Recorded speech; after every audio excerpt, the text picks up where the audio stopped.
Thiên Đình tuy có nhiều thần tiên, nhưng người có thể đánh lại không nhiều. Nổi tiếng nhất, đồng thời cũng là người mạnh nhất, chính là Nhị Lang Thần Dương Tiễn. Nhưng Dương Tiễn lại là người kiêu ngạo, nổi tiếng nghe lệnh không nghe tuyên, ngay cả Ngọc Đế cũng không thể ép buộc hắn. Giờ đây nghe Lý Tịnh bẩm báo, Ngọc Đế lập tức phát hiện ra Từ Phương là một nhân tài. Đệ tử của Phương Trượng Sơn, Bồ Đề Tổ sư, với tu vi kim tiên lại có thể đồ sát Thái Ất kim tiên, lại còn sở hữu Trảm Tiên Phi Đao, chắc chắn có quan hệ mật thiết với Lục Áp đạo nhân. Tất cả những điều này khiến Ngọc Đế muốn chiêu mộ Từ Phương. Tu vi kim tiên tuy không cao, nhưng không sao, Thiên Đình có rất nhiều tài nguyên tu luyện, rất nhanh có thể nâng cao tu vi của hắn. Vì vậy, Ngọc Đế lập tức ban chiếu chỉ, sắc phong Từ Phương làm Trảm Ma thần tướng. Chỉ có điều nực cười là, hiện giờ Ngọc Đế còn chưa gặp mặt Từ Phương, danh hiệu Trảm Ma thần tướng này cũng chỉ là hư danh. Lý Tịnh nghe chiếu chỉ.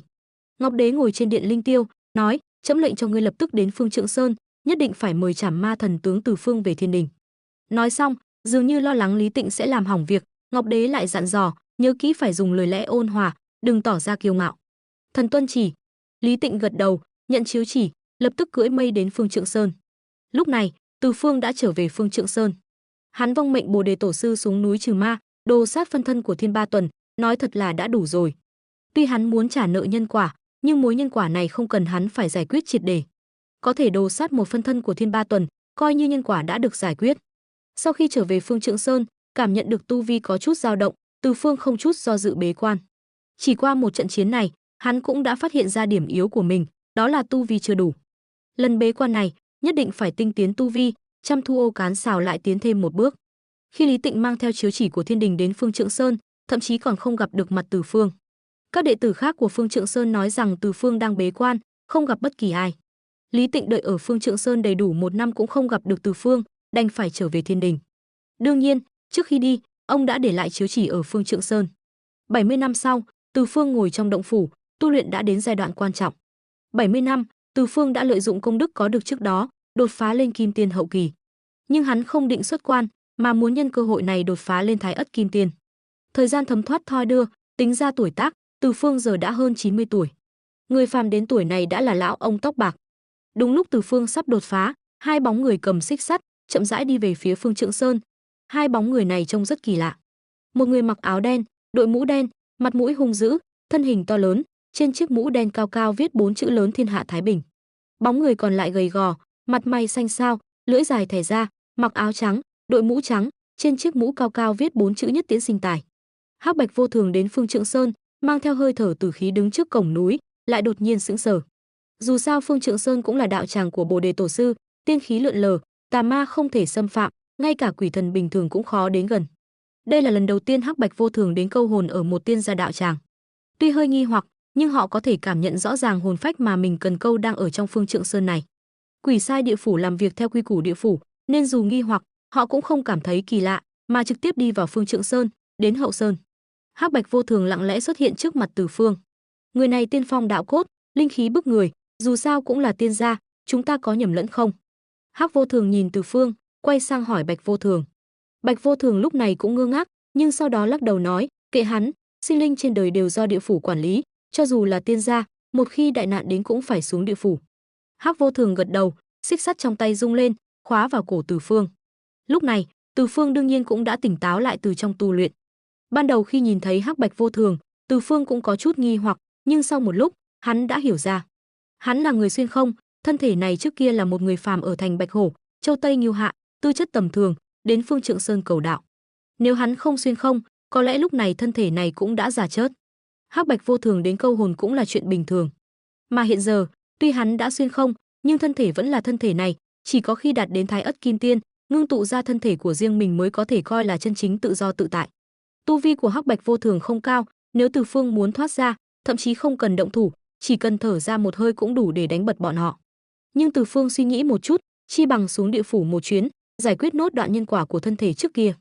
Như vậy, Từ Phương cũ đã chết, còn lại chính là hắn. Hơn nữa, Từ Phương cũng muốn đến địa phủ xem thử thập điện Diêm La trong truyền thuyết có năng lực nắm giữ sinh tử mạnh đến mức nào. Vì vậy, Từ Phương rất phối hợp với công việc của Hắc Bạch Vô Thường, chỉ thiếu nước tự mình cầm xích sắt đeo vào cổ. Hắc Bạch Vô Thường càng thêm ngơ ngác, bọn họ câu hồn bao nhiêu năm nay, chưa từng thấy ai phối hợp như vậy, thậm chí còn giục bọn họ đi nhanh lên. Tại địa phủ, bị Từ Phương giục dã, Hắc Bạch Vô Thường đưa hắn đến một nơi âm khí nồng nặc, tỏa ra khí tức âm u đáng sợ. Nhưng không lâu sau, Từ Phương đã đi qua Hoàng Tuyền Lộ, vượt qua Nại Hà Kiều, đến Điện Sâm La. Hai bên Điện Sâm La đứng hai hàng quỷ sai, trên bảo tọa ở giữa đại điện là một vị thần linh mặt mày uy nghiêm, âm khí lượn lờ Tần Quảng Vương. Kẻ nào ở dưới? Báo danh lên. Cạch, tiếng kinh đường mộc vang lên, giọng nói uy nghiêm của Tần Quảng Vương vang vọng khắp Điện Sâm La. Đám quỷ sai run rẩy sợ hãi, còn Từ Phương vẫn bình tĩnh nói, tu sĩ Từ Phương, linh đài Phương Trượng Sơn, động tàng Nguyệt Tam Tinh, bái kiến Diêm Vương. Thập điện Diêm La đều được gọi chung là Diêm Vương. Lúc này, khi nghe Từ Phương tự báo ra môn, Tần Quảng Vương như bị sét đánh, đầu óc ong ong. Linh đài Phương Trượng Sơn, động tàng Nguyệt Tam Tinh, chẳng phải là đạo tràng của Bồ Đề Tổ sư sao? Hắc Bạch Vô Thường. Gần như ngay lập tức, Tần Quảng Vương đã hiểu ra, chắc chắn là Hắc Bạch Vô Thường bắt nhầm người rồi. Còn hắn tự xưng là Từ Phương, chẳng lẽ là người đó? Vừa nghĩ đến điều gì đó, Tần Quảng Vương vội vàng đứng dậy khỏi bảo tọa, bước nhanh đến trước mặt Từ Phương, lớn tiếng nói, mau cởi trói cho thượng tiên. Đám quỷ sai trong đại điện đều ngơ ngác. Dù sao cũng không phải ai cũng có thể tiếp xúc với tầng lớp của Phương Trượng Sơn, cũng không phải ai cũng biết chiếu chỉ của thiên đình. Người trước mắt này chính là cao đồ của Bồ Đề Tổ sư, được Ngọc Đế sắc phong làm Trảm Ma thần tướng.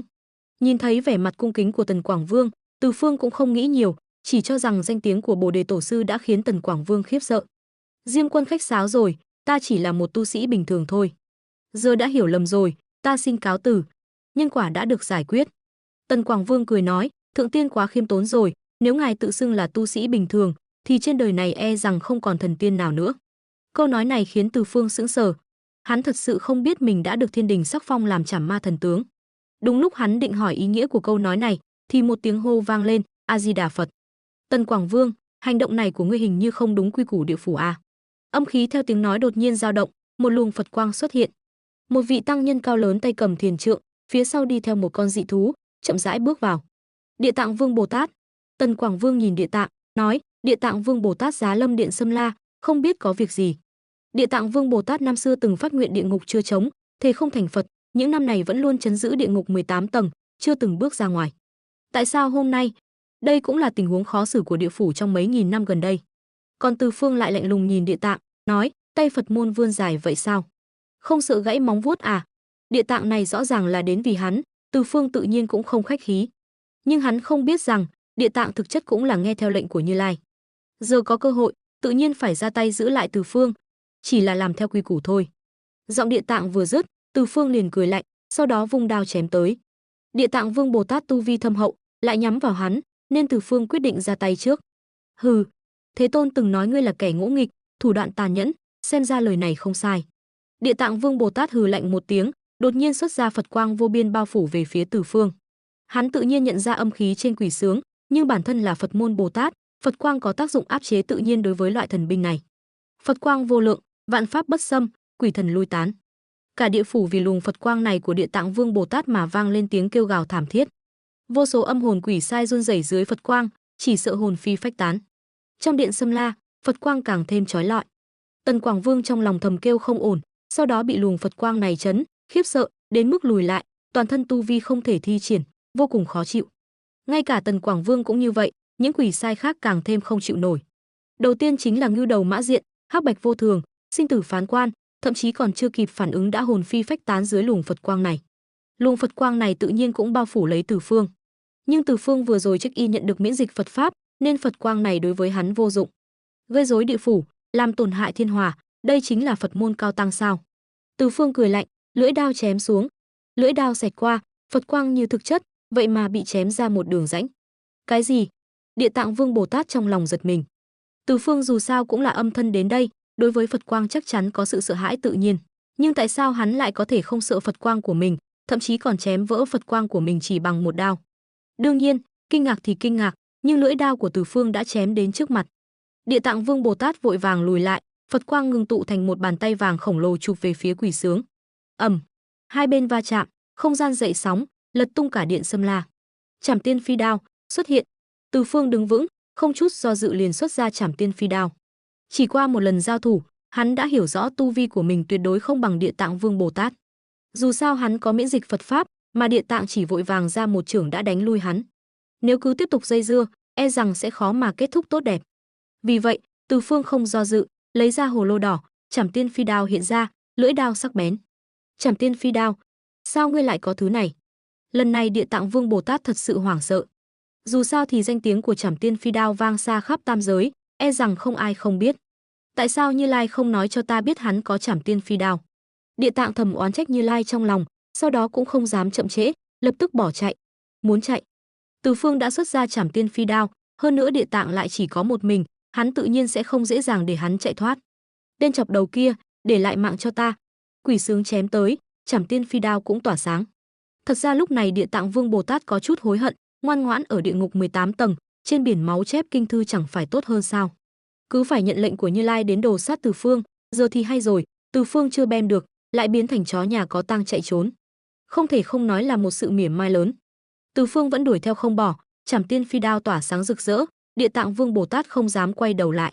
Vì năm xưa Lục Áp đạo nhân đã dùng Trảm Tiên Phi Đao làm mưa làm gió thời phong thần, nên trong tam giới, trừ một số ít đại năng có đủ tự tin có thể chống đỡ Trảm Tiên Phi Đao, còn lại đều nghe danh đã sợ mất mật. Ví dụ như Như Lai, hắn biết rõ uy lực thực sự của Trảm Tiên Phi Đao, nên lúc trước hắn cho rằng Từ Phương không thể bem được hắn. Chỉ tiếc là tu vi của Từ Phương đã cho hắn một bất ngờ không nhỏ. Còn Địa Tạng Vương Bồ Tát tự nhiên không có tầm nhìn của Như Lai, hắn cũng chưa từng thấy uy lực của Trảm Tiên Phi Đao. Chỉ vì năm xưa khi Lục Áp đạo nhân ra tay, uy lực của Trảm Tiên Phi Đao đã khiến Địa Tạng luôn kiêng dè Trảm Tiên Phi Đao. Giờ đây Từ Phương xuất ra Trảm Tiên Phi Đao, Địa Tạng tự nhiên lập tức bỏ chạy. Chỉ là Từ Phương vẫn đuổi theo không bỏ, khiến Địa Tạng trong lòng tức giận vô cùng. Lúc đến địa phủ, vạn quỷ khiếp sợ, Phật quang rực rỡ, đúng là có phong thái trang bức. Nhưng giờ đây, Địa Tạng chạy trốn khỏi sự truy đuổi của Từ Phương, lại giống như một con chó rơi xuống nước. Không thể không nói là một sự mỉa mai lớn. Tên này đã đắc tội với Minh Hà lão tổ, giờ chỉ sợ chỉ có chạy đến U Minh huyết hải thôi. Địa Tạng vừa chạy trốn vừa suy nghĩ. Vì phía sau có Từ Phương đuổi theo, hắn không thể chạy về Tây Phương, vậy chỉ còn U Minh huyết hải mới có thể cứu hắn. Dù sao U Minh huyết hải cũng là địa bàn của Atula tộc, mà Từ Phương và Atula tộc có mối thù không nhỏ. Bem con nuôi của Minh Hà lão tổ là Thiên Vĩ, lại bem phân thân của Thiên Ba Tuần. Những chuyện này tự nhiên không thể qua mắt được Phật môn Như Lai. Như Lai tính toán nhiều, Địa Tạng đến bem Từ Phương, tự nhiên cũng kể những chuyện này cho Địa Tạng nghe. Điều duy nhất quên nói chính là Từ Phương có Trảm Tiên Phi Đao. Vì vậy, nếu có thể dẫn dụ Từ Phương vào U Minh huyết hải, tự nhiên có thể mượn tay Atula tộc bem chết Từ Phương. Nghĩ vậy, Địa Tạng càng chạy nhanh hơn, còn Từ Phương đuổi theo Địa Tạng, cũng trực tiếp gây chấn động cả U Minh địa phủ. Vô số oan hồn lệ quỷ, vô số quỷ sai câu hồn, đều ngơ ngác. Địa Tạng bọn họ tự nhiên nhận ra, thường xuyên trấn giữ địa ngục 18 tầng, Phật pháp thâm hậu, lại có tác dụng khắc chế tự nhiên đối với quỷ vật. Trong lòng quỷ vật, Địa Tạng là sự tồn tại bất khả chiến bại. Nhưng giờ đây, bộ dạng chạy trốn của hắn giống như một con chó. Người đuổi theo Địa Tạng chắc chắn là một nhân vật nổi tiếng tam giới. Cũng vì Địa Tạng thường xuyên trấn giữ địa ngục 18 tầng, Phật môn đã sớm có ý định thôn tính địa phủ, muốn nắm giữ luân hồi, khiến quỷ sai địa phủ và oan hồn lệ quỷ oán trách không thôi. Vì vậy, giờ đây nhìn thấy bộ dạng chật vật của Địa Tạng, ai nấy đều vỗ tay khen hay. Nếu không phải vì tu vi không đủ, có lẽ bọn họ đã trực tiếp xông lên bem Địa Tạng rồi. Bị vô số oan hồn ác quỷ vây xem, Địa Tạng không dám dừng lại, một đường dẫn dụ Từ Phương đến U Minh huyết hải. Còn Từ Phương cũng không hề sợ hãi, vẫn đuổi theo không bỏ. Ha ha ha, tên yêu nghiệt nhà ngươi, dám phá hoại đại kế của Phật môn, Phật tổ sẽ không tha cho ngươi. Giờ đến địa bàn của Atula tộc rồi, xem ngươi làm gì. Địa Tạng Vương Bồ Tát đột nhiên dừng lại, cười lớn. Nhưng hắn còn chưa nói xong, U Minh huyết hải đầy máu tươi đột nhiên sôi trào. Một đám Atula tộc mặt xanh nanh vàng, toàn thân mọc đầy gai xương, nhanh chóng xuất hiện từ biển máu, rất nhanh đã bao vây Địa Tạng và Từ Phương. Dám xông vào địa bàn của Atula tộc, thật to gan. Địa Tạng trấn giữ địa ngục 18 tầng, một là vì muốn cướp đoạt luân hồi của địa phủ, hai là ngăn cản Atula tộc. Vì vậy, người của Atula tộc đối với Địa Tạng cũng là thù hận vô cùng. Giờ gặp mặt, tự nhiên không có sắc mặt tốt. Còn Từ Phương đã từng ra tay bem người của Atula tộc, trên người dính máu của Atula tộc, hơn nữa, kẻ dám xông vào địa bàn của Atula tộc, tất nhiên phải bem. Xung quanh liên tục có người của Atula tộc ngưng tụ từ biển máu, vây quanh Từ Phương và Địa Tạng. Chỉ trong chốc lát, đã vây kín hai người. Những người Atula tộc này, tu vi thấp nhất cũng là huyền tiên, tu vi cao nhất thậm chí đạt đến Thái Ất Kim Tiên. Tình cảnh của Từ Phương và Địa Tạng Vương Bồ Tát càng thêm nguy hiểm. Nhưng Địa Tạng Vương Bồ Tát lại không hề sợ hãi. Hắn có Phật pháp hộ thân, đối với Atula tộc có tác dụng khắc chế tự nhiên không sợ. Mục tiêu của hắn là mượn tay Atula tộc bem chết Từ Phương. Vì vậy, tu vi của Atula tộc càng cao càng tốt. Một khi Từ Phương chết, hắn có thể dùng Phật quang rời khỏi đây. Nhưng đúng lúc Địa Tạng đang tính toán trong lòng, thì trong lòng đột nhiên dâng lên một cảm giác bất an. Bởi vì hắn phát hiện Từ Phương không hề sợ hãi, thậm chí trên mặt còn mang theo nụ cười khó phát hiện. Tất cả những điều này tự nhiên là nhờ Từ Phương lại kích hoạt nhiệm vụ hệ thống. Đinh. Chúc mừng ký chủ kích hoạt nhiệm vụ chi nhánh, nhiệm vụ check-in U Minh huyết hải. Phần thưởng: độ hảo cảm của Atula tộc, pháp lực cộng 100. Độ hảo cảm của Atula tộc, đúng như tên gọi, có thể khiến Từ Phương khi đối đầu với Atula tộc sẽ khiến đối phương có cảm giác thân thiện khó hiểu. Check-in ngay. Từ Phương ra lệnh cho hệ thống trong đầu. Hệ thống lập tức check-in. Tinh. Check-in thành công. Chúc mừng ký chủ nhận được phần thưởng, độ hảo cảm của Atula tộc, pháp lực cộng 100. Trong nháy mắt, tâm trạng của những người Atula tộc vây quanh đột nhiên thay đổi chóng mặt. Họ có thể cảm nhận được Từ Phương đã từng dính máu của đồng bào Atula tộc. Trong lòng họ, tu sĩ nhân tộc này nên cùng tội với Địa Tạng. Nhưng lúc này, không biết tại sao, họ lại không thể nào sinh ra địch ý với Từ Phương. Ngược lại, mũi nhọn của họ tự nhiên hướng về phía Địa Tạng Vương Bồ Tát. Địa Tạng Vương Bồ Tát là người của Phật môn, với Atula tộc là nước với lửa. Giờ đây Địa Tạng Vương Bồ Tát chủ động xông vào U Minh huyết hải, đúng ý bọn họ. Địa Tạng dám xông vào U Minh huyết hải, chớt. Ha ha ha. Địa Tạng, ngươi không ở địa ngục chép kinh, lại dám vượt giới đến U Minh huyết hải, đúng là tự tìm đường chớt. Bem, bem, bem. Trong nháy mắt, vô số người Atula tộc dồn hết địch ý và sát khí vào Địa Tạng. Địa Tạng có chút ngơ ngác. Hắn mạo hiểm đến U Minh huyết hải là để mượn đao bem người, sao giờ những người Atula tộc này lại như không nhìn thấy Từ Phương vậy? Chẳng lẽ đám người này đều mù hết rồi, không nhìn ra trên tay Từ Phương từng dính máu của đồng bào Atula tộc sao? Địa Tạng ngơ ngác, trong lòng còn có chút ấm ức. Tại sao chứ? Đều đắc tội với Atula tộc, tại sao giờ họ chỉ nhắm vào mình? Thậm chí lúc này, Địa Tạng còn cho rằng mình bị Như Lai lừa. Nhớ lại lúc đó Như Lai dùng chân linh báo cho mình biết Từ Phương sẽ bị địa phủ câu hồn, lệnh cho mình triệt để bem chớt Từ Phương. Như Lai còn nói nguyên nhân Atula tộc nổi loạn cũng là vì Từ Phương bem con nuôi của Minh Hà lão tổ. Nhưng giờ xem ra, Từ Phương này cũng không giống như có nhân quả gì với Atula tộc. Bem, bem, tiếng hô vang trời trên biển máu, vô số người Atula tộc lao về phía Địa Tạng. Địa Tạng thu lại vẻ ấm ức, lập tức dùng Phật quang chống đỡ Atula tộc. Nhưng người Atula tộc vô biên vô tận, cho dù Địa Tạng có thân thể sắt đá, thì có thể chống đỡ được bao lâu? Còn Từ Phương lúc này cũng không vội, ung dung đứng xem. Nhìn theo ánh mắt của Từ Phương, người Atula tộc vô biên vô tận tụ tập lại, dày đặc như kiến.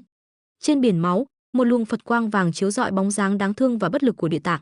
Yêu nghiệt a! Địa Tạng vừa chiến đấu vừa không nhịn được gào thét.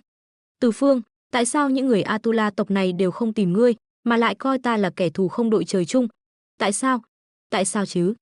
Nhìn bộ dạng tức giận đến phát điên của Địa Tạng, Từ Phương không nhịn được cười nói, có lẽ vì nhân phẩm của ngươi không tốt lắm. Nhân phẩm của ta dù không tốt, cũng tốt hơn ngươi nhiều. Địa Tạng gầm lên, tức giận nói, chuyện hôm nay, ta và ngươi chưa xong đâu. Từ khi bước vào Phật môn đến nay, đây là lần đầu tiên hắn tức giận đến mức mất bình tĩnh, la hét như vậy. Nói xong, Phật quang trên người Địa Tạng đột nhiên bùng cháy dữ dội. Dưới sự liều mạng, cuối cùng hắn cũng mở ra một con đường máu từ đám người Atula tộc đang vây quanh. Sau đó, hắn hung hăng liếc nhìn Từ Phương, bay về phía Linh Sơn Tây Phương. Địa ngục 18 tầng này, hắn không còn mặt mũi nào ở lại nữa. Hơn nữa, ai biết đám người Atula tộc này bị làm sao, lại chỉ nhắm vào mình. Nếu tiếp tục ở lại đây, e rằng không bao lâu nữa sẽ bị Atula tộc xé xác. Còn Từ Phương sắc mặt trầm xuống, vừa định xuất ra Trảm Tiên Phi Đao tiếp tục đuổi theo, thì trong lòng đột nhiên chuyển động. Một luồng linh quang đột nhiên chiếu về phía Từ Phương. Như Lai. Luồng khí tức này rất quen thuộc, Từ Phương bất lực, chỉ đành từ bỏ việc truy đuổi Địa Tạng, né tránh luồng linh quang này. Thực tế, Như Lai ở Linh Sơn cũng không ngờ mọi chuyện lại phát triển đến mức này. Chuyện Từ Phương từng đồ sát phân thân của hắn vẫn luôn ghi nhớ. Lần này địa phủ câu hồn đưa Từ Phương đến địa phủ, Như Lai mới dùng chân linh điều động Địa Tạng đến bem Từ Phương. Kết quả lại không ngờ, cuối cùng lại là Địa Tạng chật vật chạy về Linh Sơn. Tình huống này không hề vẻ vang, đối với việc Phật môn sau này muốn nắm giữ địa phủ cũng sẽ tạo thành áp lực không nhỏ. Ban đầu tính toán kỹ lưỡng để đối phó với Từ Phương, kết quả lại thua toàn tập. Quả nhiên là thiên cơ mà ngay cả ta cũng không thể dò ra. Lần này là ta sai lầm. Trên Linh Sơn, Như Lai thở dài, trong lòng lại càng thêm coi trọng Từ Phương. Mà lúc này, thiên cơ trong miệng Như Lai, Từ Phương sau khi nhìn thấy Địa Tạng rời đi, cũng định rời khỏi đây. Nhưng đúng lúc này, một giọng nói hùng hậu đột nhiên vang lên, đã đến rồi, sao lại vội vàng rời đi? Giọng nói vang vọng khắp biển máu, mang theo uy áp cuồn cuộn, gần như ngay lập tức bao phủ lấy Từ Phương. Đây là uy áp của chuẩn thánh. Từ Phương trong lòng chìm xuống. Uy áp tương tự, hắn đã từng cảm nhận được trên người Bồ Đề Tổ sư. Uy áp lần này cũng giống như vậy. Minh Hà lão tổ chắc chắn đã đến rồi. Nghĩ vậy, trong lòng Từ Phương cũng thêm phần thận trọng.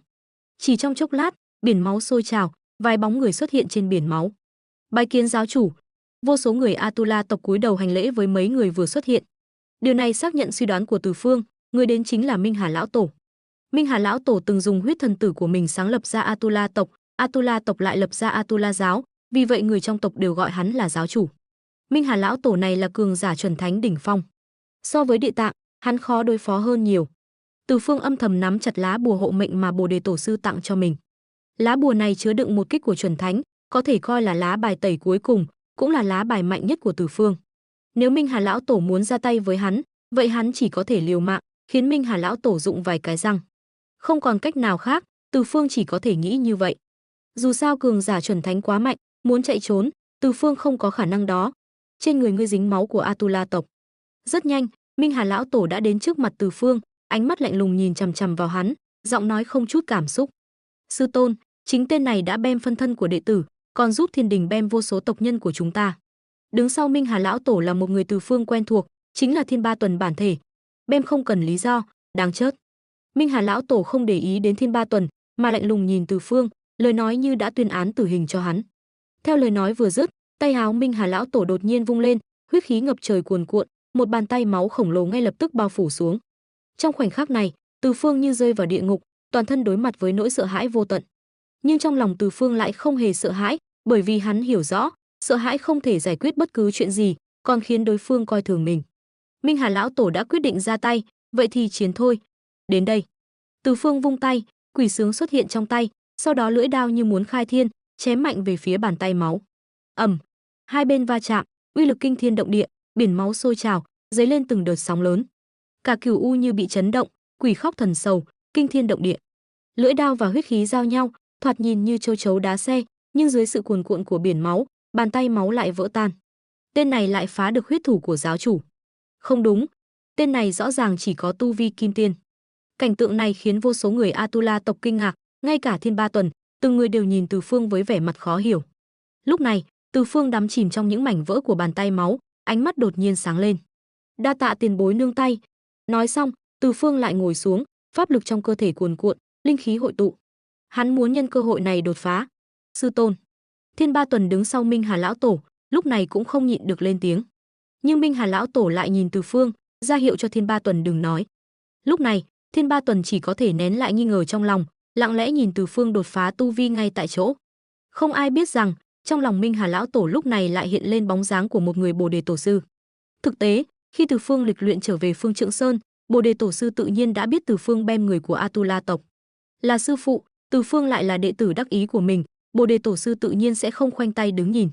Sau khi giúp Từ Phương luyện chế huyết sướng thành quỷ sướng, Bồ Đề tổ sư đã đích thân đến huyết hải. Cảnh tượng này thậm chí còn bị không ít người Atula tộc nhìn thấy. Chỉ là lúc đó, sau khi Bồ Đề tổ sư và Minh Hà lão tổ nói chuyện riêng một hồi, liền rời đi.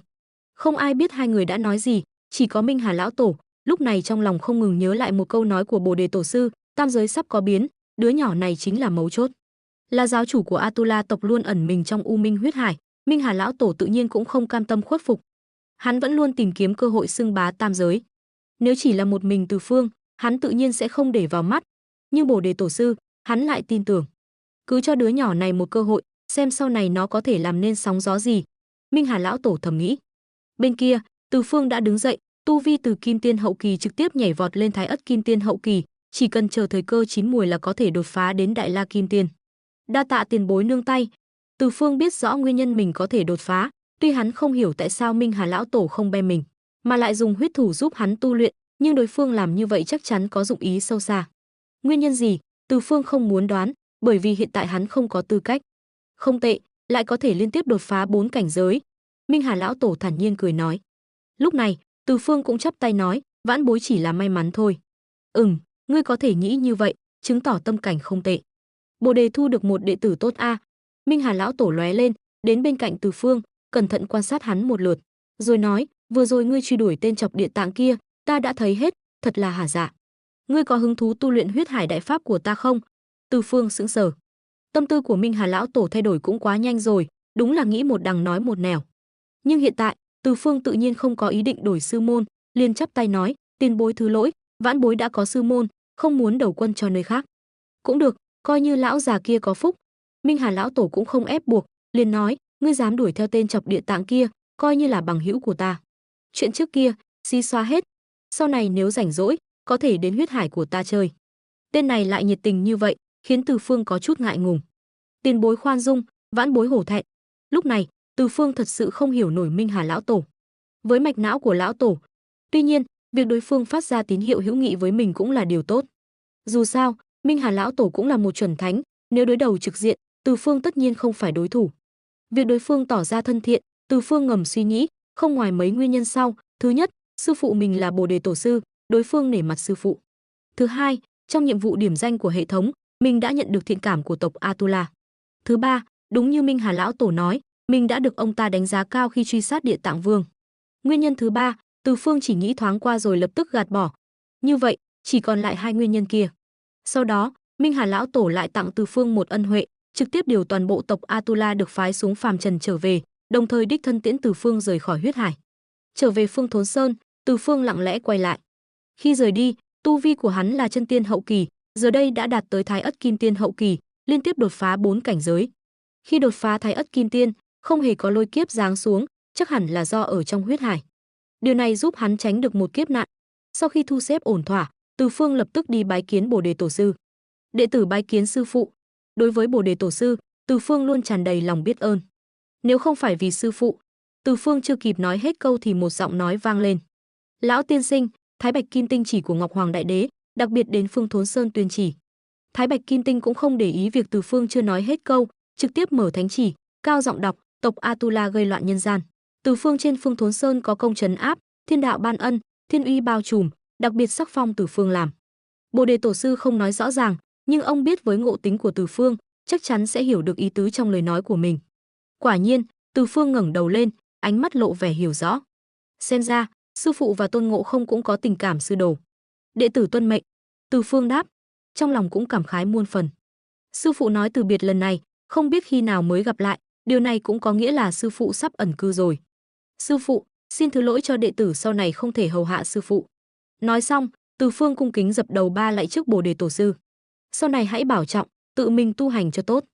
Một đường cưỡi mây rời khỏi Phương Thốn Sơn, Từ Phương theo Thái Bạch Kim Tinh lên trời nhận phong. Đi ngang qua Đông Hải, Từ Phương bỗng nhiên phát hiện trên biển nổi lên sóng gió ngập trời. Chẳng lẽ con khỉ kia sắp bắt đầu đại náo Đông Hải rồi? Khóe miệng Từ Phương hơi nhếch lên, nhưng hắn không có ý định đi tìm Tôn Ngộ Không. Bây giờ chưa phải lúc gặp mặt. Dù sao, Tôn Ngộ Không đại náo Đông Hải, đoạt được như ý kim cô bổng mới chính thức là khởi đầu cho sự hỗn loạn tam giới. Từ Phương không có ý định xuống xem, Thái Bạch Kim Tinh tự nhiên cũng không muốn xen vào việc của người khác. Hai người một đường bay nhanh về phía Nam Thiên Môn. Bên ngoài Nam Thiên Môn, rất nhiều thiên binh đang canh giữ. Khi nhìn thấy hai đám mây bay tới từ xa, họ lập tức tiến lên chào, bái kiến thượng tiên. À không, bái kiến từ thần tướng. Lần này canh giữ Nam Thiên Môn là Ma Gia tứ tướng. Trước đó, họ đã từng theo Thiên Vương Lý Tịnh xuống trần gian chinh phạt tộc Atula gây loạn, nên đã gặp qua Từ Phương. Trong toàn bộ thiên đình, số thần tiên không biết Từ Phương được phong làm Trảm Ma thần tướng e rằng rất ít. Từ Phương cũng mỉm cười, chắp tay chào Ma Gia tứ tướng và các thiên binh phía sau, các huynh đệ, đa lễ rồi. Sau một hồi chào hỏi, Từ Phương cùng Thái Bạch Kim Tinh bước vào Nam Thiên Môn, đi tới Linh Tiêu Bảo Điện. Linh Tiêu Bảo Điện nguy nga tráng lệ, tử khí bao phủ, tiên phong lượn lờ, trang nghiêm thần thánh. Trong điện ánh sáng rực rỡ, hai hàng tiên gia chia ra hai bên, còn có tiên nữ và nô tỳ hầu hạ. Theo Từ Phương bước vào Linh Tiêu Bảo Điện, chúng tiên lập tức đồng thanh hô lớn, cung nghênh Trảm Ma thần tướng vị liệt tiên ban. Từ nay tiên phúc vô biên, tiêu giao tự tại. Phải nói rằng, đám thần tiên trên thiên đình này thật nhiệt tình. Màn giả vờ ngạc nhiên của Từ Phương đã không xảy ra như dự kiến. Trong đám thần tiên, Từ Phương cũng nhìn thấy hai người quen, Nhị Lang thần Dương Tiễn và Tam Thánh Mẫu Dương Thiền. Đinh, chúc mừng ký chủ kích hoạt nhiệm vụ chi nhánh, nhiệm vụ điểm danh Linh Tiêu Bảo Điện.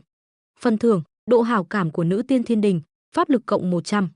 Vừa đặt chân vào Linh Tiêu Bảo Điện, giọng nói của hệ thống đột nhiên vang lên.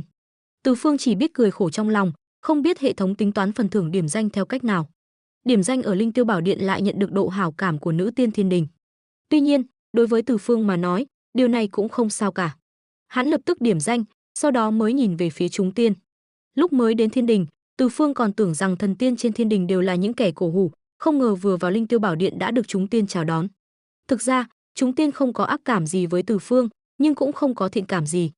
Nguyên nhân họ nhiệt tình với Từ Phương như vậy, thứ nhất là vì lúc trước Từ Phương với tu vi kim tiên đã cưỡng ép đồ sát phân thân Thái Ất Kim Tiên của Thiên Ba Tuần, thực lực đã khiến họ kính nể. Dù sao, Ngọc Đế rõ ràng muốn bồi dưỡng Từ Phương thành tâm phúc, chúng tiên tự nhiên phải tạo mối quan hệ tốt với hắn. Hơn nữa, Từ Phương và họ nước sông không phạm nước giếng, nể mặt nhau cũng không sao. Thứ hai là vì quan hệ của Bồ Đề tổ sư. Lai lịch của Từ Phương mọi người đều biết, là đệ tử chân truyền của một trong những chuẩn thánh nổi tiếng tam giới. Chỉ riêng thân phận này đã khiến địa vị của Từ Phương tăng cao. Từ Phương nhìn chúng tiên trong điện, khẽ gật đầu chắp tay. Trong đám đông, hắn còn nhìn thấy hai người quen, Dương Tiễn và Dương Thiền. Dương Tiễn sống ở cửa sông Quán Giang, còn Dương Thiền sống ở núi Hoa Sơn. Lần này có thể lên trời, e rằng cũng là để chào đón Từ Phương vị liệt tiên ban. Hai huynh muội quan tâm như vậy, Từ Phương cũng khá cảm động. Từ Mỗ bất tài, được bệ hạ triệu kiến, lên trời làm tiên. Sau này còn mong các vị tiên gia chiếu cố nhiều hơn. Từ Phương chắp tay với chúng tiên, thái độ khiêm tốn, lễ phép. Cộng thêm dung mạo tuấn tú, khí chất thoát tục, khiến chúng tiên đều khen ngợi không thôi.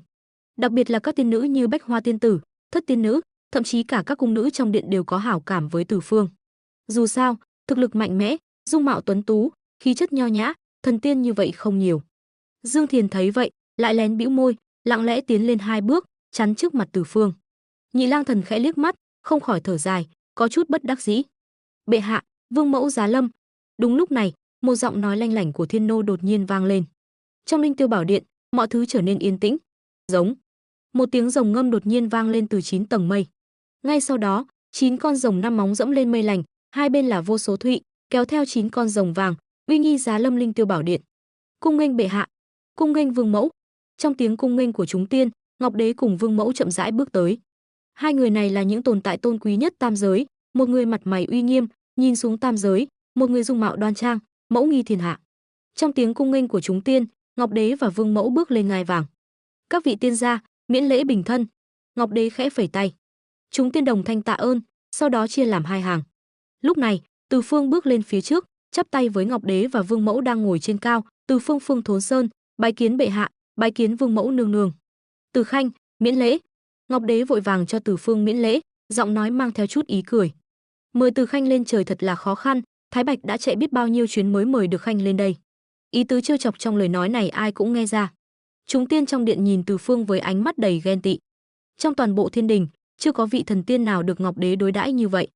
Từ Mỗ trước đây bế quan tu luyện, không ngờ lại để Thái Bạch tiên sinh vất vả nhiều chuyến. Từ Phương chắp tay cười nói. Ngọc Đế tự nhiên không để ý, dù sao Từ Phương cũng là người mà hắn vất vả lắm mới mời lên trời được. Tiếp theo, tự nhiên là nghi thức sắc phong Từ Phương làm Trảm Ma thần tướng. Để lôi kéo Từ Phương, Ngọc Đế có thể nói là không tiếc công sức. Phong Từ Phương làm Trảm Ma thần tướng, ban thưởng một phủ đệ thần tướng, nằm cạnh vườn đào, còn có 3 vạn thiên binh trực thuộc, 1000 tiên nữ hầu hạ, 300 kim đan, tiên đào linh quả càng là vô số kể. Nghe những phần thưởng này, tất cả tiên gia đều ghen tị không thôi, đặc biệt là Lý Tịnh. Ông ta đường đường là Thác Tháp Thiên Vương, thiên binh trực thuộc cũng chỉ có 8000 mà thôi. Chỉ khi gặp chiến sự, Ngọc Đế đích thân điều động thiên binh, ông ta mới có thể nhận được một lượng thiên binh nhất định. Còn Từ Phương, vừa mới nhậm chức Trảm Ma thần tướng đã có 3 vạn thiên binh trực thuộc, chưa kể đến phủ đệ, tiên nữ hầu hạ và tiên đào linh quả. Trong Linh Tiêu Bảo Điện, các thần tiên khác lúc này cũng hoàn toàn hiểu rõ, tam giới sắp sửa xuất hiện một vị đại thần. Thậm chí ngay cả những lão thần như Thác Tháp Thiên Vương và Thiên Bồng Nguyên Soái cũng không thể sánh bằng. Sau khi sắc phong xong, chúng tiên lần lượt tiến lên chúc mừng Từ Phương. Từ Phương cũng mỉm cười đáp lễ từng người. Đúng lúc sắp rời đi, bên ngoài Nam Thiên môn đột nhiên truyền đến một tiếng la hét, bẩm báo bệ hạ, ngài nhất định phải làm chủ cho lão Long a. Vừa dứt lời, chúng tiên liền thấy một bóng người loạng choạng bay vào từ Nam Thiên môn, Đông Hải Long Vương Ngao Quảng. Chúng tiên đều quen biết ông ta, chỉ là không biết tại sao lúc này ông ta lại đến thiên đình với bộ dạng như vậy. Chỉ có Từ Phương trong lòng đã rõ ràng, Ngao Quảng bộ dạng này, e rằng là đến tố cáo Tôn Ngộ Không. Dù sao, trước khi hắn lên thiên đình, đã nhìn thấy sóng gió ngập trời ở Đông Hải. Tôn Ngộ Không cướp đoạt kim cô bổng, còn hắn ở thiên đình nhận sắc phong Trảm Ma thần tướng. Thời gian này, trên trời 1 ngày, dưới đất 1 năm, đủ cho Ngao Quảng bay lên đây rồi. Ngao Quảng đích thân đến tố cáo, không gì khác hơn là muốn Ngọc Đế làm chủ cho mình, nghiêm trị Tôn Ngộ Không. Đã xảy ra chuyện gì? Thật là mất thể diện. Ngọc Đế sa sầm mặt, quát lớn, mau nói rõ ràng. Bẩm bệ hạ, con khỉ yêu ở Hoa Quả Sơn gần Đông Hải của lão Long đã xông vào Đông Hải Long cung, không chỉ cướp đi Định Hải thần châm trấn áp Long mạch, mà còn cướp sạch bảo khố của Đông Hải Long cung, cưỡng đoạt vô số bảo vật của Long tộc. Long Vương Ngao Quảng khóc lóc kể lại sự việc. Không gì khác hơn là Tôn Ngộ Không cướp đoạt kim cô bổng, đòi áo giáp vàng, mũ lông vũ, còn thêm mắm dặm muối nói Tôn Ngộ Không cướp sạch cả bảo khố Long cung. Thật to gan, con khỉ yêu này dám làm càn như vậy. Ngọc Đế giận dữ đập bàn đứng dậy, nhưng Từ Phương lại tinh ý phát hiện khóe miệng Ngọc Đế dường như có chút ý cười. Xem ra lão già Ngọc Đế này cũng không thật thà a. Từ Phương thầm nghĩ, đại đảm con khỉ yêu. Ngọc Đế đập bàn đứng dậy, khéo léo che giấu ý cười nơi khóe miệng, nhưng không qua được mắt Từ Phương. Xem ra Ngọc Đế đã biết một số chuyện rồi. Như vậy, thuyết âm mưu của toàn bộ Tây Du đã rất rõ ràng. Chỉ đáng thương con khỉ kia trở thành vật hy sinh trong cuộc tranh giành của nhiều thế lực. Vì mọi người muốn chơi, vậy thì chơi cùng họ. Nhìn khuôn mặt khóc lóc của Ngao Quảng, Từ Phương thầm hạ quyết tâm. Con khỉ yêu to gan, dám làm cản như vậy. Ngọc Đế phẩy tay, quát lớn, lập tức truyền chỉ, điều động 1 vạn thiên binh thiên tướng bắt con khỉ yêu. Khi nói, ánh mắt Ngọc Đế như có như không liếc nhìn Từ Phương. Từ Phương chợt hiểu ra một chuyện. Mình là đệ tử của Bồ Đề tổ sư Phương Thốn Sơn, còn Tôn Ngộ Không cũng vậy. Lai lịch của mình không phải bí mật, bây giờ gần như toàn bộ tam giới đều biết. Nhưng còn Tôn Ngộ Không thì sao? Những người biết lai lịch của Tôn Ngộ Không, ngoài những kẻ đứng sau giật dây, e rằng không nhiều. Nhìn biểu cảm của chúng tiên trong điện là biết. Mà lúc này Ngọc Đế lại nhìn mình với ánh mắt như vậy, ý đồ rất rõ ràng, ngươi vừa mới lên trời làm Trảm Ma thần tướng, căn cơ chưa vững, chuyện này đừng có xen vào, cứ ngoan ngoãn ở trên trời xem kịch là được rồi.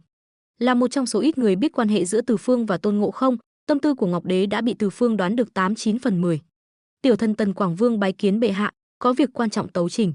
Đúng lúc này, bên ngoài Linh Tiêu điện lại vang lên một giọng nói. Ngay sau đó, Tần Quảng Vương sải bước đi vào. Chúng tiên đều ngẩn ra, hôm nay là ngày gì vậy, sao nhiều người tấu trình thế? Tần Quảng Vương vừa vào điện, bái lạy Ngọc Đế, sau đó nhìn thấy Từ Phương, kinh ngạc nói, thượng tiên cũng ở đây sao? Tiểu thần thất lễ rồi. Thực ra, khi nhìn thấy Từ Phương, trong đầu Tần Quảng Vương lập tức hiện lên cảnh tượng Từ Phương đuổi theo Địa Tạng Vương Bồ Tát truy sát, làm rung chuyển cả U Minh địa phủ. Biểu hiện tôn kính kẻ mạnh của ông ta cũng là bình thường. Thập điện Diêm La, thậm chí cả địa phủ, tuy đều thuộc quản lý của thiên đình, nhưng phần lớn sinh linh bên trong đều là di dân của Vu tộc thời kỳ Vu Yêu đại chiến. Vu tộc chỉ tôn thờ bàn cổ, cho nên dù khuất phục dưới trướng thiên đình, nhưng họ không thật sự quan tâm đến Ngọc Đế, ngược lại rất kính trọng những người mạnh mẽ, quyết đoán như Từ Phương. Tần Quảng Vương khách sáo rồi, ngươi bái kiến bệ hạ có việc gì tấu trình? Từ Phương khẽ ho một tiếng, dù sao Ngọc Đế cũng đang ngồi trên đó, hắn cũng không tiện nói chuyện phiếm với Tần Quảng Vương mãi. Lúc này Tần Quảng Vương mới nhìn về phía Ngọc Đế, nói, bẩm bệ hạ, ở Hoa Quả Sơn, Đông Thắng Thần Châu có một con khỉ yêu tên là Tôn Ngộ Không, tự tiện xông vào địa phủ, đảo ngược âm dương, tự ý xóa tên trên sổ sinh tử, còn đánh bị thương vô số quỷ sai. Xin bệ hạ định đoạt. Chỉ đến lúc cần dựa vào thế lực lớn, những di dân Vu tộc này mới nghĩ đến Ngọc Đế. Lời Tần Quảng Vương vừa nói ra, chúng tiên đều ngạc nhiên trong lòng. Con khỉ yêu ở Hoa Quả Sơn này rốt cuộc là lai lịch gì? Vừa mới đắc tội với Đông Hải Long Cung, bây giờ lại chạy đến địa phủ gây rối, chẳng lẽ không sợ chết sao? So với họ, diễn xuất của Ngọc Đế mới gọi là xuất sắc. Con khỉ yêu to gan. Ngọc Đế giận dữ đập bàn đứng dậy, quát, lập tức truyền chỉ cho Cự Linh Thần, điều động 3 vạn thiên binh thiên tướng xuống trần gian bắt con khỉ yêu. Nói xong, Ngọc Đế dường như lại nghĩ đến điều gì, quay sang nhìn Từ Phương, Từ Khanh, ngươi mới vào thiên đình, phủ đệ thần tướng đang được xây dựng, lần này không bằng cùng Cự Linh Thần xuống trần gian đốc chiến. Nếu chỉ có Long Vương tố cáo, Ngọc Đế phái 1 vạn thiên binh thiên tướng xuống trần gian là được rồi. Nhưng bây giờ Tần Quảng Vương cũng đến tố cáo, Ngọc Đế không thể không phái thêm người. Đến lúc này, hắn lại hơi lo lắng, vạn nhất con khỉ kia tu vi không đủ, bị Cự Linh Thần bắt ngay thì sao? Nếu thật sự như vậy, thì vở kịch sau này của hắn sẽ khó diễn tiếp. Cũng chính lúc này, hắn nghĩ đến Từ Phương. Hai người này là đồng môn sư huynh đệ, đến lúc cần thiết, vì tình đồng môn, chắc chắn sẽ âm thầm giúp đỡ con khỉ kia. Mà Ngọc Đế muốn chính là như vậy. Hắn không muốn bắt Tôn Ngộ Không ngay lập tức, dù sao con khỉ này cũng liên quan đến kế hoạch phía sau. Thần tuân chỉ. Từ Phương gần như ngay lập tức nhìn ra ý tứ trong mắt Ngọc Đế, lập tức đáp. Tuy hắn cũng không muốn tính kế Tôn Ngộ Không, nhưng bây giờ có thể danh chính ngôn thuận che chở cho con khỉ một chút cũng tốt. Hơn nữa, biết đâu còn có cơ hội lợi dụng ảnh hưởng của Ngọc Đế để gây trở ngại cho Phật môn. Còn về kế hoạch sau này, cứ tùy cơ ứng biến. Thấy Từ Phương đồng ý xuống trần gian, chúng tiên đều liếc nhìn, đặc biệt là Ngao Quảng và Tần Quảng Vương. Ngao Quảng đã nghe con gái mình kể về chiến tích anh dũng của Từ Phương, còn Tần Quảng Vương lại tận mắt chứng kiến Từ Phương đại phát thần uy. Có vị thần này ra tay, con khỉ yêu kia chắc chắn sẽ bị bắt ngay lập tức. Chỉ là họ đều không hẹn mà cùng bỏ qua 2 chữ trong lời nói của Ngọc Đế, đốc chiến. Nói cách khác, không phải muốn Từ Phương ra tay. Một thánh chỉ im lặng đã được ban ra trong ánh mắt trao đổi giữa Từ Phương và Ngọc Đế. Bên ngoài Nam Thiên Môn, 3 vạn thiên binh thiên tướng chỉnh tề sẵn sàng xuất phát. Cự Linh Thần chắp tay với Từ Phương, sau đó dẫm lên mây lành, ra lệnh cho toàn quân tiến về Hoa Quả Sơn.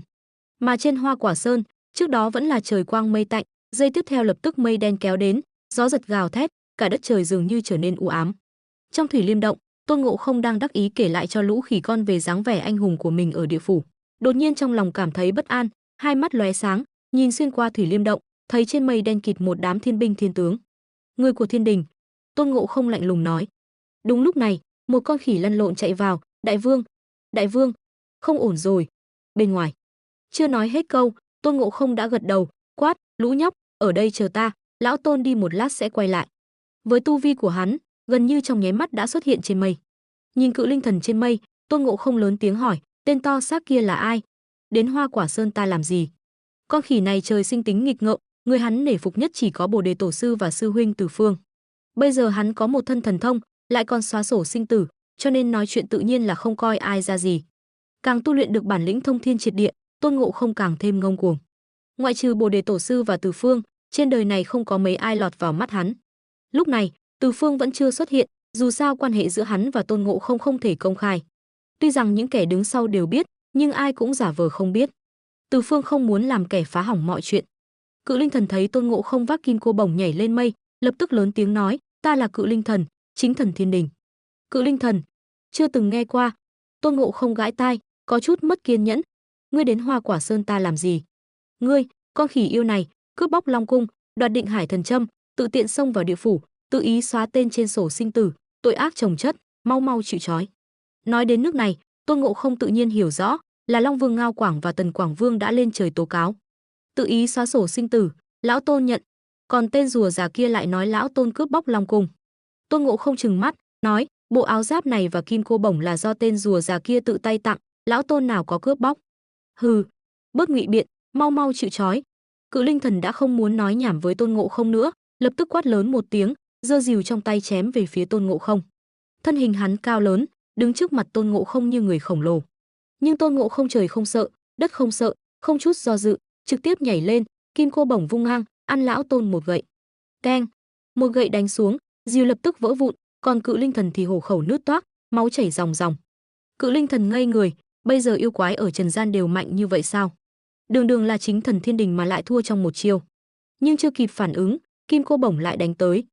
Cây gậy nặng 1.3.500 cân, lại được Tôn Ngộ Không dùng hết sức đánh xuống, sức mạnh không thể tả xiết. Cự linh thần lập tức lăn ra ngất xỉu. 3 vạn thiên binh thiên tướng đều ngây người, cự linh thần quá kém cỏi rồi, vậy mà đã thua, còn bị đánh ngất xỉu. Hình như ông ta còn chưa đỡ được 2 gậy. Con khỉ yêu này quá mạnh. Tôn Ngộ Không nhanh tay nhanh mắt, nhân lúc cự linh thần rơi xuống mây, lập tức xông lên, giơ gậy định đánh chết cự linh thần. Từ Phương nấp trên mây, bất đắc dĩ lắc đầu. Con khỉ này từ khi rời khỏi Phương Thốn Sơn, bây giờ càng thêm ngông cuồng. Nhưng hắn đã ở đây, tự nhiên không thể trơ mắt nhìn Tôn Ngộ Không bem chết chính thần thiên đình. Đi đỡ cự linh thần. Từ Phương quay sang dặn dò một tiểu tướng bên cạnh. Sau đó, không đợi tiểu tướng gật đầu, thân hình Từ Phương đã biến mất, khi xuất hiện lại đã ở bên cạnh Tôn Ngộ Không. Bù. Kim cô bổng theo động tác của Tôn Ngộ Không vung xuống, nhưng ngay lúc này, Tôn Ngộ Không bỗng nhiên sững người, vì hắn đột nhiên phát hiện kim cô bổng không nghe lời hắn điều khiển, dừng lại giữa không trung. Ai? Tôn Ngộ Không trừng mắt. Từ khi có được kim cô bổng, đây là lần đầu tiên xảy ra chuyện như vậy. Chẳng lẽ bảo bối còn phản bội ngươi sao? Không nên có sát tâm như vậy. Đúng lúc này, Từ Phương xuất hiện, lơ lửng bên cạnh Tôn Ngộ Không, thản nhiên nói, là. Tôn Ngộ Không hai mắt trợn tròn, không thể tin nổi nhìn Từ Phương, vừa định gọi sư huynh, kết quả mới thốt ra một chữ thì đột nhiên một tiếng sấm sét vang lên. Trong tiếng sấm dường như mang theo ý cảnh cáo, Tôn Ngộ Không lập tức nuốt chữ còn lại vào bụng. Con khỉ này cũng quá bất cẩn. Từ Phương mỉm cười lắc đầu, sau đó phẩy tay áo, một phân thân giống hệt hắn xuất hiện. Tôn Ngộ Không tự nhiên cũng tu luyện phân thân thuật, thấy vậy lập tức hiểu ý Từ Phương, liền nhổ một sợi lông, thổi tiên khí vào, biến thành một phân thân giống hệt hắn, sau đó đánh nhau với phân thân của Từ Phương. Mà trong hư không, bản thể của Tôn Ngộ Không lập tức ôm chầm lấy Từ Phương, cười ha hả, sư huynh, đệ nhớ huynh muốn chết. Con khỉ này. Từ Phương cũng cười nói, lâu rồi không gặp, bây giờ oai phong hơn nhiều rồi. Trong hư không này, hắn tự nhiên không sợ bị người khác phát hiện, dù có bị cao thủ phát hiện cũng không sao, dù sao hắn cũng không làm chuyện này công khai. Hai sư huynh đệ trò chuyện một hồi, Tôn Ngộ Không đột nhiên cảm thấy kim cô bổng trong tay rung động, dường như muốn đến gần Từ Phương. Sư huynh, Tôn Ngộ Không không khỏi ngẩn ra, Từ Phương lại biết nguyên nhân trong đó. Lúc trước, trong trận chiến với Cửu Đầu Trùng ở Đông Hải, hắn đã triệu hồi kim cô bổng, mà bản thân hắn lại có năng lực giao tiếp với pháp bảo, kim cô bổng nhìn thấy hắn, tỏ ra thân thiết cũng là bình thường. Như ý kim cô bổng này là bảo bối tốt, sư đệ sau này nhất định phải đối xử tốt với nó. Từ Phương nói xong, đưa tay vuốt nhẹ kim cô bổng, như đang dỗ dành, nhẹ giọng nói, sư đệ ta bản tính không xấu, sau này ngươi hãy đi theo hắn cho tốt, đừng có làm loạn. Kim cô bổng rung lên, như đang đáp lại. Từ Phương thấy vậy, Tôn Ngộ Không nhìn mà ngây người. Sư huynh của hắn vẫn luôn thần bí và mạnh mẽ như vậy, lại còn có thể giao tiếp với pháp bảo của mình, làm như hắn mới là chủ nhân của Kim Cô Bổng vậy. Sư đệ, bây giờ huynh nghe theo lời sư phụ, vào thiên đình làm quan. Cự linh thần cứ để huynh mang đi, đệ hãy ở lại Hoa Quả Sơn chờ đợi, chúng ta sẽ gặp lại. Từ Phương nói. Tôn Ngộ Không không chút do dự, hào sảng nói, mọi chuyện nghe theo sư huynh. Từ Phương gật đầu, sau đó nói, tuy nhiên, quan hệ giữa chúng ta tạm thời không thể để người ngoài biết. Lát nữa phân thân của huynh sẽ giả vờ thua, rút quân về. Đệ cứ chiếm Hoa Quả Sơn. Được. Tôn Ngộ Không gật đầu. Sau khi bàn bạc xong, hai người rời khỏi hư không. Quả nhiên, phân thân của Từ Phương và phân thân của Tôn Ngộ Không đánh nhau mấy chục hiệp, giả vờ lộ sơ hở, thua chạy. Yêu hầu thực lực mạnh mẽ, tạm thời hồi thiên đình phục mệnh. Từ Phương liếc nhìn cự linh thần đã được cứu, tên này vẫn đang hôn mê. Các thiên binh tự nhiên nghe theo lệnh của Từ Phương, rút quân về. Trong Linh Tiêu Bảo Điện, cự linh thần đã tỉnh lại, đang quỳ dưới đất nhận tội, bệ hạ, tiểu thần vô năng, xin bệ hạ trách phạt. Nói xong, cự linh thần cũng không quên kể khổ, nói mình không có công lao cũng có khổ lao, sợ Ngọc Đế thật sự chơi xấu, trách phạt thì phiền phức. Con khỉ yêu kia thủ đoạn cực kỳ lợi hại, nếu không có Từ thần tướng ra tay cứu giúp, tiểu thần e rằng đã mất mạng rồi. Từ Phương ở bên cạnh cũng nói, bẩm bệ hạ, thần cũng đã giao thủ với con khỉ yêu kia, yêu hầu một thân thần thông, thông thiên triệt địa, trận chiến này không trách được cự linh thần. Ngọc Đế muốn diễn kịch, vậy thì hắn sẽ phối hợp diễn cho xong vở kịch này, coi như nợ Ngọc Đế một ân tình. Từ Phương hiện tại chưa có tư cách phá hỏng kế hoạch của Phật môn, chỉ có thể ẩn nhẫn chờ đợi, sau này mới có thể làm nên chuyện lớn. Quả nhiên, như Từ Phương dự đoán, Ngọc Đế nghe cự linh thần thua trận liền nổi giận, còn Thái Bạch Kim Tinh thì nhân cơ hội đề nghị chiêu an Tôn Ngộ Không. Không ai biết Thái Bạch Kim Tinh đóng vai trò gì trong âm mưu này. Nhưng khi ông ta xuống trần gian mời Tôn Ngộ Không lên trời, mọi chuyện đã đi đúng hướng như Từ Phương dự đoán. Tôn Ngộ Không được ban chức Bật Mã Ôn, phụ trách chăm sóc thiên mã. Chỉ là con khỉ này không trực tiếp đi nhậm chức, mà lại đi hỏi đường, sau đó bay thẳng đến vườn đào. Bởi vì bên cạnh vườn đào chính là phủ đệ mới xây của Trảm Ma thần tướng Từ Phương. Sư huynh, ngay cả phủ đệ của sư huynh cũng khí phái như vậy, lại còn nằm cạnh một vườn đào lớn thế này, thật sự là hơn lão Tôn nhiều lắm. Tôn Ngộ Không vừa chảy nước miếng vừa nói, ánh mắt đầy ghen tị. Đương nhiên, hắn không ghen tị với chức quan của Từ Phương, cũng không ghen tị với phủ đệ khí phái của Từ Phương, mà là ghen tị phủ đệ của Từ Phương lại nằm cạnh vườn đào. Ha ha ha, thì ra là con khỉ ngươi. Vừa lúc Tôn Ngộ Không đến trước cửa phủ đệ của Từ Phương cảm nhận được, lập tức xuất hiện, kéo con khỉ vào phủ, đồng thời dặn dò thiên binh canh giữ trước cửa, hôm nay Tôn đại nhân đến phủ đệ của ta muốn cùng hắn uống rượu say sưa, không có việc gì thì đừng làm phiền. Tuân lệnh. Thiên binh canh giữ lập tức cung kính đáp. Trong phủ đệ thần tướng đã có sẵn trận pháp hư không do Từ Phương bố trí. Hai người ở bên trong trò chuyện vui vẻ, quên hết mọi chuyện trần tục. Cứ như vậy nửa tháng trôi qua, Tôn Ngộ Không ngày nào cũng đến phủ đệ thần tướng uống rượu, việc chăn ngựa bị bỏ bê, khiến các thần tiên trên thiên đình đều âm thầm đồn đoán, Trảm Ma thần tướng và Bật Mã Ôn sao lại có nhiều chuyện để nói vậy. Người khác nói gì, Từ Phương không quan tâm, mà hắn ở trong phủ đệ nửa tháng, Ngọc Đế đã ngồi không yên. Đùa sao, triệu ngươi lên trời không phải để ngươi suốt ngày uống rượu, chính sự của trẫm còn làm không. Một đạo thánh chỉ truyền đến phủ đệ thần tướng, Từ Phương đành phải thở dài đi đến doanh trại. Dù sao, dưới trướng hắn cũng có 3 vạn thiên binh trực thuộc. 3 vạn thiên binh này coi như là đội ngũ mà Ngọc Đế giao cho hắn. Trước tiên phải thu phục những thiên binh này, biến họ thành người của mình. Một mình mặc giáp trụ thần tướng lên trời, đi đến doanh trại. Thiên binh canh giữ cổng lập tức vào bẩm báo. Doanh trại thiên binh trực thuộc Từ Phương có tên là Huyễn Thần Quân Doanh. Sau khi thiên binh vào bẩm báo, không lâu sau, liền có mấy thiên tướng ăn mặc chỉnh tề chạy ra khỏi doanh trại. Chúng mặt tướng không biết từ thần tướng Giá Lâm, có lỗi đón tiếp, mong thần tướng đại nhân thứ lỗi. Nhìn mấy thiên tướng trước mặt, Từ Phương tùy ý phẩy tay, sau này anh em cùng nhau làm việc, chút tiểu tiết không cần để ý. Chỉ cần sau này các vị phối hợp với công việc của ta, lập được thành tích khiến bệ hạ hài lòng là được. Mấy thiên tướng lập tức chắp tay tạ ơn, sau đó mới đứng dậy, vâng. Chúng mặt tướng nhất định không phụ lòng bệ hạ, không phụ sự kỳ vọng của thần tướng đại nhân. Từ Phương gật đầu. Đối với những lời khách sáo chính thức của thiên đình này, hắn đương nhiên không tin là thật, thật sự cho rằng những thiên binh này sẽ vô cớ trung thành với mình. Nhưng hắn vừa mới đến doanh trại, nếu muốn thiết lập uy tín, vẫn phải dựa vào bản lĩnh của mình. Trước tiên dẫn ta đến thao trường xem thử. Từ Phương thản nhiên nói. Lúc này, phần lớn thiên binh trong doanh trại hẳn là đang ở thao trường luyện tập. Hắn muốn xem thử mấy vạn thiên binh mà Ngọc Đế giao cho mình có tố chất thế nào. Mấy thiên tướng nhìn nhau, cuối cùng đành cắn răng dẫn Từ Phương đến thao trường. Toàn bộ thao trường được chia làm 4 khu vực, mỗi khu vực có khoảng 7-8 nghìn thiên binh. Chỉ là lúc này trên thao trường, các thiên binh không luyện tập mà lại cười đùa, duỗi lưng, đánh lộn với nhau. Lão già Ngọc Đế này cũng không có ý tốt a. Nhìn thấy cảnh tượng này, Từ Phương thầm nghĩ, cũng hiểu được ý của Ngọc Đế. Từ khi thành lập, thiên đình nắm quyền tam giới, luôn là thiên đình chủ động xuống trần gian tìm yêu ma gây sự, chưa từng có ai dám đánh lên thiên đình. Một khi thiên binh xuất chiến, rất nhiều lần đều là lấy nhiều đánh ít. Điều này dẫn đến việc thiên binh luôn thắng nhiều thua ít. Mà về sau, Phật giáo và đạo giáo dần dần lớn mạnh, cộng thêm danh nghĩa của tứ phương thiên đế, Ngọc Đế cũng dần mất đi quyền kiểm soát thiên đình. Cho nên, lão già Ngọc Đế này cũng chỉ có danh nghĩa là chủ tam giới. Bây giờ nhìn những thiên binh này, từng người lười biếng, Từ Phương lập tức hiểu được ý của Ngọc Đế. Hắn muốn bắt đầu chỉnh đốn thiên đình. Muốn chỉnh đốn, phải nắm quyền, nắm binh quyền. Hắn cần một đội quân thiên binh hùng mạnh, có thể trải qua đại chiến. Vì vậy, Ngọc Đế để Từ Phương dẫn dắt những thiên binh này, thực chất là lợi dụng uy phong của Từ Phương khi đổ sát phân thân của Thiên Ba Tuần để huấn luyện những thiên binh này, biến họ thành một đội quân hổ báo. Mấy thiên tướng bên cạnh tự nhiên cũng nhìn thấy những thiên binh lười biếng trên thao trường, lại len lén nhìn sắc mặt của Từ Phương, trong lòng thầm kêu khổ. Trước khi ta đến, người phụ trách đội thiên binh này là ai? Từ Phương quay đầu thản nhiên hỏi. Mấy thiên tướng ấp úng, không ai chịu nói.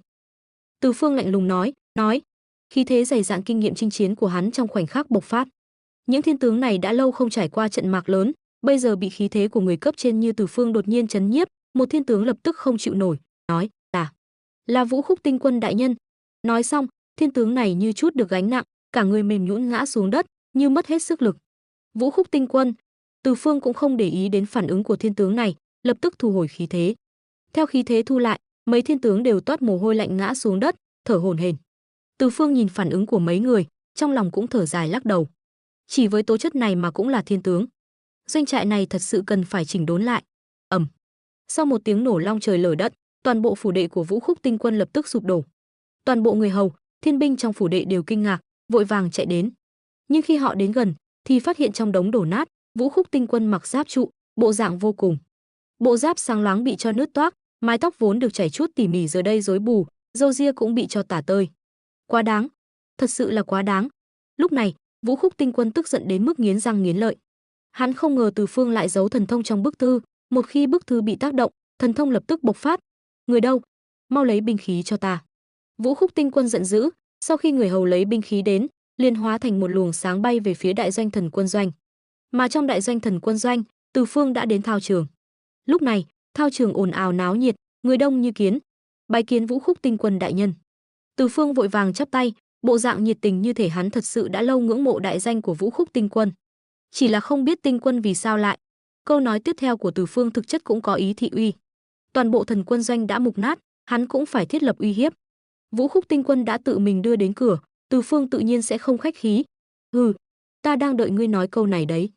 Vũ Khúc Tinh Quân hừ lạnh một tiếng, giơ tay lên, một thanh thần kiếm xuất hiện trong tay, sau đó ánh vàng lóe lên, hắn nhảy lên đài cao, đến chiến. Từ Phương cũng ánh mắt lóe lên, nhảy lên đài cao, trong tay ánh sáng lóe lên, quỷ sướng xuất hiện, để ta xem thử ngươi có bản lĩnh gì. Để ta xem ngươi, tên tiểu tử này, rốt cuộc có bản lĩnh gì. Vũ Khúc Tinh Quân vung kiếm chém về phía Từ Phương. Vũ Khúc Tinh Quân, nếu muốn đánh bại ta, hãy dùng hết bản lĩnh của ngươi đi. Thủ đoạn này chỉ khiến ta coi thường ngươi thôi. Từ Phương cười lớn, thân hình lóe lên, chủ động nghênh đón. Quỷ sướng gào thét, chém trúng thần kiếm trong tay Vũ Khúc Tinh Quân. Keng! Một tiếng kim loại va chạm vang lên, thần kiếm trong tay Vũ Khúc Tinh Quân đứt làm đôi. Chỉ dựa vào sức mạnh của thần binh mà thôi. Nhìn thần kiếm trong tay đứt làm đôi, Vũ Khúc Tinh Quân cũng không nản lòng, vung tay lên, hai đoạn kiếm gãy biến thành hai con dao long, gầm rú lao về phía Từ Phương. Sức mạnh của song dao sao? Tốt lắm. Từ Phương giơ tay lên, một bàn tay vàng khổng lồ xuất hiện, trực tiếp nắm lấy hai con dao long, sau đó ném mạnh xuống đất. Hai con dao long kêu thảm thiết, rơi xuống đất biến thành hai đoạn kiếm gãy. Sắc mặt Vũ Khúc Tinh Quân lập tức thay đổi. Quả nhiên, cao thủ vừa ra tay đã biết có hay không. Chỉ một chiêu, hắn đã hoàn toàn thất bại. Không thể nào, ta không tin. Vũ Khúc Tinh Quân đỏ mắt gầm lên, lao về phía Từ Phương, tung một cú đấm mạnh vào ngực Từ Phương. Những thiên binh đều trừng mắt, vì họ phát hiện Từ Phương lại không né tránh, để mặc cú đấm của Vũ Khúc Tinh Quân đánh trúng ngực mình. Ngay sau đó, chuyện khiến mọi người kinh ngạc đã xảy ra. Cú đấm của Vũ Khúc Tinh Quân đánh trúng Từ Phương, nhưng Từ Phương lại không hề nhúc nhích, ngược lại Vũ Khúc Tinh Quân bị lực phản chấn đánh ngã xuống đất. Ngươi đã tu luyện thân thể. Vũ Khúc Tinh Quân lồm cồm bò dậy, lau vết máu trên khóe miệng, ánh mắt đầy vẻ không thể tin nổi. Trong tu luyện, khó nhất chính là tu luyện thân thể, đây là điều mà ai cũng biết. Nhưng Vũ Khúc Tinh Quân lại không ngờ rằng Từ Phương trước mắt lại là một người tu luyện thân thể đại thành. Tuy nhiên, nàng ta không biết Từ Phương thực ra không chủ ý tu luyện thân thể cường tráng hiện tại hoàn toàn nhờ vào thuộc tính nhận được từ hệ thống điểm danh. Mặc dù tu vi hiện tại của hắn là Thái Ất Kim Tiên, nhưng nếu xét về thuộc tính, thậm chí một số đại la kim tiên cũng không sánh bằng Từ Phương. Đây cũng chính là điểm mạnh nhất của Từ Phương. Còn muốn đánh nữa không? Từ Phương vững vàng đứng trên đài cao, nhìn xuống Vũ Khúc Tinh Quân. Trong lúc giao đấu, xét về binh khí, Vũ Khúc Tinh Quân không bằng Từ Phương, xét về thân thể, càng là một trời một vực. Hơn nữa, Từ Phương xuất thân từ Phương Thốn Sơn, đây là điều ai cũng biết. Nếu xét về thần thông, Vũ Khúc Tinh Quân tự nhiên cũng không muốn tiếp tục tự rước lấy nhục. Lúc này, Vũ Khúc Tinh Quân thành khẩn nói, Từ thần tướng thực lực cao cường, ta thua rồi, nhận thua là được. Từ nay về sau, ngươi hãy thành thật ở lại Thần Sách Doanh. Từ Phương nói, hiện tại ta phái ngươi trấn thủ doanh môn, ngươi có phục không? Đây rõ ràng là cố ý chèn ép Vũ Khúc Tinh Quân. Vũ Khúc Tinh Quân tự nhiên nhìn ra được, nhưng thân bất do kỳ, dù trong lòng không cam, nàng ta cũng không còn cách nào khác, mà tướng tâm phục khẩu phục. Tốt lắm. Từ Phương ngay sau đó nhìn về phía toàn doanh thiên binh, quát lớn, Vũ Khúc Tinh Quân đã tâm phục khẩu phục, còn các ngươi thì sao? Ánh mắt sắc bén nhìn về phía đám thiên binh, khiến bọn họ như ngồi trên đống lửa. Thấy vậy, một tên thiên tướng lập tức quỳ xuống, lớn tiếng nói, mà tướng tâm phục, Từ thần tướng uy vũ. Có người dẫn đầu, những thiên binh thiên tướng còn lại cũng lần lượt quỳ xuống, chúng ta tâm phục, Từ thần tướng uy vũ. Sau này nguyện tuân theo mệnh lệnh của Từ thần tướng đại nhân. Nhìn chàng trai trẻ tuổi khí phách hừng hực trước mắt, Vũ Khúc Tinh Quân trong lòng đầy chua xót, dường như trong nháy mắt đã già đi rất nhiều. Chẳng lẽ thật sự sắp đổi thay rồi sao? Thần Sách Doanh tổng cộng có 3 vạn thiên binh thiên tướng. Từ hôm nay trở đi, thiết lập 3 quân, Tuyên Vũ, Thần Vũ, Thiên Vũ, mỗi quân 1 vạn người. Từ Phương đứng trên đài cao, nhìn đám thiên binh thiên tướng bên dưới, lạnh lùng nói, hiện tại các thiên tướng sẽ được phân bổ lại để thống lĩnh 3 quân, nhưng đây chỉ là tạm thời. Từ hôm nay trở đi, ta thiết lập một quy tắc trong quân, kẻ mạnh làm vua. Chỉ cần các ngươi có bản lĩnh đánh bại cấp trên của mình, ta sẽ phong chức vụ tương ứng cho các ngươi. Thậm chí, nếu ai có bản lĩnh đánh bại ta cũng có thể nhường vị. Đây là quy tắc của ta, cũng là quy tắc của đội quân tinh nhuệ mà ta thống lĩnh. Các ngươi có ai không phục không? Một loạt lời nói vang vọng, chấn động cả đất trời, lập tức gây ra không ít xôn xao trong toàn doanh. Ngay cả trên mặt Vũ Khúc Tinh Quân cũng lộ ra vẻ kinh ngạc. Nàng ta vạn lần không ngờ Từ Phương lại chơi lớn như vậy. Ai có bản lĩnh đánh bại hắn, là có thể ngồi vào vị trí của hắn. Sự kinh ngạc trong mắt các tướng sĩ cũng bị Từ Phương nhìn thấy. Đây cũng chính là kết quả hắn muốn. Cả Thần Sách Doanh đã an nhàn quá lâu rồi. Nói dễ nghe thì đây là một đám thiên binh thiên tướng, nói khó nghe thì đây chỉ là một bầy cừu. Vì vậy, Từ Phương phải ra tay mạnh, dùng thuốc mạnh. Chỉ có trải qua chiến đấu mới có thể trở thành nam nhi chân chính. Đây là kinh nghiệm mà Từ Phương đã đúc kết được khi rời Phương Thốn Sơn xuống núi Lịch Lãm. Ví dụ như yêu ma ở phàm trần, không chỉ phải đối phó với thiên đình, thỉnh thoảng lại phải đối mặt với thiên binh xuống trần diệt yêu, mà còn phải đối mặt với những yêu ma khác tranh giành địa bàn. Vì vậy, những yêu ma có thể sống sót, phần lớn đều đã trải qua nhiều trận chiến. Đây cũng là vốn liếng để chúng sống sót. Hiện tại, điều Từ Phương cần làm chính là khơi dậy dã tâm của đám thiên binh này, biến chúng từ một bầy cừu thành một bầy sói hung ác. Theo mệnh lệnh vừa ban ra, sau khi phản ứng lại, đám thiên binh bên dưới lập tức hừng hực khí thế. Dù sao, chỉ cần đánh bại được cấp trên của mình là có thể ngồi vào vị trí của đối phương. Mà vị trí này đại diện không chỉ là vinh quang, mà còn là tài nguyên tu luyện sau này. Dù sao thiên đình cũng sẽ phát lương bổng. Từ Phương lạnh lùng quan sát, lập tức có không ít thiên binh hướng cấp trên của mình phát động khiêu chiến. Trên đài cao, thỉnh thoảng lại có thiên binh bị đánh bại xuống đài, cũng có thiên tướng thực lực không đủ bị thiên binh đánh bại. Kéo dài suốt 3 ngày, Từ Phương cuối cùng cũng chọn ra được tướng lĩnh thống lĩnh 3 quân. Mỗi quân thiết lập một thiên tướng, thống lĩnh 10 tên, tổng cộng 33 thiên tướng. Trong số những thiên tướng này, một bộ phận vốn là thiên tướng, một bộ phận khác là thiên binh đánh bại cấp trên mà được thăng chức. Từ Phương tự nhiên đối xử bình đẳng, khen thưởng và an ủi trước mặt toàn quân. Cảnh tượng này lọt vào mắt Vũ Khúc Tinh Quân, khiến nàng ta càng thêm phức tạp trong lòng. Nàng ta không phải không biết thực lực chiến đấu của Thần Sách Doanh trước đây, thậm chí cũng đã nghĩ ra không ít biện pháp để xoay chuyển cục diện này, nhưng phần lớn đều không mấy hiệu quả. Thế mà nàng ta không ngờ rằng, Từ Phương vừa đến chưa đầy 3 ngày, đã có thể khiến Thần Sách Doanh uể oải này thay đổi hoàn toàn. Chưa hết, sau khi làm xong tất cả những việc này, Từ Phương lại ban ra một mệnh lệnh, 30 thống lĩnh trong 3 quân, mỗi người dẫn dắt 1000 thiên binh dưới trướng, mỗi ngày tiến hành diễn tập đồ sát. Kẻ đứng cuối sẽ bị Từ Phương phong ấn tu vi, ném vào 18 tầng địa ngục, trải nghiệm tất cả các loại cực hình ở 18 tầng địa ngục. Tần Quảng Vương đã sớm nể sợ uy phong của Từ Phương, đối với chuyện này tự nhiên không dám có ý kiến gì. Mà trong quân Thần Sách Doanh, để tránh bị đày xuống địa ngục chịu hình, tự nhiên ai nấy đều dốc sức khổ luyện. Còn lúc này, Từ Phương lại bị Ngọc Đế triệu đến giao trì bằng một đạo pháp chỉ. Từ thần tướng, bệ hạ đang ở trong giao trì, ngươi tự mình vào đi. Thiên nô truyền chỉ cung kính nói với Từ Phương. Từ Phương gật đầu, hỏi, bệ hạ tìm ta có việc gì? Điều này nô tài không biết, Từ thần tướng vẫn nên tự mình hỏi bệ hạ thì hơn. Thiên nô tự nhiên không dám nói lung tung. Lúc này, Từ Phương cũng không hỏi thêm nữa, mà gật đầu, sau đó bước vào giao trì. A bệ hạ, người. Tuy nhiên, khi Từ Phương nhìn thấy trang phục hiện tại của Ngọc Đế trong giao trì, không khỏi giật mình. Khác với đế bào kim quan trong Lăng Tiêu Bảo Điện, Ngọc Đế hôm nay mặc một bộ áo bào xanh, ăn mặc như một cao nhân đắc đạo ở trần gian. Hôm nay trẫm triệu ngươi đến đây là có chuyện muốn hỏi. Ngọc Đế nói, ngươi cũng không cần câu nệ, trẫm không mặc đế bào, sẽ không câu nệ hư lễ quá nhiều. Vâng, không biết bệ hạ có gì phân phó tiểu thần.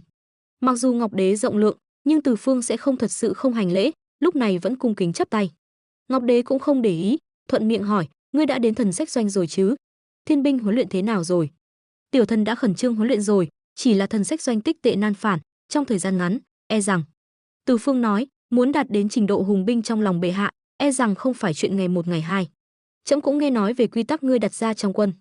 Chuyện khác trẫm không quản, trẫm chỉ hỏi ngươi, thần sách doanh cần bao lâu mới đủ mạnh? Ngọc Đế lắc đầu, nói. Từ Phương mở to hai mắt, nói, 100 năm. Hắn có ý thăm dò thái độ của Ngọc Đế. Nhưng Ngọc Đế lại hừ lạnh một tiếng, trên trời 100 năm, phàm trần ngươi hãy tính xem đã qua bao nhiêu năm rồi. Trẫm chờ được lâu như vậy sao? Vậy 50 năm đi. Trong lòng Từ Phương kỳ thực cũng không sợ Ngọc Đế lắm, lúc nói chuyện cũng tùy tiện hơn nhiều, tiểu thần cố gắng một chút, 50 năm chắc cũng gần đủ rồi. 50 năm. Ngọc Đế trừng mắt, quát, quá dài. Vậy 30 năm, 20 năm. Thôi được rồi, bệ hạ tự mình huấn luyện đi. Từ Phương thấy Ngọc Đế dù thế nào cũng không hài lòng, liền lập tức buông tay, định không làm nữa. Dù sao phúc lợi của Trảm Ma thần tướng này hắn còn chưa được hưởng, lại bị Ngọc Đế phái đi làm việc. Ngươi nha. Ngọc Đế lại bị lời nói của Từ Phương làm cho sững sờ, sau đó bật cười, tính tình của ngươi khi ở Phương Thốn Sơn cũng vậy sao? Bệ hạ, chuyện này không liên quan đến tính tình của tiểu thần. Ngươi là chúa tể tam giới, tiểu thần không dám nói người có hiểu về việc luyện binh hay không, nhưng người rõ ràng là đang làm khó tiểu thần. Tiểu thần làm không được. Từ Phương nói, phúc lợi của Trảm Ma thần tướng này còn chưa được hưởng, lại bị bệ hạ phái đi làm việc. Thôi thì vậy, bệ hạ nói cái này không được, cái kia quá dài, tiểu thần thật sự làm không được. Người vẫn nên tìm người khác đi. Tiểu thần vẫn nên lập tức trở về Phương Thốn Sơn hầu hạ tổ sư thì hơn. Lúc nói chuyện, hắn đã lôi tổ sư Bồ Đề ra, khiến Ngọc Đế không tiện nói gì thêm. Từ Phương, trẫm không có ý ép buộc ngươi, nhưng ngươi là đồ đệ của tổ sư Bồ Đề, đối với một số chuyện chắc cũng hiểu được đôi chút. Thật sự không chờ được lâu như vậy. Đối với Từ Phương, Ngọc Đế cũng rất bất lực. Hắn thật sự muốn bồi dưỡng Từ Phương thành tâm phúc, chỉ tiếc tâm phúc này hiện tại xem ra như nước đổ lá khoai. Đương nhiên, chuyện này sẽ không để ngươi làm không công. Từ hôm nay trở đi, bổng lộc của ngươi tăng gấp 3, bổng lộc của toàn bộ thiên binh thiên tướng trong thần sách doanh tăng gấp đôi. Thế nào? Ngọc Đế cũng hiểu, muốn ngựa chạy phải cho ngựa ăn cỏ, lúc này liền lập tức tăng bổng lộc của Từ Phương, hy vọng có thể khơi dậy tích cực của hắn. Bệ hạ, có câu nói chó khôn không cắn người nghèo, dù người có tăng bổng lộc của thần lên gấp trăm lần, thần cũng không có cách nào huấn luyện thần sách doanh trong thời gian ngắn. Trên mặt Từ Phương cũng lộ vẻ khó xử, nhưng ngay sau đó, mắt hắn sáng lên, đột nhiên nói, tuy nhiên, bệ hạ, thần có một chủ ý, có thể huấn luyện thần sách doanh trong thời gian ngắn. Ồ, nói nghe xem. Ngọc Đế lập tức hứng thú. Từ Phương cũng không vòng vo, trực tiếp nói ra ý đồ của mình, thiên binh thiên tướng trong thần sách doanh ít khi chiến đấu. Nếu bệ hạ tin tưởng thần, chi bằng giao toàn bộ thiên binh thiên tướng trong thần sách doanh cho thần toàn quyền xử lý. Thần sẽ dẫn bọn họ xuống trần gian hàng yêu phục ma. Trên trời một ngày, dưới đất một năm, chắc chắn sẽ nhanh chóng huấn luyện đám cừu này thành mãnh hổ. Thực ra trong này còn có ý đồ riêng của Từ Phương. Ngay từ khi vừa lên trời, hắn đã nhận ra, thiên đình tuy tốt, nhưng không phù hợp với mình. Tình huống của hắn phức tạp hơn, thích hợp sống lâu dài ở phàm trần như Nhị Lang Thần hơn. Dù sao hắn có hệ thống điểm danh, mỗi ngày đều có thể điểm danh, từ đó nhận được thuộc tính cộng dồn. Trên trời một ngày, dưới đất một năm, đây chính là chênh lệch hơn 300 lần. Như vậy, bệ hạ ở trên trời chờ 3 tháng, thần ở dưới trần gian huấn luyện thần sách doanh trăm năm. Từ Phương cười nói, đương nhiên, bổng lộc của bệ hạ cũng phải theo kịp. Nếu không, thiên binh có kinh nghiệm chiến đấu đầy đủ, nhưng tu vi vẫn không tăng lên được. Bổng lộc không thành vấn đề. Ngọc Đế gật đầu, trầm ngâm một lát rồi nói, Từ Khanh, trẫm cho ngươi 100 năm. Vừa hay dưới trần gian ở Bắc Hải có một con dao long tác loạn, tụ tập thế lực lớn. Lần này Khanh dẫn thiên binh xuống trần gian, tiện tay diệt luôn con dao long đó.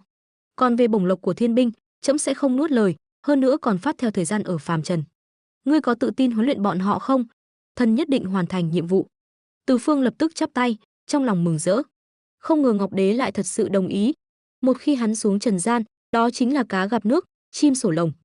Vừa có thể lịch lãm điểm danh, vừa có thể nhận bổng lộc của thiên đình, nhất cử lưỡng tiện.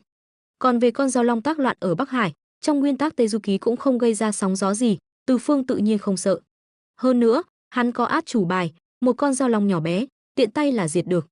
Hắn không tin Ngọc Đế sẽ đưa ra một đối thủ mà hắn không thể chiến thắng để bem hắn, không cần thiết phải làm vậy. Thần Sách Doanh vừa mới bắt đầu tràn đầy sức sống, đột nhiên nhận được nhiệm vụ xuống trần gian diệt yêu. 3 vạn tướng sĩ Thần Sách Doanh không coi trọng chuyện này. Trong lòng bọn họ, yêu ma hạ giới nho nhỏ sao dám chống lại thiên binh. Hơn nữa, bọn họ có trang bị tinh lương, thực lực mạnh mẽ, yêu ma nho nhỏ mà thôi, chuyến này coi như xuống trần gian thư giãn vậy. Nhìn đám thiên binh này căn bản không coi trọng chuyện này, Từ Phương trong lòng khẽ hừ một tiếng, cũng tốt, nhân cơ hội này, đá một số kẻ vô dụng trong Thần Sách Doanh ra ngoài. Một nén nhang sau, đại quân Thần Sách Doanh tập kết. Từ Phương mặc giáp trụ, phía sau dẫn theo Vũ Khúc tinh quân cùng 10 thiên tướng, 30 thống lĩnh 3 vạn thiên binh dưới trướng, chuẩn bị sẵn sàng, từ Bắc Thiên môn xuống trần gian. Đại quân hàng yêu thay ta hô hào xuất phát. 3 vạn thiên binh, thiên tướng hạ phàm, thanh thế đại, tiên vân ngang trời, che khuất cả mặt trời. Bẩm thân tướng đại nhân, nghe thấy tiếng sóng Bắc Hải rồi, Bắc Hải sắp đến. 1 canh giờ sau, có thiên binh tiền tiêu trở về bẩm báo. Từ Phương gật đầu, ra lệnh đại quân tiếp tục tiến lên. Quả nhiên, một nén nhang sau, Từ Phương đột nhiên nhìn thấy phía trước yêu khí ngập trời, 4 phương 8 hướng có không ít yêu quái xuất hiện. Những yêu quái này hình thù kỳ dị, tụ tập thành từng nhóm nhỏ, còn khiến Từ Phương cảm thấy kỳ lạ hơn là những yêu quái này lại ăn mặc sặc sỡ, trên mặt cũng tràn đầy hỉ khí, từng người vừa nói vừa cười hướng về một nơi yêu khí ngập trời ở Bắc Hải bay đi, giống như người phàm tụ tập vậy. Chẳng lẽ là yêu vương nào đó cưới vợ hay là mừng thọ? Từ Phương ánh mắt lóe lên kim quang, quay đầu nhìn đám thiên binh, lần này đến đúng lúc rồi, nhân cơ hội này, dập tắt nhuệ khí của đám nhóc con này, cũng để chúng nhận thức được thực lực hiện tại của bản thân. Càng đến gần nơi yêu khí ngập trời này, Từ Phương càng cảm nhận được hỉ khí tràn ngập trong ổ yêu quái. Đây là một tòa cung điện nguy nga tráng lệ màu xanh lam, phía trên cung điện có 3 chữ lớn Hải Vương cung. Mà trước cổng vòm, có không ít tinh quái hải tộc đang nghênh đón yêu quái từ 4 phương 8 hướng đến chúc mừng. Đồng thời, trên mặt biển còn có không ít tướng lĩnh yêu ma hải tộc dẫn theo yêu binh tuần tra qua lại, đề phòng có người gây rối.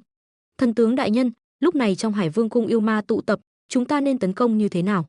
Xin thần tướng đại nhân quyết định. Lúc này, Vũ Khúc tinh quân vẫn mặc trang phục thiên binh. Dù sao Từ Phương lệnh cho nàng ta canh giữ doanh môn, đã coi như giáng chức nàng ta xuống đáy rồi. Nếu Từ Phương không lên tiếng, e rằng Vũ Khúc tinh quân cả đời chỉ có thể làm một thiên binh. Vì vậy, Vũ Khúc tinh quân rất mong muốn lập công trước mặt Từ Phương, để cứu vãn địa vị của mình trong lòng Từ Phương. Nhưng Từ Phương hiện tại đối với Vũ Khúc tinh quân cũng không có gì áy náy.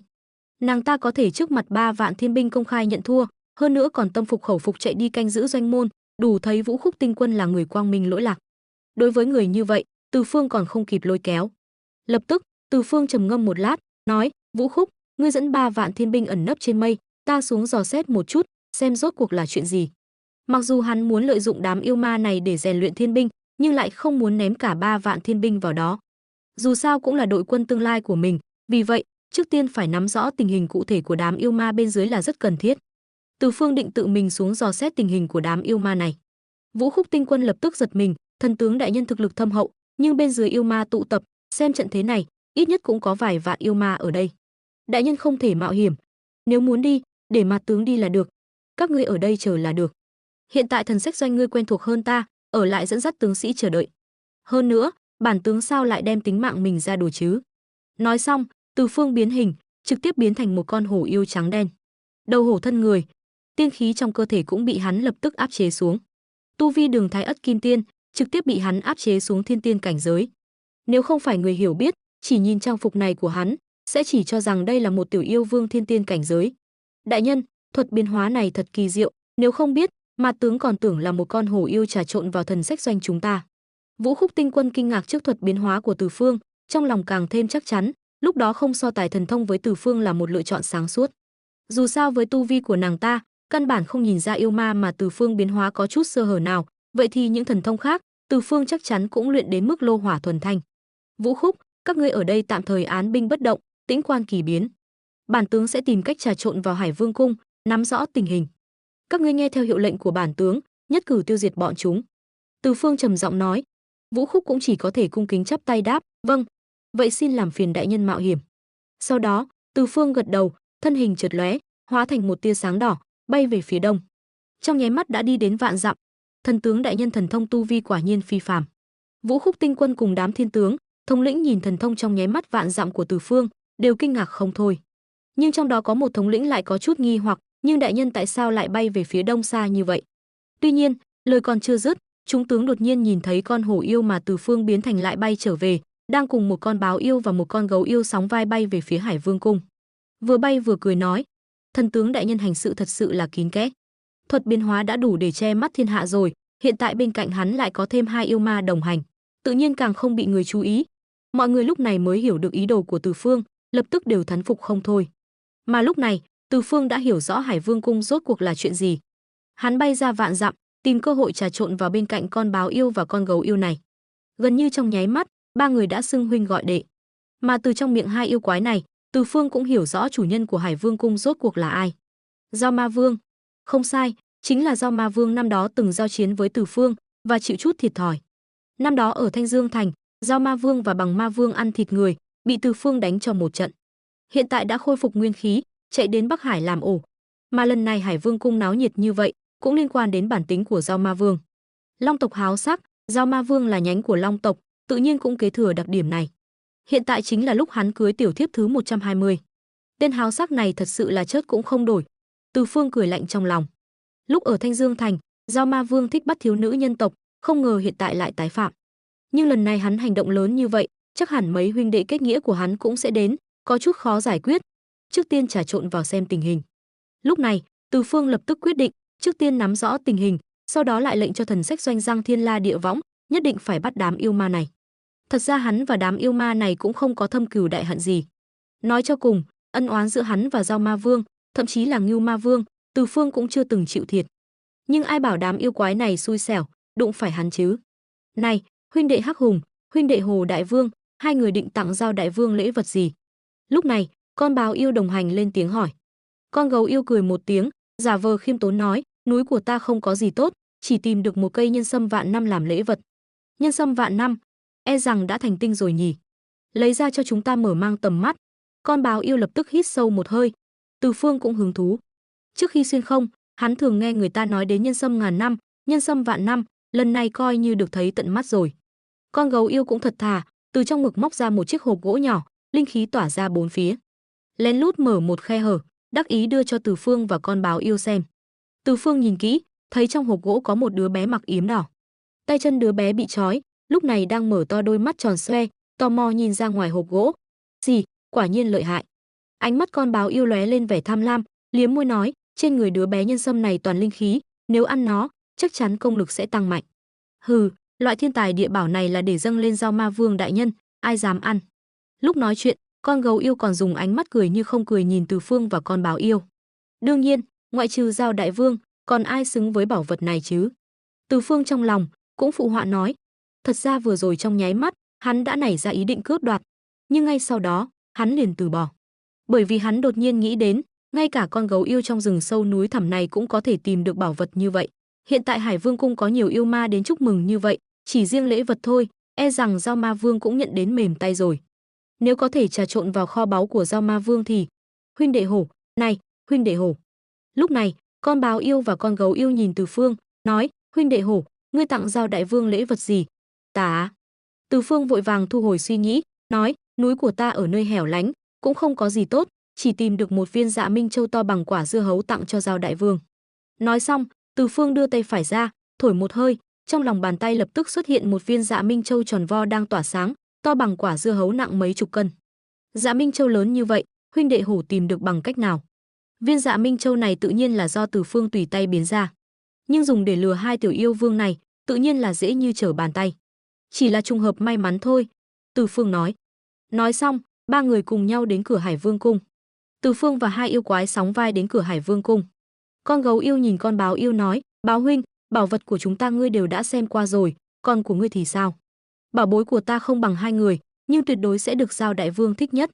Nói xong, con báo yêu nhìn trái nhìn phải, lặng lẽ từ trong ngực móc ra một cái túi nhỏ bằng bàn tay, sau đó ra hiệu cho Từ Phương và con gấu yêu dùng pháp lực nhìn vào trong túi.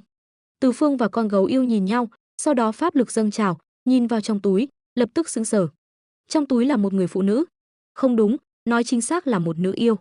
Đây là một con hồ ly tinh có 3 đuôi. Làn da nàng ta rất trắng, rất mịn màng, đôi mắt trong sáng long lanh mang theo màu xanh nhạt, tỏa ra ánh sáng dịu dàng ấm áp. Sống mũi cao thẳng mang theo đường cong đẹp mắt. Mái tóc màu hạt dẻ vừa mềm mại vừa óng ả, tỏa ra ánh sáng lấp lánh. Nhìn tuổi tác của tiểu hồ ly, ước chừng chỉ mười mấy tuổi, nhưng đã có vẻ đẹp khuynh đảo chúng sinh của hồ tộc. Lúc này, tiểu hồ ly đang mở to đôi mắt xanh nhạt, tò mò đánh giá thế giới bên ngoài túi. Điều này khiến Từ Phương cảm thấy rất kỳ lạ, bởi vì hắn cũng từng tu luyện pháp thuật hư không, thậm chí không ít đồ vật của hắn đều được hắn mở ra trong hư không. Nhưng theo hắn biết, loại pháp thuật hư không này chỉ có thể chứa đựng vật chất. Nhưng cái túi trong tay con báo yêu này chỉ to bằng bàn tay, bên trong lại có thể chứa một con hồ ly tinh sống. Báo huynh, tại sao cái túi này của ngươi lại có thể chứa sinh vật sống? Từ Phương có chút tò mò hỏi. Điều này lúc trước cũng không biết là tổ sư Bồ Đề không nói, hay là hắn cũng không biết. Nhưng mà, những thứ tổ sư Bồ Đề không biết chắc không nhiều. Lúc trước không giảng giải cho hắn, chắc là nhất thời không chú ý đến. Điều này Hổ Đại Vương không biết. Lúc này, con báo yêu còn chưa kịp lên tiếng, con gấu yêu lại kinh ngạc nhìn Từ Phương, nói, đây là thú nang, có thể phóng to thu nhỏ, chứa đựng sinh vật sống. Nhưng mà, sinh vật sống bên trong nhiều nhất chỉ có thể sống vài ngày thôi. Đúng vậy, luyện chế thú nang cũng không phải chuyện gì khó, Hổ Đại Vương không hiểu cũng không sao. Ta có thể dạy ngươi phương pháp luyện chế. Con báo yêu lại hào phóng nói. Vậy thì đa tạ báo huynh. Từ Phương chắp tay, cười nói, báo huynh thật sự là biết lấy lòng, lần này e rằng báo huynh sẽ chiếm được sự yêu ái. Dù sao ai cũng biết Dao Ma Vương háo sắc, con báo yêu này thật sự là biết lấy lòng Dao Ma Vương. Vừa nói chuyện, đã đến cửa Hải Vương cung. Từng đôi tôm binh cua tướng không ngừng tuần tra, còn có tinh quái hải tộc ăn mặc sặc sỡ đứng ở cửa cung điện Hải Vương cung, nghênh đón yêu tộc đến chúc mừng. Trong đó, người dẫn đầu là một con dao long mặc áo bào đỏ. Có thể thấy, con dao long này tiến hóa chưa hoàn chỉnh, một cái đầu vẫn giữ nguyên hình dáng dao long. Ba người các ngươi làm gì? Có thiệp mời không? Dao long chặn ba người lại, hỏi. Con báo yêu và con gấu yêu liên tục gật đầu, từ trong ngực móc ra một tấm thiệp mời màu đỏ đưa qua. Từ Phương cũng làm theo, từ trong ngực móc ra, lập tức biến ra một tấm thiệp mời màu đỏ. Cũng may nơi này có không ít yêu tộc đến chúc mừng, thiệp mời cũng chỉ lật qua loa một chút, liền bị ném vào chậu gỗ bên cạnh. Sau đó, con dao long liền sai một con cá xanh dẫn ba người Từ Phương vào trong. Ba vị, mời vào trong. Con cá xanh dẫn đường phía trước, sau khi vào cung điện, bên trong cung điện lại là một thế giới khác, nguy nga tráng lệ, lộng lẫy. Ba người đi theo con cá xanh vào cung điện, trước tiên nhìn thấy hai cây cột rồng. Trên cột lại quấn quanh hai con rồng vàng khổng lồ. Chỉ là hai con rồng vốn nên oai phong lẫm liệt, lúc này lại có vẻ thê thảm vô cùng. Toàn thân pháp lực bị trói buộc, không thể động đậy, chỉ có thể bị trói trên cột cho người khác xem. Lúc này, Từ Phương cũng không khỏi sững sờ, nhịn không được hỏi. Con cá xanh liền cười nói, Hổ Đại Vương không biết, bọn chúng là con của Bắc Hải Long Vương. Chỉ là lúc Dao Đại Vương nhà ta đến Bắc Hải, hai con cá nhỏ này không biết lễ nghĩa, chọc giận Dao Đại Vương nhà ta. Vì vậy, Dao Đại Vương liền dùng pháp thuật trói bọn chúng lại ở đây, coi như là thay Bắc Hải Long Vương dạy dỗ bọn chúng. Ra là vậy. Từ Phương gật đầu, trong lòng lại thầm lẩm bẩm, xem ra ngày tháng của Long Vương cũng không dễ dàng gì. Trước có Đông Hải Long Vương trở thành quân cờ trong kế hoạch của Phật môn, bị Tôn Ngộ Không đại náo Đông Hải, sau có con trai của Bắc Hải Long Vương bị trói công khai ở Hải Vương cung cho người ta xem. Long tộc thật sự là mất mặt đến nhà rồi. Có thể tưởng tượng, hai con rồng này bị trói ở đây, mất mặt chính là cả Long tộc. Mà Bắc Hải Long Vương lại không có cách nào, chỉ có thể lên trời cầu cứu. Cả Long tộc đang xuống dốc. Ba người đến trong cung điện, bên trong cung điện có nơi chuyên để đăng ký lễ vật. Ba người đưa bảo vật của mình lên, có một con bọ ngựa tinh ở đó đăng ký, sau đó liền để con cá xanh dẫn ba người vào chỗ ngồi. Nơi yến tiệc là một quảng trường rộng lớn, lúc này đã ngồi đầy khách, đủ loại yêu vật tụ tập, ít nhất cũng có vài vạn. Cũng khó trách nơi này lại tỏa ra yêu khí hùng hậu như vậy. Mà ở vị trí cao nhất, có một đài cao bằng pha lê. Trên đài, Dao Ma Vương mặc áo bào đỏ, lúc này đang cầm chén rượu, cười ha hả chiêu đãi các yêu vương. Mà phía sau hắn, còn có Ngưu Ma Vương, Bằng Ma Vương ngồi. Ngoại trừ Tôn Ngộ Không, 6 trong số 7 đại thánh sau này đã tụ tập đủ. Nhìn Dao Ma Vương đắc ý vênh váo, Từ Phương không khỏi cười lạnh. Hắn đã cảm nhận được, yêu quái tu vi cao nhất ở đây cũng chỉ là Ngưu Ma Vương bọn họ. Đối với hắn mà nói, không hề e ngại. Mà vừa rồi hắn đã chú ý đến, khách đến chúc mừng sẽ giao bảo vật cho bọ ngựa tinh, sau đó bọ ngựa tinh sẽ chuyển đến kho báu. Mà vừa rồi khi Từ Phương vào, đã lưu lại một đạo pháp lực trên viên Dạ Minh Châu to bằng quả dưa hấu kia. Hiện tại, vị trí kho báu đã bị Từ Phương nắm rõ. Lưu lại một phân thân ở đây uống rượu, sau đó bản thể Từ Phương lập tức hóa thành một cơn gió, bay thẳng đến kho báu của Dao Ma Vương. Quả nhiên, khi hắn đến kho báu, liền thấy một con tôm tinh đang chỉ huy đám tiểu yêu khiêng mấy cái dương lớn vào kho báu. Hạ tổng quản, lần này đại vương thành thân, nhưng nhận được không ít bảo bối tốt nha. Một tiểu yêu khiêng dương, trên mặt nịnh nọt cười. Mà lúc này, Từ Phương lại cười lạnh một tiếng, pháp lực quanh thân tỏa ra, trong nháy mắt bao phủ toàn bộ kho báu. Bảo bối quả thật không ít, nhưng hiện tại là của ta rồi. Từ Phương hiện thân, pháp lực chấn động, đám tiểu yêu lập tức thất khiếu chảy máu mà chết. Sau đó, Từ Phương lập tức bước vào kho báu. Kho báu này rộng trăm trượng, trên kệ bày la liệt đủ loại bảo vật. Trong kho báu có đủ loại bảo vật, có thần binh lợi khí phát ra hào quang, cũng có không ít kỳ hoa dị quả, còn có không ít dương chứa bảo vật mà Từ Phương cũng không biết là gì. Nhưng có thể được bày trong kho báu, Từ Phương có thể khẳng định tuyệt đối đều là thứ tốt. Quả nhiên là ngựa không ăn cỏ đêm không mập, người không có của phi nghĩa không giàu. Lần này phát tài rồi. Từ Phương rất hài lòng nhìn bảo vật trong kho báu, sau đó lập tức mở ra hư không, như cá voi hút nước, đem toàn bộ bảo vật trong kho báu dọn sạch. Thậm chí cả Dạ Minh Châu dùng để chiếu sáng trong kho báu cũng bị Từ Phương vét sạch không còn một viên. Kho báu vốn bày la liệt bảo vật, giờ đây như bị châu chấu càn quét, không còn một cọng lông nào cho Dao Ma Vương.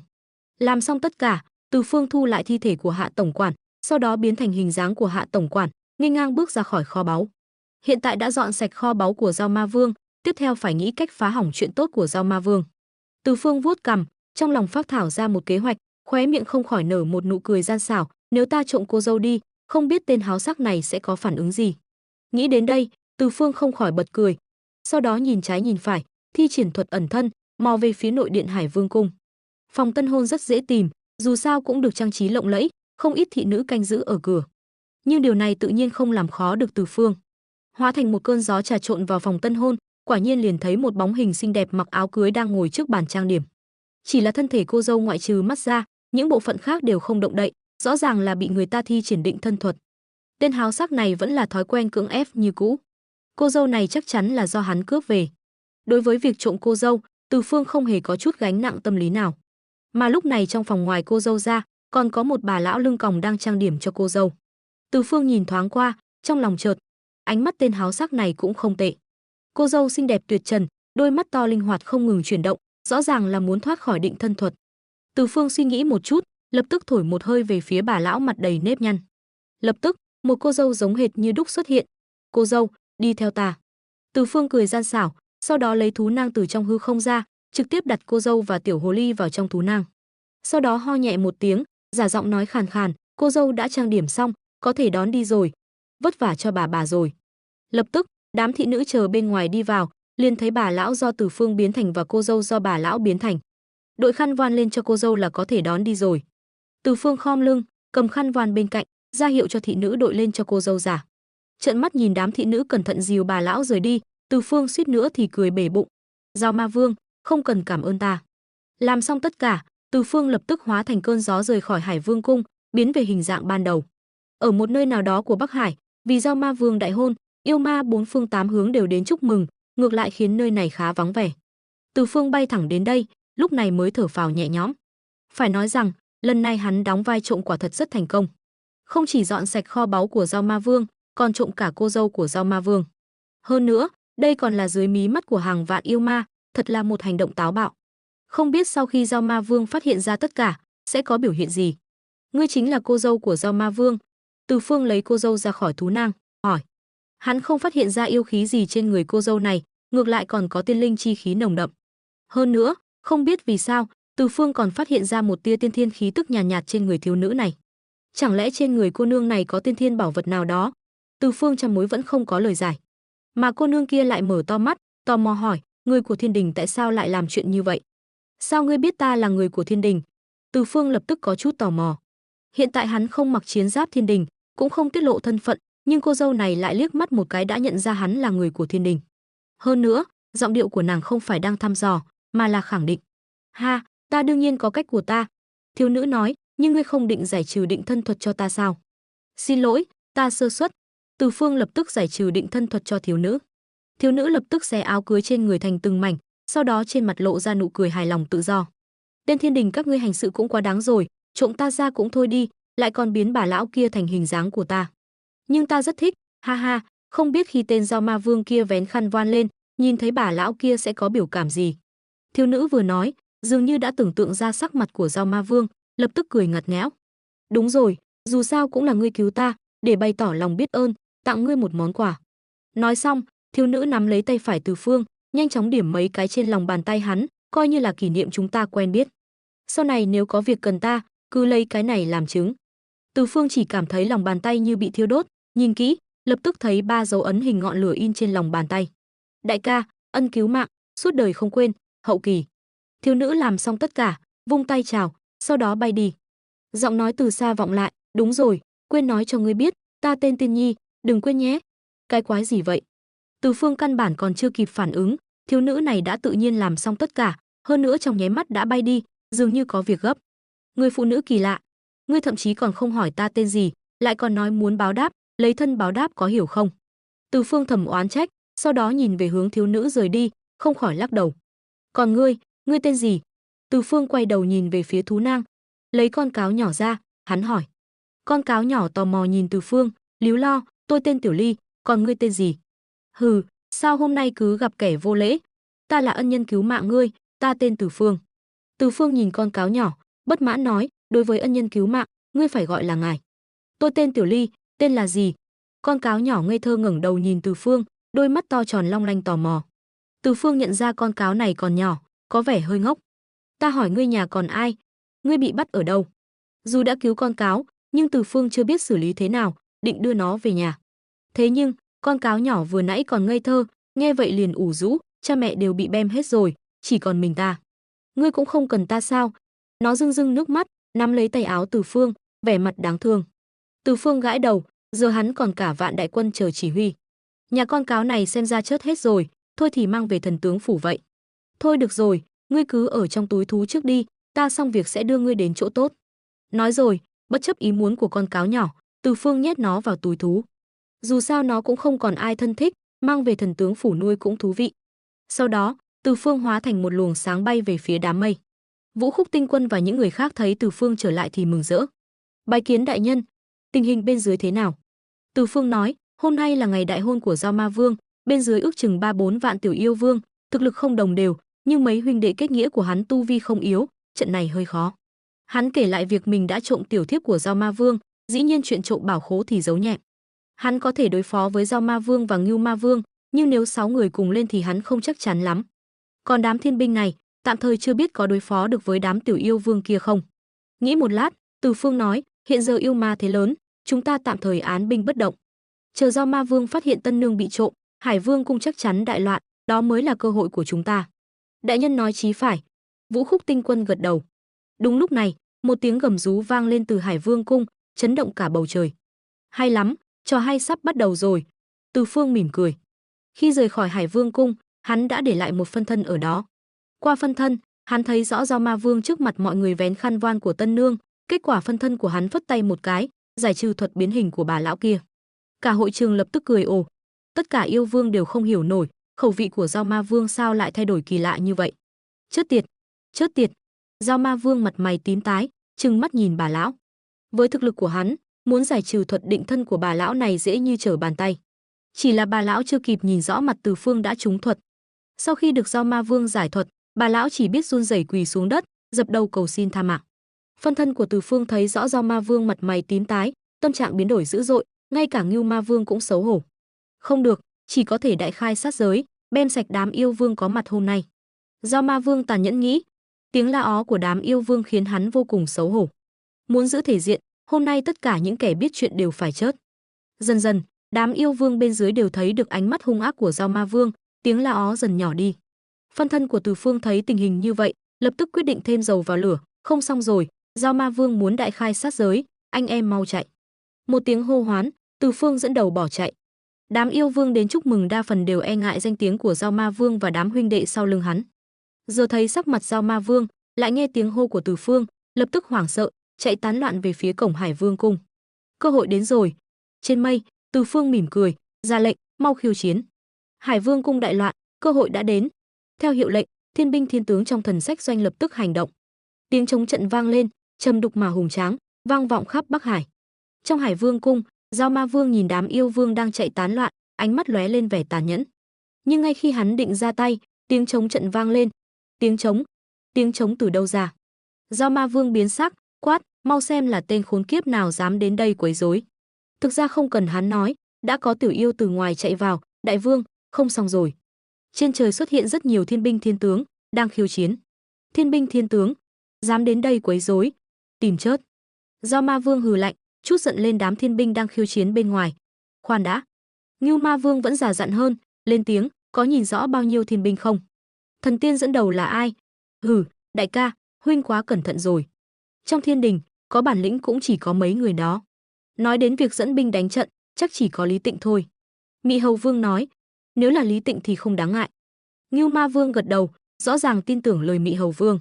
Dù sao trong mấy huynh đệ, Mị Hầu Vương là người thông minh nhất. Dưới trướng hắn chỉ có Na Cha là đánh được, nhưng Na Cha và hắn không cùng phe, làm sao cản được bọn họ. Ha ha, đúng vậy. Sư Đà Vương cười lớn, nếu vậy, đại ca, chúng ta hôm nay cứ bem sạch đám thiên binh thiên tướng đó. Nếu vẫn chưa hả giận, chúng ta cứ đánh lên Lăng Tiêu Bảo Điện, đuổi Ngọc Đế xuống, tự mình làm thiên đế chẳng phải tốt hơn sao? Ha ha, nói phải. Mấy yêu vương khác cũng cười ầm lên. Được, hôm nay sẽ bem sạch đám thiên binh này. Mau, chuẩn bị cho ta. Giao Ma Vương cũng bị đám huynh đệ kích động, hùng tâm bừng bừng. Ngay sau đó, mấy yêu vương mặc giáp trụ, cầm binh khí, dẫn theo đám tiểu yêu hùng hổ ra khỏi Hải Vương cung. Bây giờ thiên binh vây đánh, đám tiểu yêu vương đến chúc mừng cũng không ra được. Suy nghĩ một hồi, bọn chúng cũng chỉ có thể đi theo Ngưu Ma Vương, Giao Ma Vương. Chỉ chốc lát sau, hàng vạn yêu quái đã ra khỏi Hải Vương cung, chen trúc kín cả mặt biển. Ta muốn xem là tên nào không muốn sống dám đến đây quấy rối. Mấy luồng sáng đáp xuống trước mặt đám yêu quái. 6 đại yêu vương tay cầm thần binh, oai phong lẫm liệt. Khoan đã, hình như có gì đó không đúng, huynh đệ. Đúng lúc này, Mị Hầu Vương nhíu mày, nhỏ giọng nói, mọi người nhìn xem, cơ sĩ của thiên binh trên trời hình như không phải của Lý Tịnh. Ngưu Ma Vương nghe vậy, lập tức nhìn lên trời. Ngay sau đó, Ngưu Ma Vương, Giao Ma Vương và Bằng Ma Vương đều nổi giận. Tên tiểu tử tốt gan, hóa ra là ngươi tự chui đầu vào lưới. Ba tên này có thù oán với Từ Phương. Năm đó, bọn chúng đã bị Từ Phương cho ăn hành không ít. Mấy năm nay, bọn chúng cũng nghe nói Từ Phương đã lên thiên đình, nhưng không ngờ lần này dẫn binh xuất chiến lại là kẻ thù cũ của mình. Đại ca, người phá hỏng chuyện tốt của huynh năm đó cũng là hắn sao? Sư Đà Vương và Mị Hầu Vương cùng Ngư Dung Vương chưa từng gặp Từ Phương, thấy Từ Phương mặc giáp trụ thiên đình, đứng trên mây, còn Ngưu Ma Vương thì nghiến răng nghiến lợi, liền không khỏi nhỏ giọng hỏi. Ngưu Ma Vương nghiến răng ken két, ta vĩnh viễn không quên được tên tiểu tử này. Nếu không phải hắn, ta đã thu phục được toàn bộ yêu binh dưới trướng Vạn Tuế Hổ Vương rồi. Đại ca, người phá hỏng chuyện tốt của huynh năm đó cũng là hắn.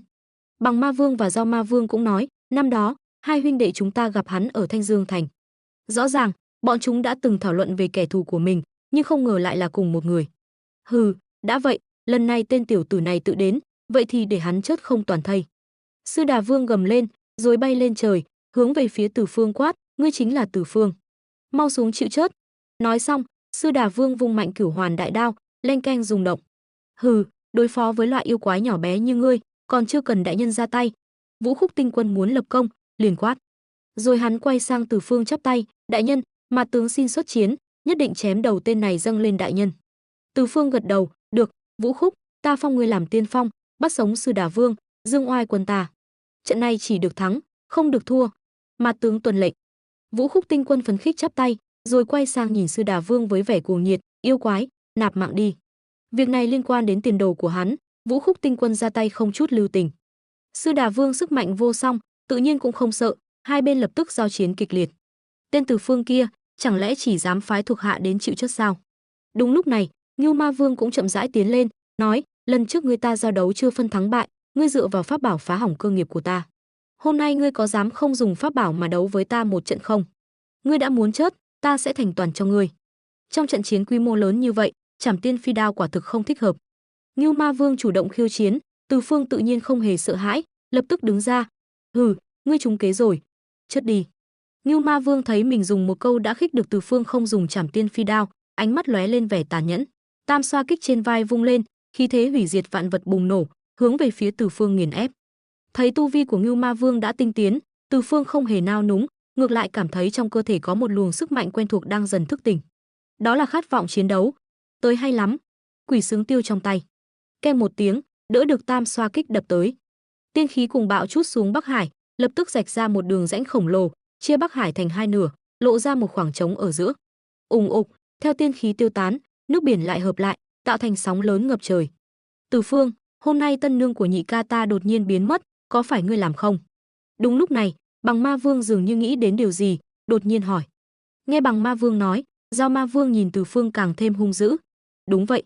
Từ Phương thẳng thắn thừa nhận, nhìn Giao Ma Vương, cười nói, Giao Ma Vương, tân nương ta chuẩn bị cho ngươi thế nào?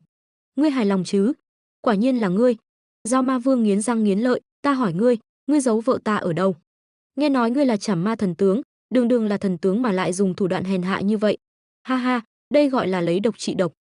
Từ Phương cười lớn, Ngươi vô cớ ép người ta thành thân với ngươi, ta đây là thay trời hành đạo, với loại yêu ma hèn hạ như ngươi cần gì phải nói đến thủ đoạn. Chớt tiệt, chớt tiệt.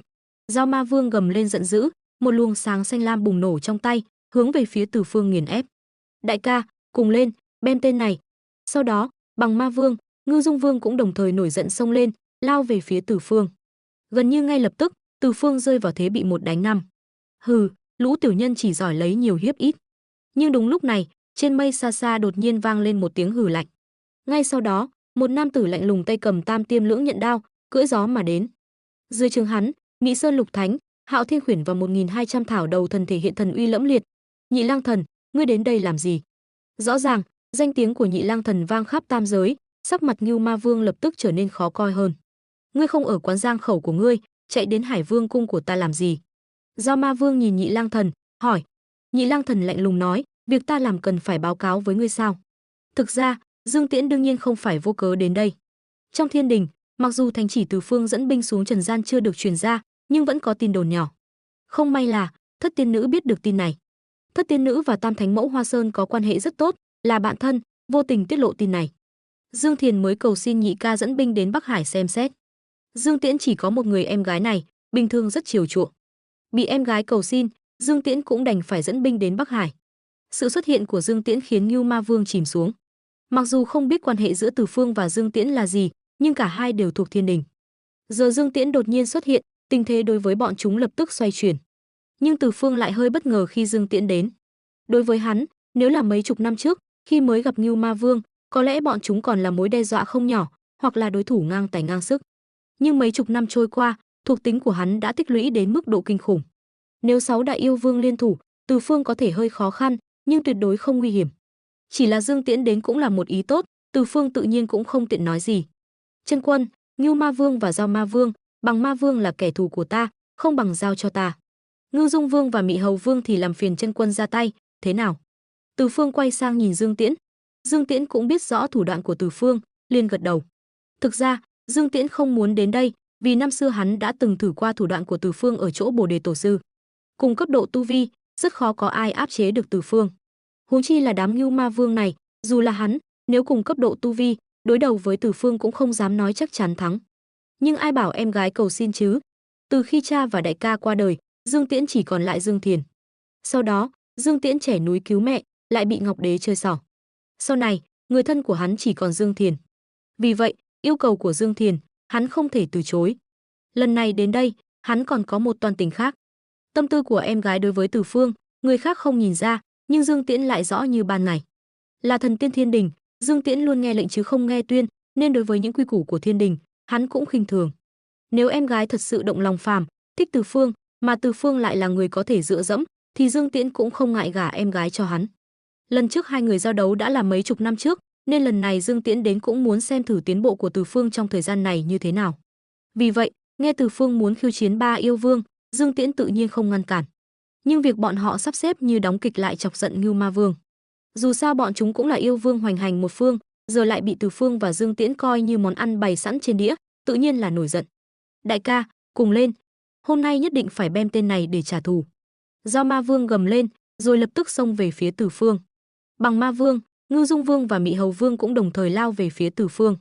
Nhưng một luồng sáng hiện lên, Dương Tiễn lại chắn ngang trước mặt Ngư Dung Vương và Mị Hầu Vương, hai ngươi điếc rồi sao? Đối thủ của hai ngươi là ta. Giọng nói lạnh lùng, sát khí ngập trời. Hừ, dù là Nhị Lang Thần thì sao? Hôm nay, chúng ta sẽ bem chết ngươi, tên thiên phạt thiên thần này.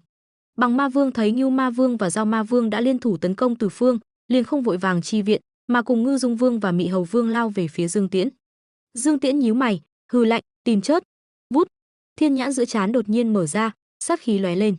Bằng Ma Vương lập tức đứng im tại chỗ, sau đó một đường máu từ từ lan ra từ giữa trán hắn. Bùm! Tiếp theo, thân thể bị xẻ làm đôi của hắn rơi xuống đất. Cái gì? Ngươi dám bem Bằng Ma Vương? Ngư Dung Vương và Mị Hầu Vương giật mình, không ngờ Bằng Ma Vương còn chưa kịp ra tay đã bị Nhị Lang Thần bem chết. Thiên phạt thiên thần của thiên đình quả nhiên danh bất hư truyền. Thực lực của Nhị Lang Thần mạnh mẽ như vậy. Bên kia, Từ Phương đang giao đấu với Ngưu Ma Vương và Giao Ma Vương cũng giật mình. Trước đây giao đấu với Nhị Lang Thần, hắn không thấy Dương Tiễn đáng sợ đến vậy. Nhưng bây giờ, Dương Tiễn chỉ cần mở thiên nhãn đã bem chết Bằng Ma Vương. Tốt lắm, bây giờ hai người có thể chia ra một người đối phó với tên Ngưu Ma Vương và con lươn kia rồi. Dương Tiễn lạnh lùng nhìn Ngư Dung Vương và Mị Hầu Vương. Trong mắt hắn, đám Ngưu Ma Vương này chẳng đáng gì. Nếu không phải muốn xem thử tiến bộ của Từ Phương những năm này, hắn thậm chí có thể trực tiếp ra tay tiêu diệt toàn bộ hàng vạn yêu tộc ở đây. Ngư Dung Vương và Mị Hầu Vương nhìn nhau, không ai dám manh động. Ngưu Ma Vương thì hít sâu một hơi, biết hôm nay đá phải tấm sắt rồi. Trước đây chỉ nghe nói Nhị Lang Thần nổi tiếng như thế nào, nhưng không ngờ người ta thật sự có bản lĩnh. Vậy còn đánh cái gì nữa? Dương Tiễn rõ ràng là đến giúp Từ Phương. Dù Ngưu Ma Vương có tốn bao nhiêu công sức đánh bại Từ Phương, cũng không thoát khỏi tay Dương Tiễn. Trong lúc nhất thời, Ngưu Ma Vương nảy sinh ý định rút lui. Nhị đệ, trận này không ổn, mau tìm cơ hội rút lui. Ngưu Ma Vương nhỏ giọng nói. Nhưng Từ Phương ngay trước mặt, liền cười lớn, muốn chạy cũng không dễ dàng như vậy. Toàn quân, tấn công. Theo hiệu lệnh, thiên binh thiên tướng lập tức hành động, chống trận vang trời, ào ào lao xuống, hướng về phía hàng vạn yêu tộc tấn công. Đám tiểu yêu vương tự nhiên cũng không chịu ngồi yên, kẻ nào chạy được thì chạy, kẻ nào không chạy được thì cũng chỉ có thể cầm vũ khí chống trả. Ngưu Ma Vương thấy tình hình không ổn, lập tức tập hợp lại. Sau đó, Ngưu Ma Vương vung tay áo, lập tức có hàng nghìn yêu vương bị hắn cuốn vào, hướng về phía Từ Phương ném xuống. Tiểu tử, hôm nay tạm tha cho ngươi, sau này đừng để rơi vào tay chúng ta, bằng không sẽ cho ngươi chết không toàn thây. Ngưu Ma Vương hít sâu một hơi, rồi liếc nhìn bốn huynh đệ, cùng nhau bỏ chạy. Đánh tiếp cũng vô nghĩa, hơn nữa là trận chiến chắc chắn thua, bọn chúng không cần phải liều mạng ở đây. Dương Tiễn thấy vậy, lập tức nhìn về phía Từ Phương, lại thấy Từ Phương xua tay, ra hiệu cho Dương Tiễn không cần đuổi theo. Lần này đa tạ chân quân ra tay tương trợ, Từ Phương vô cùng cảm kích. Nhưng Ngưu Ma Vương còn có ích với ta, tạm thời không cần đuổi theo. Đùa sao, hắn xuống trần gian là quyết tâm ở lại luôn rồi. Nếu trận này thật sự bem hết đám Ngưu Ma Vương, hắn còn cớ gì để ở lại trần gian nữa. Dương Tiễn lại khá buồn bực. Định xem thử tu vi của Từ Phương những năm này tiến bộ thế nào, kết quả Từ Phương còn chưa ra tay mấy, đám yêu vương đã bỏ chạy rồi. Đúng lúc Từ Phương ra lệnh cho thiên binh tiêu diệt hàng vạn yêu ma, Ngưu Ma Vương bại trận bỏ chạy, Dương Tiễn buồn bực, một tiếng rồng ngâm vang lên từ biển. Gào. Sau đó, một con rồng vàng khổng lồ bay lên trời, phía sau còn có vô số tôn binh của tướng. Bắc Hải Long Vương Ngao Nhuận có mặt, nghe nói thiên binh thiên tướng đến đây chinh phạt yêu ma, đặc biệt dẫn đại quân đến trợ giúp. Từ Phương nhìn lão Long Vương, thầm cười nhạo. Hai con trai của lão Long Vương bị Giao Ma Vương bắt giữ đã lâu, bất đắc dĩ mới phải lên thiên đình cầu cứu, mới có chuyện Ngọc Đế phái hắn xuống trần gian hàng yêu. Trước đó, khi hắn đối đầu với yêu binh, không thấy lão Long Vương đâu, giờ đại cục đã định, lại xuất hiện. Chỉ cần dùng đầu gối nghĩ cũng biết lão Long Vương đang tính toán gì. Nhưng Từ Phương không quan tâm, mà quát, thần sách doanh nghe lệnh, lập tức tiêu diệt đám yêu tộc ở đây. Đám thiên binh hò hét, lao về phía đám tiểu yêu vương. Nhưng đúng lúc này, một trận cuồng phong nổi lên. Một cái bóng che khuất cả trời đất, trong nháy mắt bao phủ thiên địa. Thiên binh thiên tướng và tôn binh cua tướng dưới trướng Bắc Hải Long Vương Ngao Nhuận bị cuồng phong thổi bay tứ tung, rơi xuống biển. Chỉ có những người tu vi cao cường như Từ Phương mới miễn cưỡng đứng vững. Từ Phương chìm xuống, ngẩng đầu nhìn cái bóng che khuất trời đất kia, phát hiện đó là một con chim xanh khổng lồ, thân dài không biết bao nhiêu nghìn dặm. Bắc Minh Hữu Ngư, kỳ danh Vi Côn. Trong đầu Từ Phương bất giác hiện lên một đoạn văn. Là yêu nghiệt phương nào dám cản trở thiên binh thiên tướng hàng yêu? Mau khai báo danh tính. Vũ Khúc Tinh Quân lúc này cũng nổi giận, quát lớn. Con chim xanh khổng lồ vỗ cánh, lập tức tạo thành cuồng phong sóng lớn trên biển, khí thế hùng vĩ. Lũ tiểu bối ngu xuẩn, danh hiệu của ta các ngươi chưa đủ tư cách biết. Về nói với Hạo Thiên, yêu tộc không phải dễ chọc, đừng làm quá mọi chuyện. Những lão già chúng ta vẫn chưa chết hết đâu. Giọng nói vừa dứt, con chim xanh khổng lồ vỗ cánh, trực tiếp mang theo đám tiểu yêu vương còn sống sót rời đi. Chỉ trong nháy mắt đã bay khỏi đây. Bầu trời vốn tối đen lúc này cũng sáng trở lại. Côn Bằng, sắc mặt Từ Phương hơi khó coi. Đối với Côn Bằng, hắn tự nhiên cũng có chút hiểu biết. Côn Bằng là một trong những tiên thiên sinh linh, thường trú ngụ ở Bắc Hải. Sau này còn có cơ hội đến Tử Tiêu cung nghe Hồng Quân đạo tổ giảng đạo. Đây là đại yêu cùng thời với Tam Thanh và Tây Phương Nhị Thánh, thậm chí năm xưa còn từng tranh giành quyền khống chế yêu tộc với Thiên Đế Đế Tuấn, được tôn là yêu sư. Tu vi của hắn đã đạt đến cảnh giới chuẩn thánh. Côn Bằng ra tay, chuyện này đến đây thôi. Sắc mặt Dương Tiễn cũng rất khó coi. Mặc dù chiến lực của hắn vang danh tam giới, nhưng cũng không phải vô địch. Ít nhất hắn không phải đối thủ của Côn Bằng. Vì vậy, bây giờ cũng chỉ có thể trơ mắt nhìn Côn Bằng mang theo đám tiểu yêu vương còn lại rời đi. Bây giờ phải làm sao? Vũ Khúc Tinh Quân cũng đến bên cạnh Từ Phương, nhỏ giọng hỏi. Từ Phương lắc đầu, thôi, đã có Côn Bằng ra tay, trận chiến này đến đây là kết thúc. Nhưng Ngưu Ma Vương vẫn là mục tiêu truy đuổi của chúng ta. Vũ Khúc Tinh Quân gật đầu, lập tức đi thống kê tổn thất. Từ Phương thì chắp tay nhìn Dương Tiền, lần này vẫn phải cảm tạ chân quân ra tay tương trợ. Không sao. Dương Tiễn xua tay, đã kết thúc, ta cũng nên trở về rồi. Nếu rảnh rỗi, không bằng đến quán giang khẩu của ta ngồi chơi. Đa tạ chân quân, ta nhất định sẽ đến. Từ Phương chắp tay.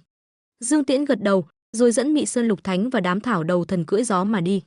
Đại nhân, tổn thất đã thống kê xong. Trận này tiêu diệt hơn 1.300.000 yêu vương lớn nhỏ. Bộ hạ của chúng ta tử vong 322 thiên binh, một thống lĩnh trọng thương, 12 thống lĩnh bị thương nhẹ, 180 thiên binh bị thương nhẹ. Lúc này, Vũ Khúc Tinh quân đã thống kê xong, quay lại báo cáo. Từ Phương gật đầu, được, đem chiến công lần này báo cáo lên bệ hạ, xin bệ hạ ban thưởng. Dù sao cũng là thắng trận. Vâng, Vũ Khúc Tinh quân gật đầu.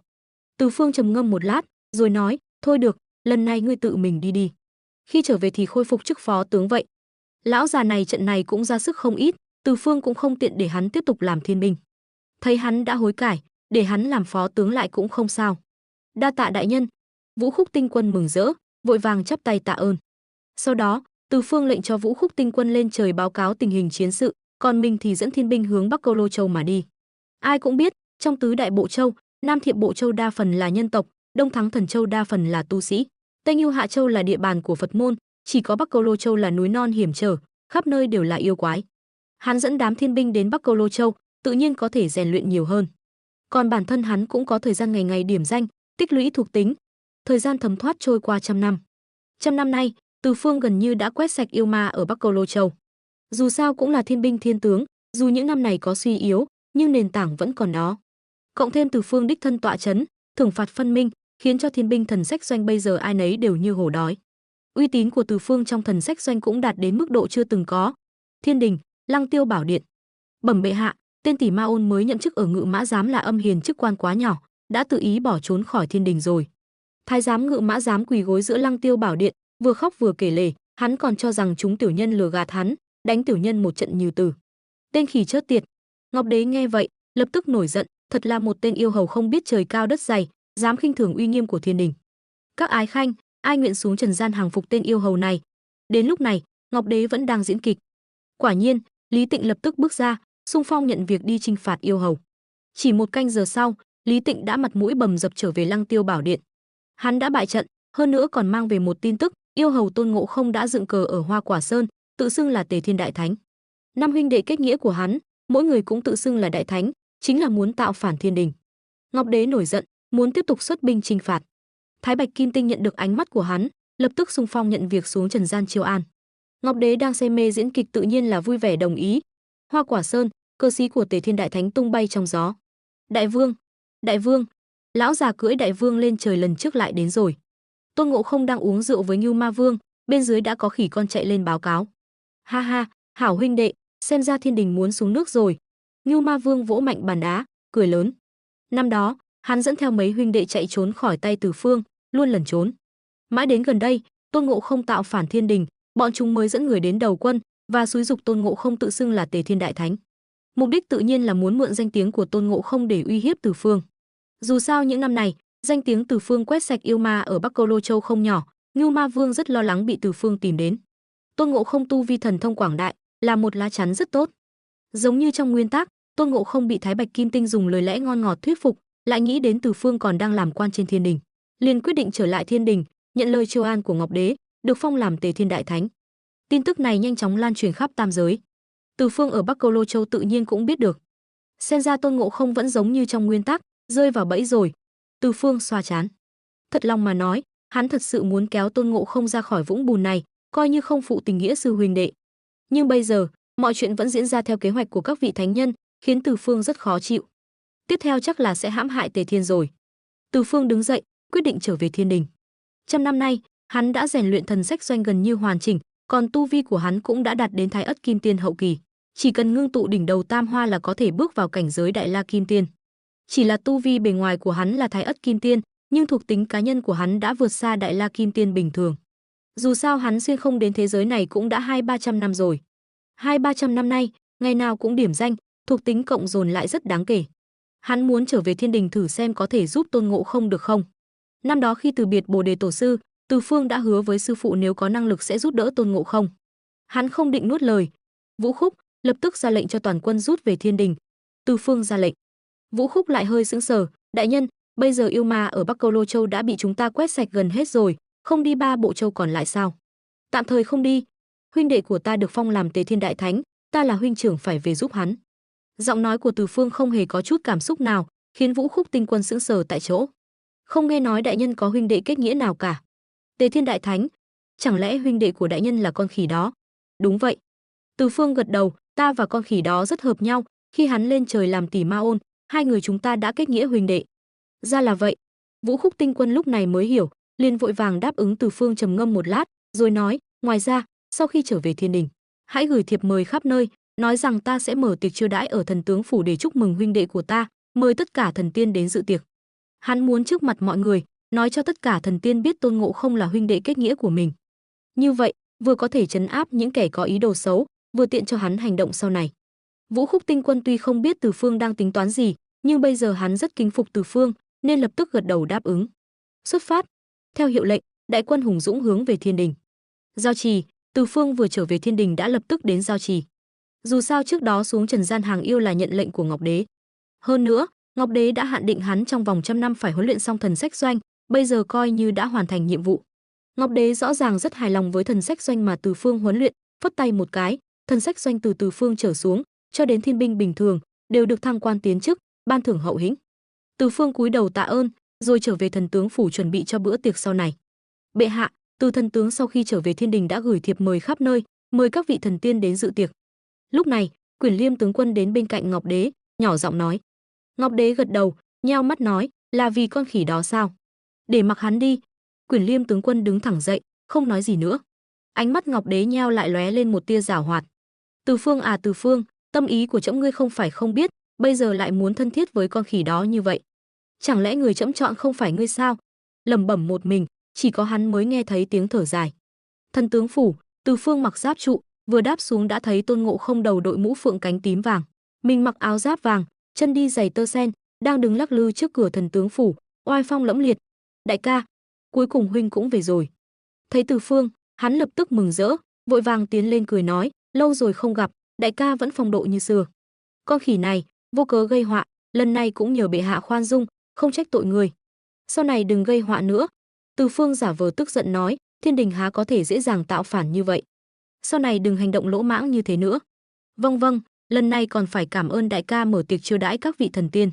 Tôn Ngộ Không cũng biết trước mặt mọi người không thể để lộ quan hệ sư huynh đệ thật sự của mình và Từ Phương. May mà hắn cũng biết Từ Phương muốn mở tiệc chiêu đãi các vị thần tiên, bây giờ trước cửa thần tướng phủ người đông miệng lưỡi, hắn tự nhiên phải kiềm chế một chút, tránh gây phiền phức cho Từ Phương.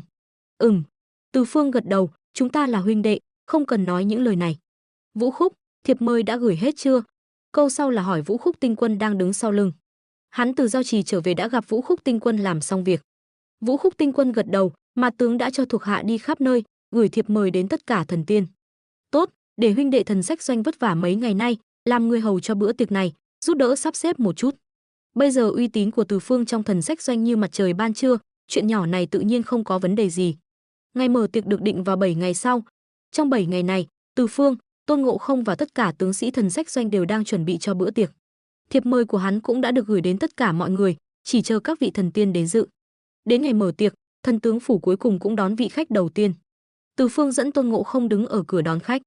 Thái Bạch Kim Tinh cũng tươi cười, cầm một hộp quà, nói: "Tiểu tiên đặc biệt đến chúc mừng đại thánh được phong làm Tề Thiên Đại Thánh." "Ha ha, Tinh Quân khách sáo rồi, mời vào trong."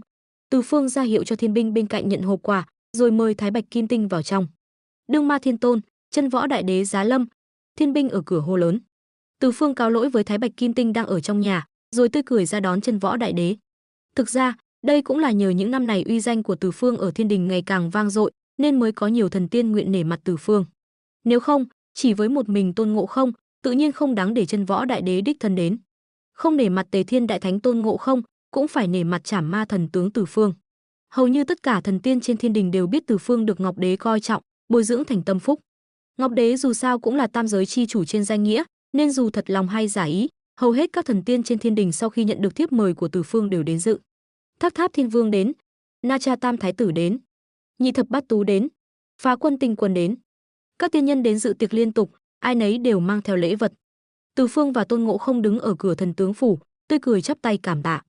Dù không biết trong hộp quà là gì, nhưng dù sao cũng là quà của thần tiên, chắc chắn không phải vật tầm thường. Quán Giang Khẩu Nhị Lang Chân Quân đến, Hoa Sơn Tam Thánh Mẫu đến.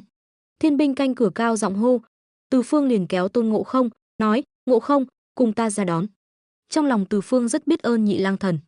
Tuy rằng trước đó, khi hắn áp đảo Ngưu Ma Vương và 6 đại yêu quái khác, Nhị Lang Thần chỉ xuất hiện chớp nhoáng, tiêu diệt bằng Ma Vương rồi không giúp gì thêm, nhưng ân tình này vẫn phải ghi nhận. Tôn Ngộ Không tuy kết nghĩa anh em với Ngưu Ma Vương, nhưng may mắn là hắn không để bụng chuyện Nhị Lang Thần bem bằng Ma Vương. Trong lòng Ngộ Không, Từ Phương mới là huynh đệ thực sự của mình. Đa tạ chân quân đã đến, thật là vinh hạnh. Từ Phương chắp tay cười nói. Nhị Lang Thần khẽ gật đầu. Tam Thánh Mẫu Dương Thiền lại hào phóng cười nói, chỉ là chút quà mọn, mong đừng chê. Nói rồi, Dương Thiền tự tay đưa 2 hộp quà cho Từ Phương. Từ Phương gật đầu, đa tạ, mời vào. Trước mặt mọi người, Dương Thiền cũng không nói thêm gì, liền theo Từ Phương vào thần tướng phủ. Khi các thần tiên trên thiên đình đến đông đủ, yến tiệc cũng bắt đầu. Từ Phương ngồi ở vị trí chủ tọa, nâng chén rượu, lớn tiếng nói, lần này đa tạ chư vị bận rộn vẫn dành thời gian đến dự tiệc, ta xin kính mọi người một chén. Từ thần tướng khách sáo rồi, các thần tiên có thể đến đây, tự nhiên là nể mặt Từ Phương, liền nâng chén uống cạn.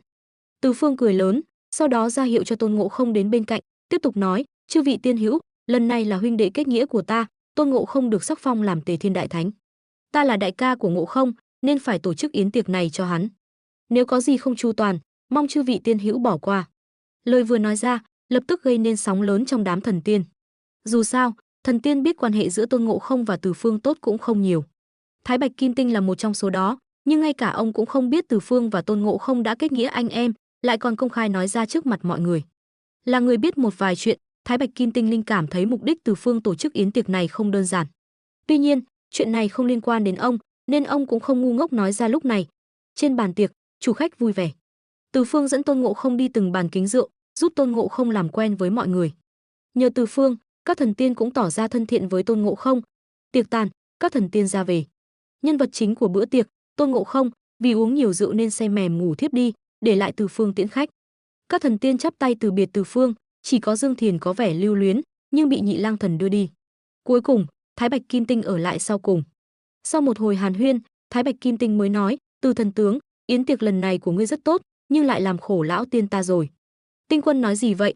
Từ Phương ngẩn ra, không hiểu ý của Thái Bạch Kim Tinh. Thái Bạch Kim Tinh cười khổ, lão tiên ta trên thiên đình chỉ là người chạy việc vặt, bình thường cũng không có bao nhiêu tích lũy. Lần này ngươi mở tiệc, lão tiên ta đã tặng quà, nhưng 1 tháng nữa là sinh nhật Vương Mẫu nương nương, lại phải tặng quà nữa, thật sự là vét sạch túi lão tiên ta rồi. Sinh nhật Vương Mẫu nương nương, Từ Phương chợt nhớ ra điều gì đó. Trong nguyên tắc Tây Du Ký, sau khi Tôn Ngộ Không được phong làm Tề Thiên Đại Thánh, liền được phái đến trông coi vườn đào, sau đó là sinh nhật Vương Mẫu nương nương, tổ chức hội bàn đảo. Thời gian rất gấp rút. Tinh quân nói gì vậy? Lần này Tinh quân nể mặt đến đây, ta đã rất cảm kích. Quà sinh nhật Vương Mẫu nương nương, ta tặng ngươi một phần, cũng không đáng là bao. Giọng điệu của Thái Bạch Kim Tinh khi nói chuyện khiến Từ Phương cảm thấy có điều gì đó không ổn. Thái Bạch Kim Tinh dường như đang mượn chuyện này để nhắc nhở hắn điều gì đó. Có vẻ lão già này cũng biết không ít chuyện. Dù sao, bản thân Từ Phương cũng không nhớ chuyện sinh nhật Vương Mẫu nương nương, giờ được Thái Bạch Kim Tinh nhắc nhở, cũng có thời gian để ứng phó. Một phần quà thì không đáng là bao. Từ thần tướng hào phóng, lão tiên ta đa tạ. Thái Bạch Kim Tinh thấy mục đích của mình đã đạt được, ánh mắt lộ ra vẻ thâm sâu, sau đó mỉm cười cáo từ. Sáng sớm hôm sau, chuông ngân 9 tiếng. Trong Linh Tiêu Bảo Điện, các thần tiên chia làm 2 hàng, Từ Phương cũng ở trong đó. Theo tiếng hô lớn của Thiên Nô, Ngọc Đế và Vương Mẫu giá lâm. Bái kiến bệ hạ. Chúng tiên đồng loạt hành lễ. Ngọc Đế ngồi trên ngai vàng, thản nhiên nói, chư vị ái khanh, hôm nay có tấu chương gì không? Vừa dứt lời, một người mặc giáp liền bước ra, bệ hạ, thần có tấu. Bệ hạ, trước đây sau khi sắc phong Tề Thiên Đại Thánh, bệ hạ chưa giao cho hắn bất kỳ nhiệm vụ nào. Nghe nói thời gian này hắn ở phủ thần tướng ăn không ngồi rồi, lâu ngày e rằng sẽ sinh chuyện. Xin bệ hạ sắp xếp cho Tề Thiên Đại Thánh một công việc.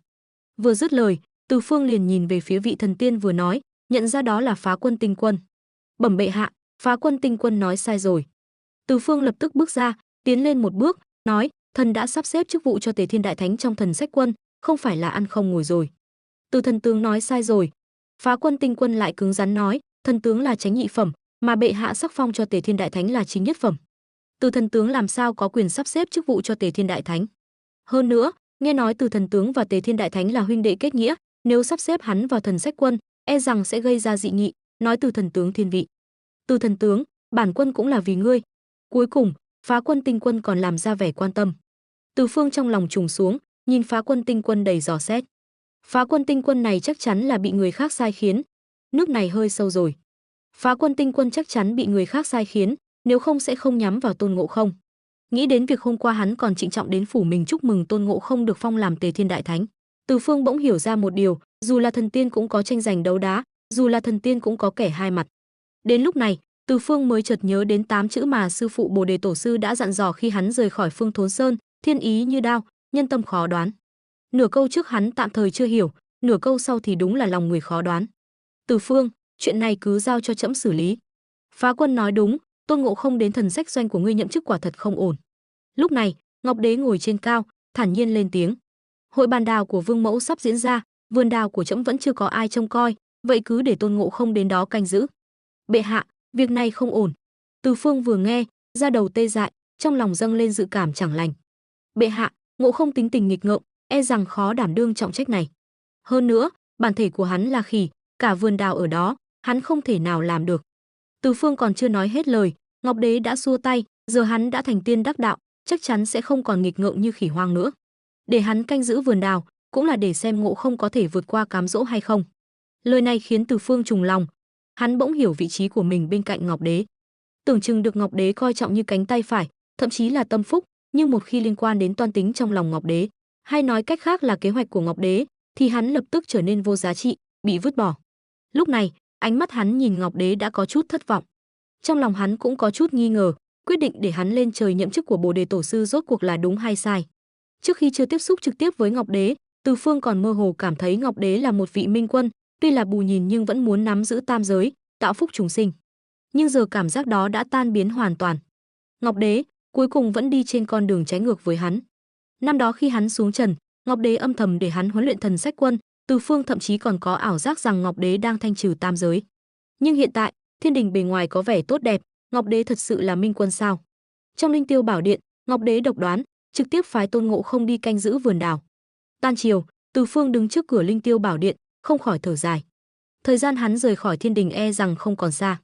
Hiện tại hắn là tu vi Thái Ất Kim Tiên hậu kỳ, tuy chiến lực đủ để đối kháng Đại La Kim Tiên, nhưng trong tam giới vẫn còn quá yếu. Sẽ không ai vì hắn mà thay đổi bất kỳ kế hoạch nào. Đại ca, Ngọc Đế hôm nay giao cho lão Tôn một công việc. Từ Phương vừa về thần tướng phủ, liền thấy Tôn Ngộ Không đã đứng đợi sẵn ở cửa. Có thể thấy, con khỉ này thật lòng đối đãi với Từ Phương. Vừa nhận nhiệm vụ liền đến báo tin vui cho Từ Phương. Ngộ Không vừa nói vừa nhìn quanh, sau đó hạ giọng, nghe nói đào trong vườn đào rất ngon, lát nữa lão Tôn nhậm chức, sẽ lén lấy vài quả về cho chúng ta cùng thưởng thức. Nghe Ngộ Không nói vậy, Từ Phương bất đắc dĩ lắc đầu. Con khỉ này quả nhiên đã quyết định ăn trộm đào rồi. Hành động này đúng ý Ngọc Đế. Tuy biết mình không thể thay đổi được gì, nhưng trong lòng Từ Phương vẫn rất khó chịu. Dù thế nào cũng phải cố gắng ngăn cản kế hoạch của Ngọc Đế. Ngộ Không, chuyện đào cứ từ từ. Đại ca có chuyện muốn nói với ngươi. Theo ta. Nói rồi, Từ Phương kéo Ngộ Không vào thần tướng phủ. Đại ca, chuyện gì mà thần bí vậy, phải vào phủ mới nói được. Tôn Ngộ Không gãi tai hỏi. Từ Phương tiện tay bố trí một kết giới, sau đó mới cười nói, Ngộ Không, đại ca nghĩ ra một chuyện thú vị, muốn thử không? Đại ca muốn nói gì? Tôn Ngộ Không ngẩn người. Từ Phương liền giải thích, hiện tại, ngươi là Tề Thiên Đại Thánh, còn ta là thần tướng. Ngươi quản lý vườn đào của bệ hạ, còn ta chỉ huy mấy vạn thần sách quân. Ngộ Không, có muốn thử cảm giác làm thần tướng không? Thôi đi đại ca, lão Tôn ở Hoa Quả Sơn có mấy vạn khỉ, còn có 72 động yêu ma nghe lệnh ta. Thiên binh của ngươi quá ít. Tôn Ngộ Không liên tục xua tay. Từ Phương trầm mặt, ngươi đi hay không? Tôn Ngộ Không nghe thấy giọng điệu Từ Phương không đúng, lập tức không dám nói nữa. Từ Phương sắc mặt dịu đi đôi chút, nói, thật ra mục đích chính của ta là muốn ngươi giúp ta huấn luyện đám thiên binh thiên tướng dưới trướng. Mấy năm nay tuy bọn họ cũng có chút ma lực, nhưng nhìn chung vẫn chưa được. Ngươi và ta là sư huynh đệ, thần thông đều biết rõ của nhau. Ta không thể ra tay quá nặng, nên muốn nhờ ngươi giúp ta huấn luyện bọn họ. Nói đến đây, Từ Phương dừng lại, tiếp tục nói, thời gian không dài, 1 tháng là được. Thế nào? Vừa hay để ta đến vườn đào nghỉ ngơi một thời gian. Hóa ra đại ca là có ý này. Được thôi. Tôn Ngộ Không cười nói. Đám thiên binh thiên tướng dưới trướng ngươi cứ giao cho lão Tôn. Sau một hồi dụ dỗ, Tôn Ngộ Không cuối cùng cũng đồng ý đổi thân phận với Từ Phương. Thần sách quân bây giờ coi như là sân sau của Từ Phương, nên dù Tôn Ngộ Không có làm ầm ĩ cũng không sao. Còn Từ Phương quyết định biến thành Tôn Ngộ Không, đến vườn đào. Chỉ cần qua 1 tháng, hội bàn đào của Vương Mẫu nương nương kết thúc, kế hoạch dùng vườn đào để trị tội Tôn Ngộ Không của Ngọc Đế tự nhiên sẽ thất bại. Một lát sau, Từ Phương biến thành Tôn Ngộ Không, cầm thánh chỉ Ngọc Đế giao cho, nghênh ngang đi về phía vườn đào. Trên đường đi, hắn cố gắng bắt chước thần thái, giọng điệu, bước đi của Tôn Ngộ Không. còn Tôn Ngộ Không thì biến thành Từ Phương, đi về phía đại doanh Thần Sách Quân. Đã hứa giúp Từ Phương huấn luyện thiên binh, hắn tự nhiên sẽ dốc hết sức. Ngày hôm sau, Linh Tiêu Bảo Điện. Hôm nay là tiểu triều hội của Thiên Đình. Theo tiếng hô lớn của Thiên Nô, Ngọc Đế an vị trên điện vàng. Bái kiến bệ hạ. Các thần tiên chia làm hai hàng. Ngọc Đế gật đầu, ánh mắt lóe lên tia lạnh lẽo, sao hôm nay không thấy thần tướng đến triều?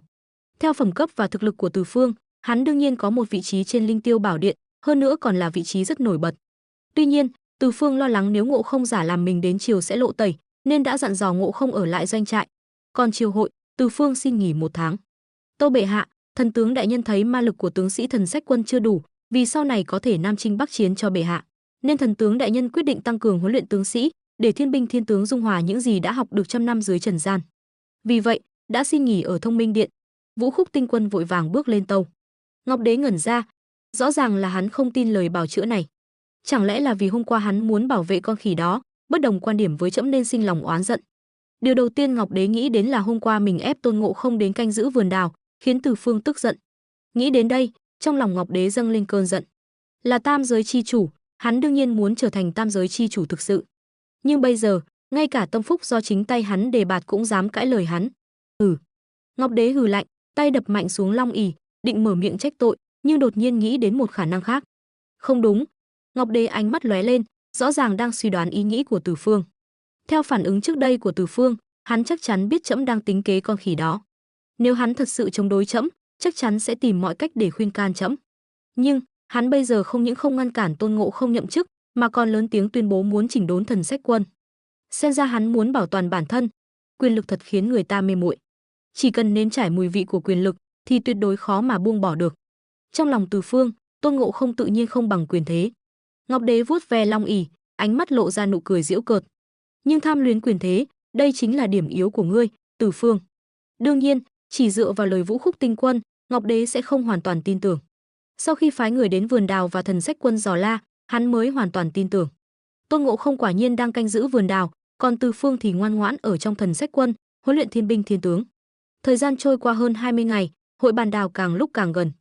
Càng gần đến hội bàn đào, cả thiên đình càng bận rộn. Trong Bích Tiêu Cung, Phá Quân Tinh Quân ngày ngày theo dõi động tĩnh của vườn đào. Lúc này đến bẩm báo, Ngọc Đế chợt quay người, ngươi nói gì? Con khỉ đó bây giờ mỗi ngày chỉ tuần tra vườn một lần, đến giờ vẫn chưa động đến bất kỳ quả đào nào. Khi nói, giọng điệu Ngọc Đế tràn đầy kinh ngạc. Dù sao cũng là kế hoạch đã định sẵn, nhưng bây giờ xem ra, kịch bản dường như đã lệch hướng. Vâng, bệ hạ. Phá Quân chắp tay cung kính nói. Ngọc Đế cau mày, cảm thấy sự việc không đơn giản. Con khỉ lại không động đến một quả đào nào.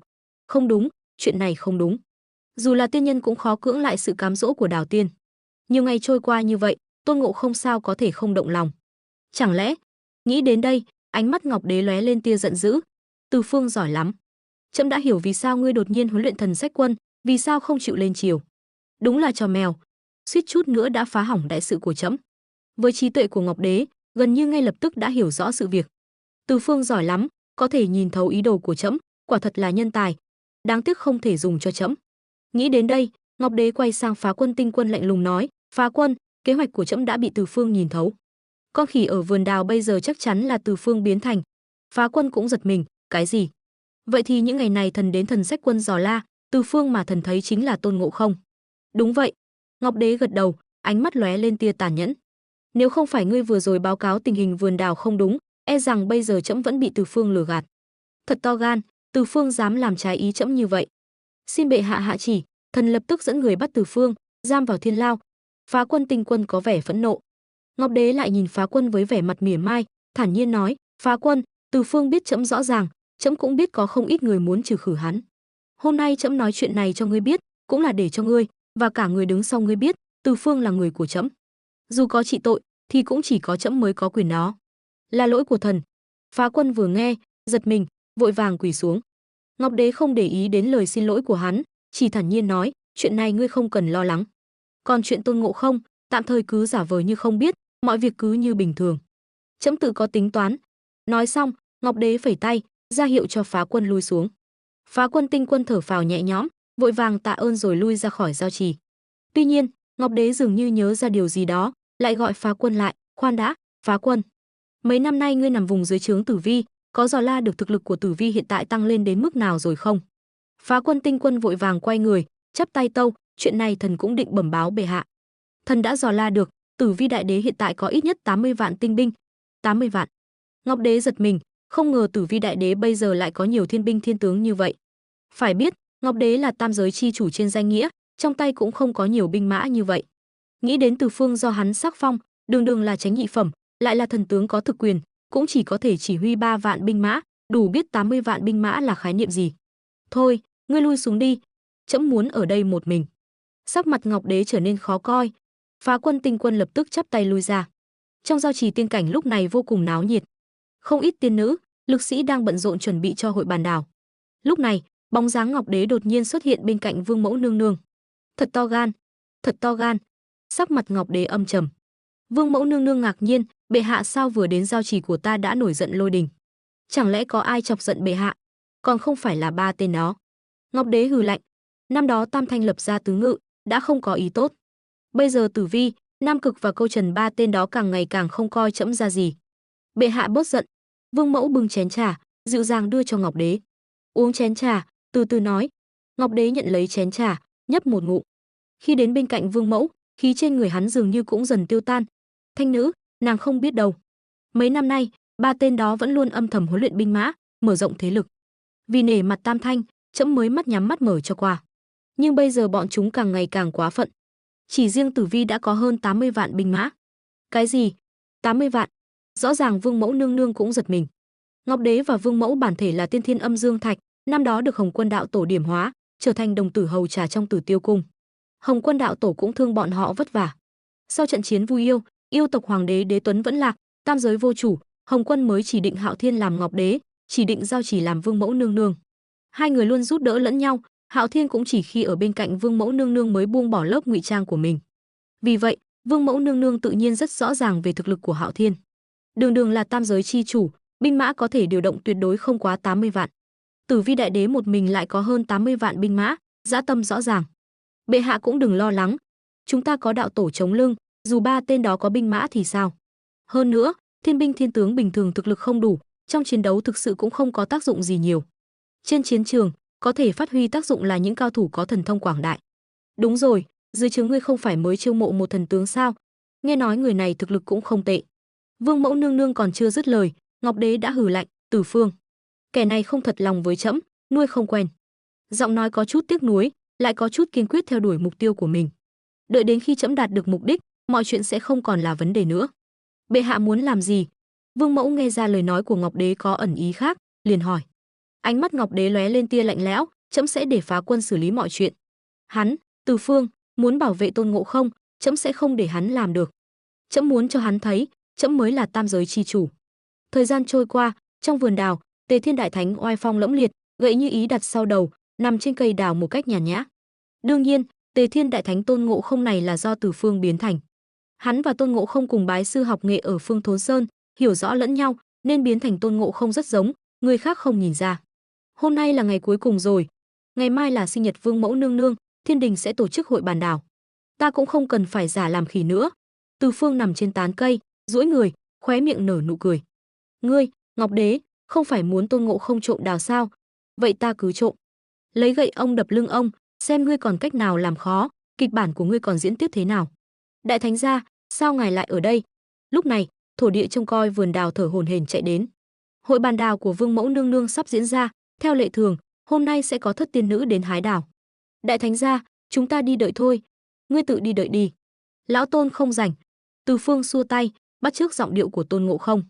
Thổ địa tự nhiên không có quyền quản Tôn Ngộ Không, đành liếc nhìn Từ Phương, rồi lẩm bẩm bỏ đi. Tại đại doanh Thần Sách Quân, Tôn Ngộ Không xoa xoa cánh tay, nhìn đám thiên binh mặt mũi bầm dập trên sân tập, trên mặt cũng nở nụ cười. Từ Phương này, tự nhiên là do Tôn Ngộ Không biến thành. Một tháng trước, hắn nghe lời Từ Phương, biến thành Từ Phương đến Thần Sách Quân giúp Từ Phương huấn luyện thiên binh. Một tháng nay, đám thiên binh thiên tướng Thần Sách Quân sống không yên ổn, ngày ngày bị, khiến cho toàn bộ thiên binh thiên tướng kêu khổ không thôi. Thậm chí còn có không ít thiên binh cho rằng Từ Phương tâm tình không tốt, mới cố ý hành hạ bọn họ. Cuối cùng cũng không phụ lòng sư huynh, đã huấn luyện xong đám thiên binh Thần Sách Quân này. Ngày mai còn phải tham gia hội bàn đào, tối nay phải đi tìm sư huynh lĩnh thưởng mới được. Thành thật mà nói, con khỉ này vẫn còn khá đơn thuần. Tự cho là đã giúp Từ Phương làm việc, tự nhiên phải tìm Từ Phương lĩnh thưởng.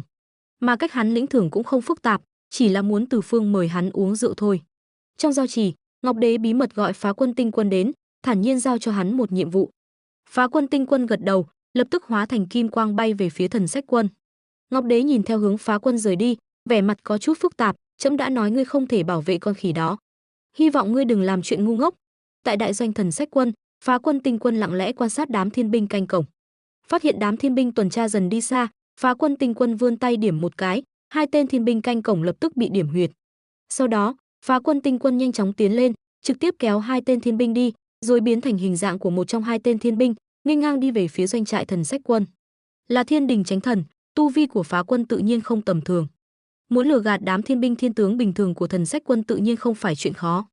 Hơn nữa, hắn lại được Ngọc Đế chỉ thị, nên dễ dàng lẻn đến gần doanh trại. Trước cửa doanh trại cũng có hai tên thiên binh canh gác. Phá Quân ung dung đi tới, hỏi: "Thần tướng đại nhân có trong doanh trại không? Ta có việc gấp cần bẩm báo." Tên thiên binh canh cổng gật đầu, xoa xoa quầng thâm mắt, nói: "Đại nhân đang ở trong doanh trại. Nhưng gần đây tâm trạng đại nhân hình như không tốt lắm, ngươi vào cẩn thận đấy." Nói xong, tên thiên binh xoa vào chỗ đau, còn hít hà một tiếng. Phá Quân gật đầu, bước qua hai tên thiên binh, trực tiếp đi vào doanh trại. Quả nhiên, vừa vào trong liền thấy Từ Phương đang nằm ngủ khò khò trong doanh trại. Đại nhân, không xong rồi, chuyện lớn không xong rồi." Phá Quân đúng là diễn viên xuất sắc, trực tiếp dùng pháp lực làm trán đổ mồ hôi, hoảng hốt kêu lên, khiến hai tên thiên binh canh cổng bên ngoài khó hiểu. Tên này lúc nãy còn bình tĩnh mà, sao vừa vào doanh trại đã hoảng hốt như vậy? Tuy nhiên, bọn họ tự nhiên cũng không dám nhiều lời, mọi chuyện đều do Từ Phương quyết định. Từ Phương đang ngủ say sưa, đột nhiên nghe thấy tiếng kêu của Phá Quân giả dạng thiên binh, liền bật dậy, dụi mắt, quát: "Ồn ào cái gì? Còn để cho ta ngủ không? Không biết ngày mai ta còn phải dự tiệc sao?" Phá Quân Tinh Quân vội vàng nói: "Đại nhân, chuyện lớn không hay rồi. Hội bàn đào lần này e là ngài không đi được nữa." Chuyện gì vậy?" Tôn Ngộ Không lập tức tỉnh ngủ, túm lấy cổ áo Phá Quân, quát: "Ngươi nói bậy bạ gì? Tại sao ta không thể đi hội bàn đào?" Bây giờ thân phận của hắn là Từ Phương, tên thiên binh này nói hắn không thể đi hội bàn đào, chẳng phải là nói sư huynh không thể đi hội bàn đào sao? Tôn Ngộ Không tự nhiên phải hỏi cho rõ ràng. "Đại nhân, tất cả đều là tại con khỉ Tôn Ngộ Không kia." Phá Quân giả vờ nghiến răng nghiến lợi, vẻ mặt phẫn uất. Tuy nhiên, còn chưa nói hết lời, đã bị Tôn Ngộ Không đạp cho một phát. "Nói bậy gì đó? Chuyện này liên quan gì đến Tôn Ngộ Không?" Phải nói là Phá Quân thật xui xẻo. Lực đá của Tôn Ngộ Không rất mạnh, trực tiếp đá hắn lăn mấy vòng. Tuy nhiên, vì muốn lập công trước mặt Ngọc Đế, Phá Quân chỉ có thể giả vờ bị thương, nói: "Đại nhân không biết, bệ hạ đã nói, hội bàn đào là đại hội của thiên đình, sao một con khỉ ở trần gian có thể tham gia? Nhưng lúc trước đại nhân ở Linh Tiêu Bảo Điện lại hết lòng bênh vực con khỉ đó, khiến bệ hạ nổi giận, ngay cả tư cách dự tiệc của ngài cũng bị tước bỏ." Tôn Ngộ Không trợn tròn mắt, hắn nghĩ mình là chính nhất phẩm, Từ Phương là chánh nhị phẩm, dù sao cũng có tư cách dự tiệc. Nhưng bây giờ tên thiên binh trước mặt lại nói hắn căn bản không có tư cách dự tiệc, thậm chí sư huynh còn vì hắn mà chọc giận Ngọc Đế, bị tước bỏ tư cách dự tiệc. Cơn giận dữ bùng lên từ đáy lòng, hai mắt Tôn Ngộ Không đỏ ngầu, dường như có lửa cháy bên trong. "Ngọc Đế lão nhi, ngươi quá đáng lắm rồi." Một tiếng quát lớn, Tôn Ngộ Không không nhịn được nữa, trong tiếng gầm gừ, trực tiếp hóa thành một luồng sáng chóng phá tan doanh trại. Yêu hầu đúng là yêu hầu, chỉ một chút mưu mẹo là đã mắc bẫy. Phá Quân Tinh Quân cười khẩy, sau đó thi triển thuật ẩn thân, ung dung rời khỏi Thần Sách Quân. Động tĩnh do Tôn Ngộ Không gây ra tự nhiên không thể qua mắt được thiên binh thiên tướng Thần Sách Quân. Vũ Khúc Tinh Quân thấy Từ Phương bay lên trời, cũng giật mình. Nhưng chỉ một lát sau, ở cửa đại doanh Thần Sách Quân, hai tên thiên binh bị Phá Quân điểm huyệt cũng được tìm thấy. Vũ Khúc lập tức hiểu ra, Thần Sách Quân đã bị người ngoài trà trộn vào. Đúng rồi, vừa nãy có huynh đệ vào doanh trại, hình như chính là một trong hai huynh đệ bị điểm huyệt này. Thiên binh canh gác doanh trại lập tức nhận ra điều bất thường. Vũ Khúc càng thêm khó hiểu, đường đường là Thần Sách Quân lại bị người ngoài trà trộn vào. Đại nhân và tên gian tế đó đều không còn trong doanh trại, chắc là đại nhân đuổi theo tên gian tế rồi. Nói xong, Vũ Khúc lập tức dặn dò tướng sĩ Thần Sách Quân, ai nấy giữ vững vị trí của mình. Sau đó, hắn lấy ra một lá ngọc giản, thi triển pháp thuật, nói vài câu vào đó rồi bóp nát. Đây là ngọc giản liên lạc giữa hắn và Từ Phương, nếu có việc gấp mà không liên lạc được với Từ Phương, có thể bóp nát ngọc giản, Từ Phương sẽ lập tức cảm ứng được. Chỉ là Vũ Khúc không biết, một tháng nay, người ở trong doanh trại không phải là Từ Phương. Hắn chỉ nghĩ Từ Phương đi đuổi theo tên gian tế, hỏi xem Từ Phương có cần giúp đỡ hay không. Nói về Tôn Ngộ Không, sau khi rời khỏi Thần Sách Quân, hai mắt đỏ ngầu nhìn chằm chằm lên thiên đình, lửa giận bừng bừng. Lão Tôn đã là Tề Thiên Đại Thánh, vậy mà vẫn bị gọi là yêu hầu trần gian. Sư huynh nói giúp ta vài câu đã bị tước bỏ tư cách dự tiệc. Ngọc Hoàng lão già này quá đáng lắm rồi. Tôn Ngộ Không hít sâu một hơi, tuy tức giận nhưng vẫn chưa mất lý trí, biết chuyện này phải báo cho Từ Phương. Hắn cũng biết Từ Phương đang giả dạng mình ở vườn đào, nên Tôn Ngộ Không trực tiếp bay về phía vườn đào. Vườn đào thơm ngát, Tôn Ngộ Không lộn một vòng đến vườn đào, hít hà mùi đào thơm, nhưng lại không thấy ai trong vườn. Thực ra là do Từ Phương cùng thổ địa, lực sĩ đi đón thất tiên nữ nên Tôn Ngộ Không không thấy ai. Mà Tôn Ngộ Không đang hít hà mùi đào thơm, tạm thời cũng chưa kịp nghĩ xem tại sao Từ Phương lại không có ở đó. Ngọc Đế lão nhi, đã các ngươi bất nghĩa với lão Tôn, thì đừng trách lão Tôn vô tình. Tôn Ngộ Không nhìn vườn đào sum xuê trĩu quả, nước miếng sắp chảy ra. Thiên đình đã có lỗi với sư huynh đệ chúng ta, hôm nay lão Tôn sẽ tự mình hái hết đào trong vườn này. Đến lúc đó xem Ngọc Đế lão nhi còn gì mà mở hội bàn đào. Kế hoạch của hắn rất hoàn hảo, hái hết đào trong vườn, sau đó chia cho Từ Phương. Như vậy, Ngọc Đế lão nhi không cho sư huynh đệ bọn họ ăn đào, bọn họ sẽ tự mình hái. Ý nghĩ này vừa xuất hiện, bản tính khỉ của Tôn Ngộ Không bộc phát, không thể kìm nén được sự kích động trong lòng, trực tiếp nhảy lên một cây đào, hái một quả đào chín mọng to lớn. Ta không muốn ở lại thiên đình này nữa, nào có hoa quả sơn của lão Tôn tự do tự tại. Tôn Ngộ Không vuốt cằm suy nghĩ một chút, nhưng trước khi đi, vẫn phải nói với sư huynh một tiếng, cho hắn một ít đào để nếm thử. Ngọc Đế lão nhi không mời sư huynh đệ chúng ta ăn đào thì sao? Sư huynh đệ chúng ta sẽ ăn hết đào của ngươi. Nghĩ đến đây, Tôn Ngộ Không không khỏi cười khẩy. Đến lúc đó, Ngọc Đế lão nhi muốn mời các thần tiên khác, lão Tôn sẽ không để cho các ngươi ăn được một quả nào. Ha ha ha, ai ở đó? Tôn Ngộ Không đắc ý cười thành tiếng, bị thất tiên nữ và những người khác nghe thấy. Một tiếng kinh hô, Tôn Ngộ Không thầm kêu không ổn, lập tức thi triển định thân thuật, điểm huyệt thất tiên nữ, thổ địa, lực sĩ và những người khác. Sư huynh giờ này không biết đi đâu rồi, lão Tôn còn phải đi tìm sư huynh, không thể để cho các ngươi đi báo tin được. Các ngươi cứ ở đây đi. Tôn Ngộ Không điểm huyệt thất tiên nữ, thổ địa và những người khác xong, liền lộn một vòng bay đi. Tây phương Linh Sơn, Phật pháp kim quang chiếu rọi, tiếng tụng kinh vang vọng khắp đại Lôi Âm tự. Bên ngoài Lôi Âm tự, trên đám mây lành, Quan Âm Bồ Tát ngồi trên đài sen, đến bái kiến Như Lai. Như Lai ngồi trên cao, phía sau là A Nan, Ca Diếp, còn có 500 La Hán ngồi ngay ngắn. Các vị Bồ Tát, tôn giả im lặng nghe kinh Phật. Quan Âm Bồ Tát vào đại Lôi Âm tự, chắp tay hành lễ với Như Lai Phật tổ, bẩm Phật tổ, hội bàn đào của thiên đình sắp diễn ra, Ngọc Đế đã ra tay với người được trời định là Phật tử. Tuy nhiên, theo tin tức của Phật môn chúng ta, thần tướng của thiên đình dường như đang cản trở kế hoạch. Thần tướng? Như Lai nhắm mắt, thản nhiên nói, Phật pháp Đông Du là do thánh nhân quyết định, không ai có thể ngăn cản. Quan Âm Bồ Tát không cần lo lắng, cứ ngồi yên ở đây nghe ta giảng kinh. Vâng. Quan Âm Bồ Tát gật đầu, đài sen dưới chân đáp xuống bên cạnh Phổ Hiền Bồ Tát, cùng các vị Bồ Tát, La Hán trong đại Lôi Âm tự nghe kinh. Nói về Từ Phương, sau khi rời khỏi vườn đào, hóa thành luồng sáng bay thẳng đến Thần Sách Quân. Đại nhân đã về, các ngươi cứ làm việc của mình đi, lui xuống. Vũ Khúc Tinh Quân đã đợi sẵn ở cửa doanh trại từ lâu, thấy Từ Phương mặt mày âm trầm đi tới, lập tức tiến lên đi theo. Vừa nãy rốt cuộc đã xảy ra chuyện gì?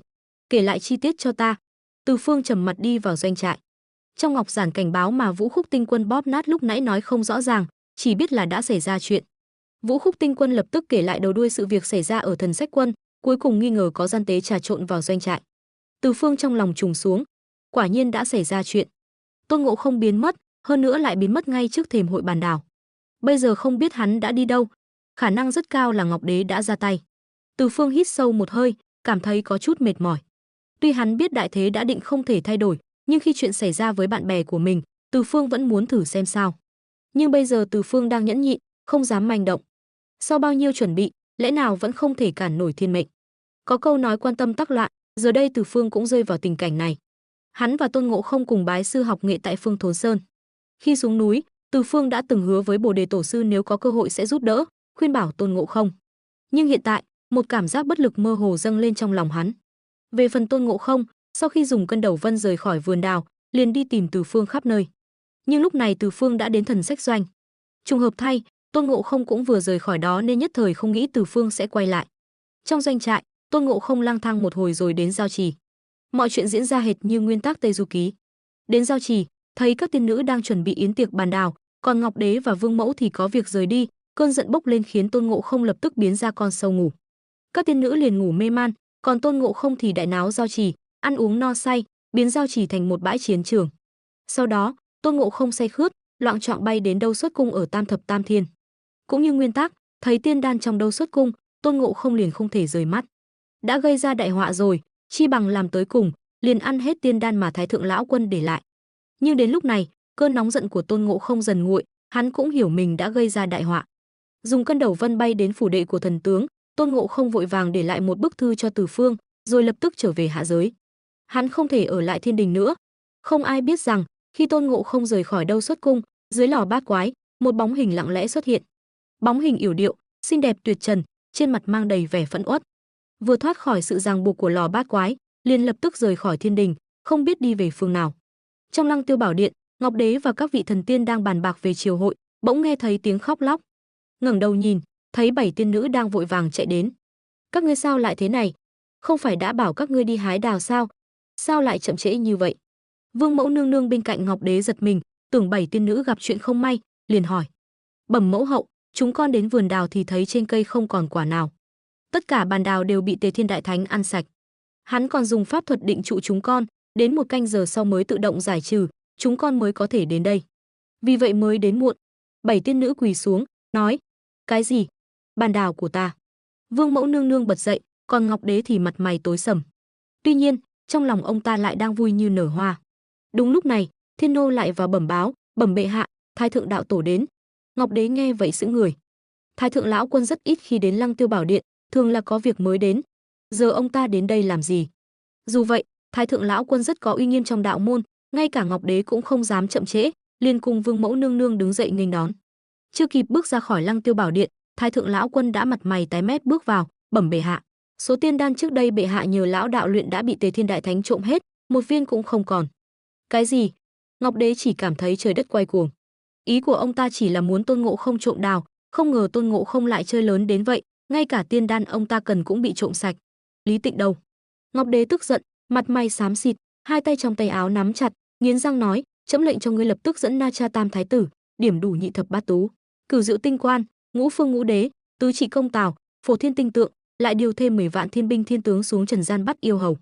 Nếu cần thiết có thể trực tiếp chém đầu, nhất định phải bắt sống yêu hầu. Ban đầu, Ngọc Đế muốn Lý Tịnh trực tiếp bem Tôn Ngộ Không, nhưng nghĩ kỹ lại, giờ ông ta đã mất cả đào lẫn đan, yến tiệc bàn đào cũng bị phá hỏng, nếu cứ thế bem Tôn Ngộ Không thì thật là thiệt hại lớn. Hơn nữa, Tôn Ngộ Không trong mắt ông ta chỉ là một con cờ, là kế hoạch của ông ta và Phật tổ Như Lai.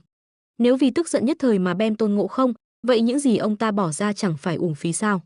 Vì vậy, sau khi cân nhắc kỹ lưỡng, Ngọc Đế nghiến răng chịu đựng cơn giận, lệnh cho Lý Tịnh bắt sống Tôn Ngộ Không. Tuân chỉ.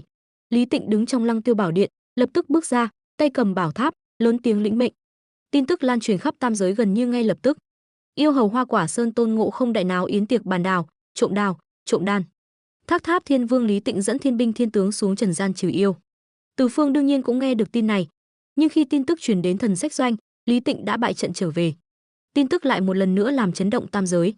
Đường đường là Thác Tháp Thiên Vương Lý Tịnh dẫn theo tinh binh thiên đình, vậy mà lại thua yêu hầu Hoa Quả Sơn Tôn Ngộ Không. Con khỉ này! Từ Phương nghe tin, bất lực thở dài. Trong lòng vừa thất bại vừa kinh ngạc, mọi chuyện diễn ra y hệt nguyên tắc. Dù hắn là người xuyên không, cũng không có chút năng lực nào thay đổi được sự việc. Trên Lăng Tiêu Bảo Điện, Ngọc Đế mặt mày tái mét. Các vị thần tiên bên dưới im lặng không nói, chỉ có Lý Tịnh quỳ xuống tạ tội. Trong số các vị thần tiên, không ai dám đứng về phía Từ Phương. Sự lạnh nhạt của thiên đình, tự mỗi người đều hiểu rõ. Bẩm bệ hạ, Quan Âm tôn giả giá lâm. Đúng lúc này, Thiên Nô vào điện bẩm báo. Sau đó, Quan Âm Bồ Tát mặt mày từ bi, tay cầm tịnh bình, cùng Huệ An hành giả bước vào Lăng Tiêu Bảo Điện. Đến Lăng Tiêu Bảo Điện, Quan Âm Bồ Tát trước tiên chào hỏi Ngọc Đế và Vương Mẫu nương nương. Sau khi chào hỏi xong, Quan Âm Bồ Tát mới mở lời: những năm trước, yến tiệc bàn đào của Vương Mẫu nương nương rất náo nhiệt, sao năm nay lại vắng vẻ thế này? Ngọc Đế mặt mày tối sầm, thầm mắng trong lòng. Chẳng phải là do Phật môn các ngươi gây ra sao? Tuy kế hoạch Phật pháp đông độ được ông ta cho phép, ông ta cũng tham gia vào, nhưng việc Tôn Ngộ Không trộm đan lại nằm ngoài dự tính. Giờ đây, ông ta đã từ thế chủ động chuyển sang bị động. Tuy trong lòng bất mãn, nhưng Ngọc Đế vẫn giữ phong độ của người đứng đầu tam giới. Hơn nữa, ông ta còn phải tiếp tục hợp tác với Phật môn để hoàn thành kế hoạch Phật pháp đông độ. Liền mở lời nói: hôm nay có yêu hầu quấy phá, trộm đào, trộm đan, nên năm nay đặc biệt vắng vẻ. Yêu hầu quấy phá.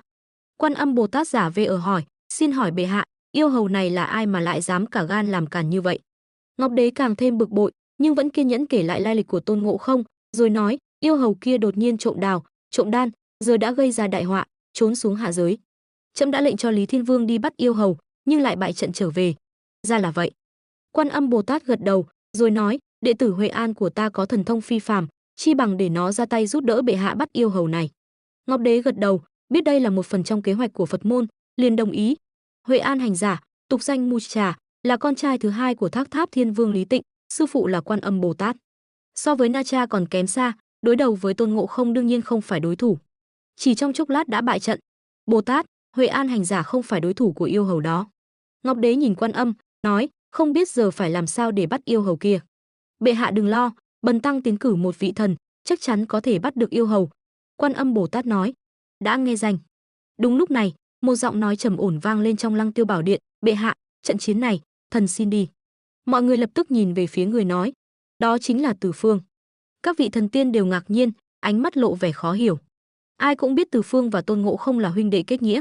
Trước đó, Từ Phương còn vì chuyện Tôn Ngộ Không canh giữ vườn đào mà xảy ra mâu thuẫn với Ngọc Đế. Vậy mà giờ đây, TR Ảm Ma thần tướng Từ Phương lại chủ động xin đi bắt Tôn Ngộ Không. Điều này thật bất thường. Bệ hạ, vị thần tướng này là? Quan Âm Bồ Tát giả vờ không biết, hỏi. Từ Phương chưa đợi Ngọc Đế lên tiếng, liền nói, bản tướng là Trảm Ma thần tướng Từ Phương. Giờ đây, hắn đã hoàn toàn thất vọng về thiên đình. Hắn và Phật môn cũng đã có không ít mâu thuẫn. Vì vậy, khi nói chuyện với Quan Âm Bồ Tát, hắn không hề tỏ ra cung kính. Bản tướng là Trảm Ma thần tướng Từ Phương. Giọng điệu của Từ Phương không hề khách sáo, khiến Mộc Trà tức giận, bạo gan. Dám vô lễ với Bồ Tát? Bồ Tát là Bồ Tát của Phật môn ngươi, liên quan gì đến ta? Từ Phương lạnh lùng nhìn Mộc Trà. Quan Âm Bồ Tát dường như không để tâm, ngược lại còn nhìn Từ Phương với vẻ thích thú, nói: A Di Đà Phật, hóa ra ngài chính là Từ thần tướng. Đại danh của Từ thần tướng, bần tăng đã được nghe từ lâu, rất ngưỡng mộ. So với danh tiếng của Quan Âm tôn giả Phật môn thì chẳng là gì. Từ Phương đáp trả thẳng thừng. Ngọc Đế nhíu mày. Ông ta cũng không ngờ Từ Phương lại chủ động xin đi bắt Tôn Ngộ Không. Từ Phương, ngươi vì sao muốn đi? Lời của Ngọc Đế khiến Từ Phương nhướng mày, thản nhiên nói, chỉ để tránh hiểm nghi. Giờ đây, tất cả thần tiên trên thiên đình đều biết Tôn Ngộ Không là huynh đệ kết nghĩa của ta. Hôm nay nếu ta không đích thân ra tay, ngày sau sẽ có kẻ tiểu nhân nói ta cấu kết với hắn. Lời hắn nói rất hợp lý, không ai có thể bắt bẻ. Nhưng mục đích thực sự của Từ Phương đương nhiên không phải vậy. Đại họa của Tôn Ngộ Không đã gây ra, không thể vãn hồi. Qua thái độ của Ngọc Đế, Từ Phương cũng biết mình không có tư cách nào ảnh hưởng đến quyết định của Ngọc Đế. Vì vậy, hắn đi bắt Tôn Ngộ Không là giả, nhắc nhở Tôn Ngộ Không mới là thật. Dù sao hắn cũng biết rõ Quan Âm Bồ Tát muốn tiến cử ai, Nhị Lang thần Dương Tiễn. Dương Tiễn tu vi thâm hậu, thủ đoạn cao minh, từng nhờ phong thần bảng mà thân thể thành thánh. Năm đó, vô số cao thủ đều bại dưới tay hắn. Đừng nói là Tôn Ngộ Không, ngay cả bản thân Từ Phương hiện tại, đối đầu với Dương Tiễn cũng chưa chắc đã thắng. Tuy không biết vì sao trong nguyên tắc, Dương Tiễn lại nương tay với Tôn Ngộ Không, nhưng cuối cùng Tôn Ngộ Không bị bắt là sự thật. Vì vậy, Từ Phương vẫn không muốn Tôn Ngộ Không gặp chuyện. Có thể nhắc nhở hắn một chút thì cứ nhắc nhở. Tốt, đã vậy, trẫm cho phép ngươi đi.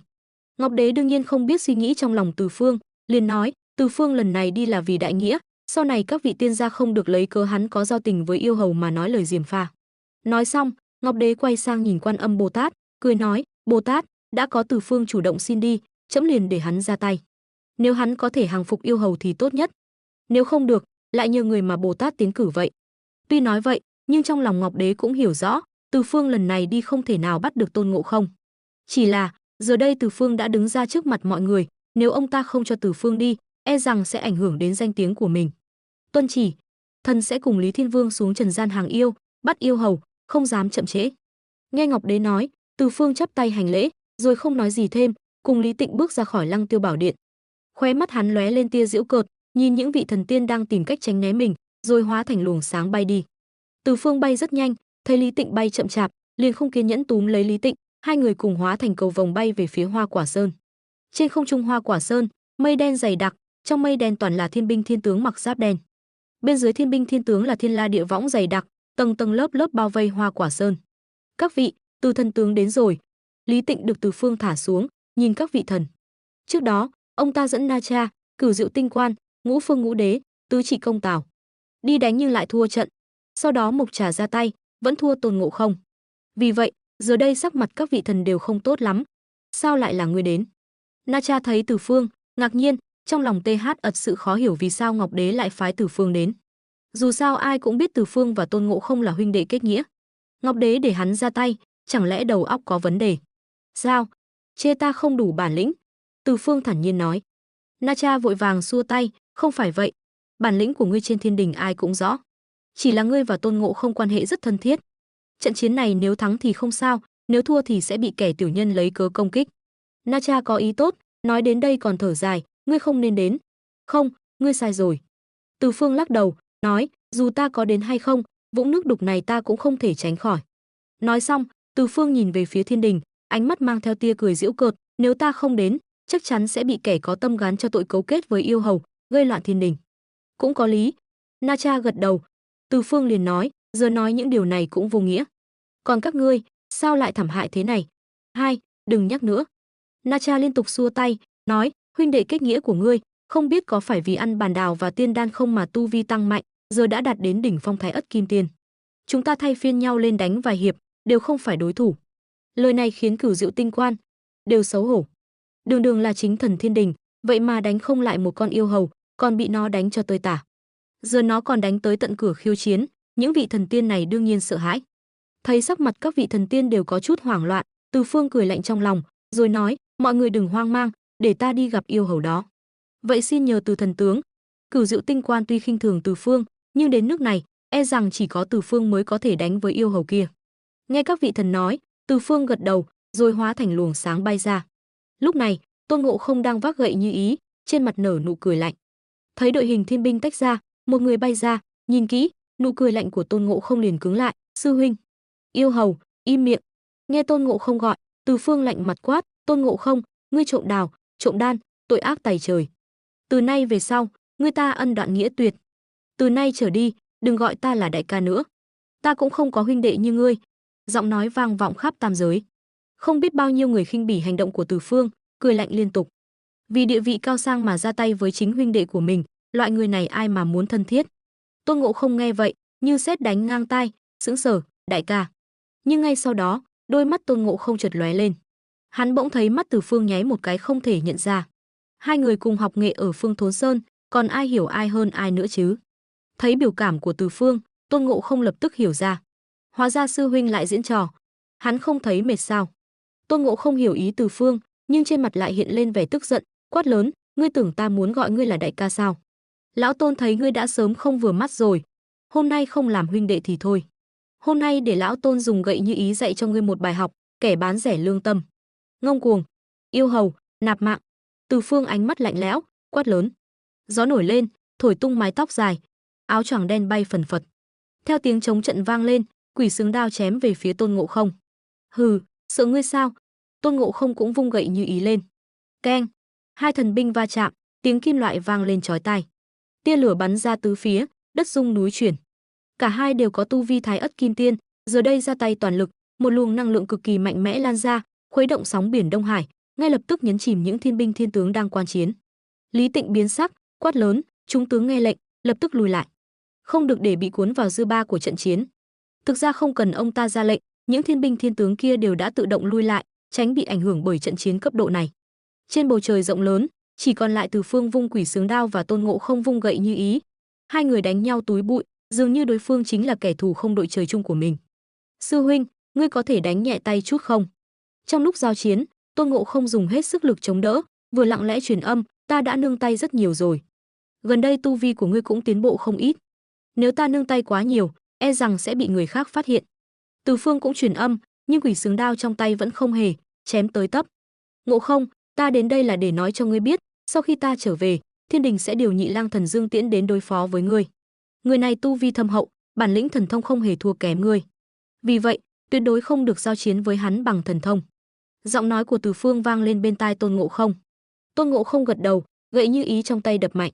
Sư huynh, bàn đào và tiên đan ta trộm được đã lén giữ lại một phần cho ngươi. Không cần đâu. Từ Phương lắc đầu, Quỷ Xướng Đao trong tay không ngừng, tiếp tục truyền âm, giờ ngươi cần bàn đào và tiên đan hơn. Lát nữa ta sẽ cố ý thua trận.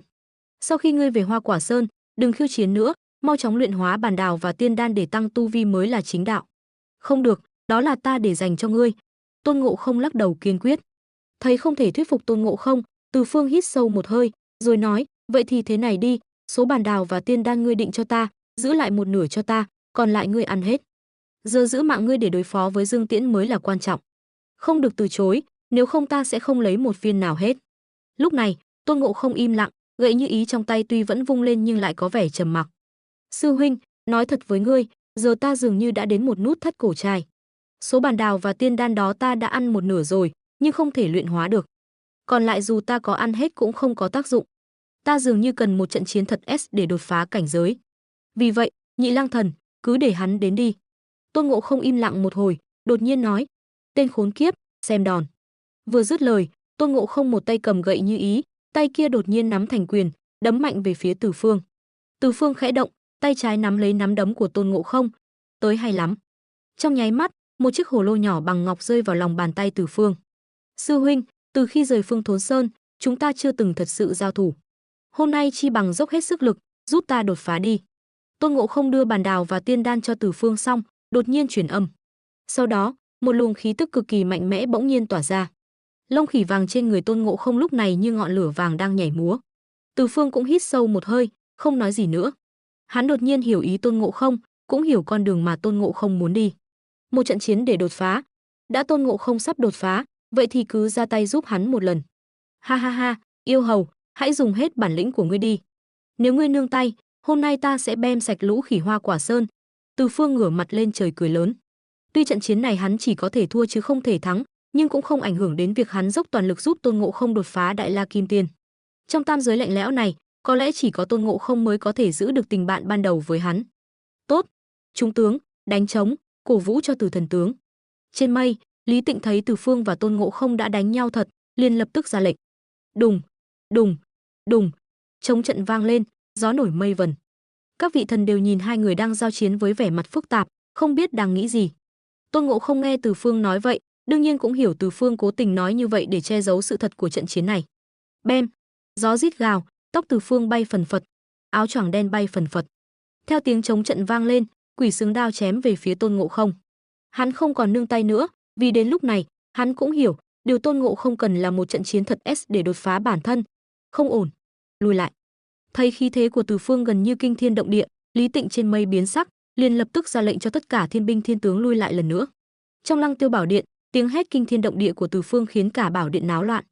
Các vị thần tiên đều ngạc nhiên nhìn nhau. Ngọc Đế cũng cau mày, quát, Thiên Lý Nhãn, Thuận Phong Nhĩ, mau đi xem xét. Dạ. Thiên Lý Nhãn và Thuận Phong Nhĩ nhận lệnh, lập tức đến Nam Thiên Môn, thi triển thần thông nhìn xuống hạ giới, rồi vội vàng quay lại báo cáo, bẩm bệ hạ, Trảm Ma thần tướng và yêu hầu kia đã đánh nhau rồi. Tiếng hô bem vừa rồi là do Trảm Ma thần tướng phát ra. Giờ họ đang giao chiến kịch liệt. Ngọc Đế nghe vậy hơi sững sờ, họ thật sự đánh nhau, hay là Từ Phương đang diễn trò? Đang trầm ngâm, Ngọc Đế lại hỏi, tình hình chiến đấu hiện tại thế nào? Thiên Lý Nhãn và Thuận Phong Nhĩ chưa kịp trả lời, Thái thượng lão quân đã bước lên, trên mặt thoáng hiện ý cười khó nhận ra, bệ hạ đừng vội, xem lão đạo đây. Nói xong, Thái thượng lão quân vươn một ngón tay, một vòng sáng trắng xuất hiện, hóa thành màn sáng. Trên màn sáng hiện ra hai bóng người, chính là Từ Phương và Tôn Ngộ Không đang giao chiến kịch liệt. Hai người đánh nhau trời đất mù mịt, nhật nguyệt vô quang. Dư ba của trận chiến lan ra, khiến cả Đông Thắng Thần Châu dường như đều bị ảnh hưởng. Họ thật sự đang đánh nhau chứ không phải diễn trò. Ngọc Đế nhìn hai bóng người đang giao chiến trên màn sáng, ánh mắt lóe lên, không biết đang nghĩ gì. Trong số các vị thần tiên, Tam Thánh Mẫu Dương Thiền cũng có mặt. Nàng lo lắng nhìn Từ Phương trên màn sáng. Nàng vốn là thần Hoa Sơn, không cần phải đến Lăng Tiêu Bảo Điện chầu. Nhưng từ khi Từ Phương lên trời nhậm chức, Dương Thiền thường xuyên đến Thiên Đình hơn, gần như cứ cách vài ngày lại đến một lần. Bảy tiên nữ sau khi tố cáo Tôn Ngộ Không ở Lăng Tiêu Bảo Điện, trong lòng uất ức, liền đến Hoa Sơn tìm Dương Thiền tâm sự. Hỏi han, Dương Thiền biết được Tôn Ngộ Không đã gây ra đại họa. Người khác không biết quan hệ giữa Từ Phương và Tôn Ngộ Không, nhưng Dương Thiền lại biết. Vì vậy, Dương Thiền lo lắng cho Từ Phương, liền đến Thiên Đình. Đáng tiếc, khi nàng đến thì Từ Phương đã xuống trần gian rồi. Từ thần tướng thần thông quảng đại, thật là trụ cột của Thiên Đình. Quan sát trận chiến, Quan Âm Bồ Tát nhìn màn sáng, thản nhiên nói. Ngọc Đế động tâm, hỏi, Bồ Tát nghĩ, Từ Phương có thể bắt được yêu hầu kia không? E là không được. Quan Âm Bồ Tát lắc đầu, nói, thực lực của Từ thần tướng trong số các Thái Ất Kim Tiên đã thuộc hàng đầu. Lẽ ra bắt yêu hầu cũng là Thái Ất Kim Tiên không thành vấn đề. Chỉ là giờ đây, yêu hầu kia dường như đang đột phá. Đúng lúc này, Tôn Ngộ Không trên màn sáng đột nhiên bộc phát khí thế, huyền quan trong cơ thể theo trận chiến mà phá vỡ. Đại La Kim Tiên, không ổn rồi. Yêu hầu kia đã đột phá lên Đại La Kim Tiên. Từ thần tướng e rằng sẽ thua. Quan Âm Bồ Tát lắc đầu. Quả nhiên, theo lời Quan Âm, cục diện trên màn sáng lập tức thay đổi. Từ Phương, người vốn chiếm ưu thế, bị Tôn Ngộ Không đánh trúng một gậy. Rầm, hắn rơi xuống một ngọn núi. Đá vụn bắn tung tóe, núi lở đất nứt. Sư huynh, đa tạ. Tôn Ngộ Không không chút do dự, lập tức dừng lại, truyền âm cho Từ Phương một câu, rồi ngửa mặt lên trời cười lớn, ha ha ha, Trảm Ma thần tướng của thiên đình cũng chỉ có vậy. Tiếng cười vang vọng khắp 9 tầng trời. Trong mắt hắn, hai luồng kim quang bắn ra, xuyên thẳng lên trời. Không ổn, mau đi cứu thần tướng đại nhân. Lúc này, trong quân thiên đình, một bóng người dẫn theo hàng chục thiên tướng lao vào chiến trường, cứu Từ Phương đang nằm trong đống đổ nát ra. Vũ Khúc, sao các ngươi lại đến đây? Từ Phương cố ý thua trận. Biết Tôn Ngộ Không đã đạt đến Đại La Kim Tiên, mục đích của hắn đã đạt được, liền thuận thế để Vũ Khúc và những người khác đưa đi. Đại nhân, chúng tôi nghe tin đại nhân đến chinh phạt yêu hầu Tôn Ngộ Không, lo lắng cho đại nhân, nên tự ý đến bảo vệ đại nhân. Nói xong, Vũ Khúc dường như sợ Từ Phương hiểu lầm, vội vàng giải thích, đại nhân yên tâm, thần sách doanh trực thuộc đại nhân quản lý, dù không có chỉ dụ của bệ hạ, thần sách doanh vẫn có thể xuất động. Từ Phương gật đầu, liếc nhìn Tôn Ngộ Không đang ngửa mặt lên trời cười lớn, rồi cùng Vũ Khúc tinh quân trở về doanh trại thiên đình. Trong Lăng Tiêu Bảo Điện, Ngọc Đế thấy Từ Phương thua trận, nhưng không ai dám nói Từ Phương cố tình thua. Dù sao vừa rồi Từ Phương liều mạng chiến đấu với Tôn Ngộ Không, mọi người đều thấy rõ. Yêu hầu Tôn Ngộ Không đột phá lên Đại La Kim Tiên ngay giữa trận chiến, Từ Phương thua cũng là lẽ thường tình. Bồ Tát, Từ Phương đã thua, không biết người mà ngươi tiến cử là ai. Ngọc Đế không biểu lộ cảm xúc, cũng không biết có nhìn ra Từ Phương cố tình thua hay không, nhưng lại hướng mũi dùi về phía Quan Âm Bồ Tát. Dù sao Quan Âm đại diện cho Phật môn, mọi chuyện bây giờ cũng coi như là do Phật môn gây ra.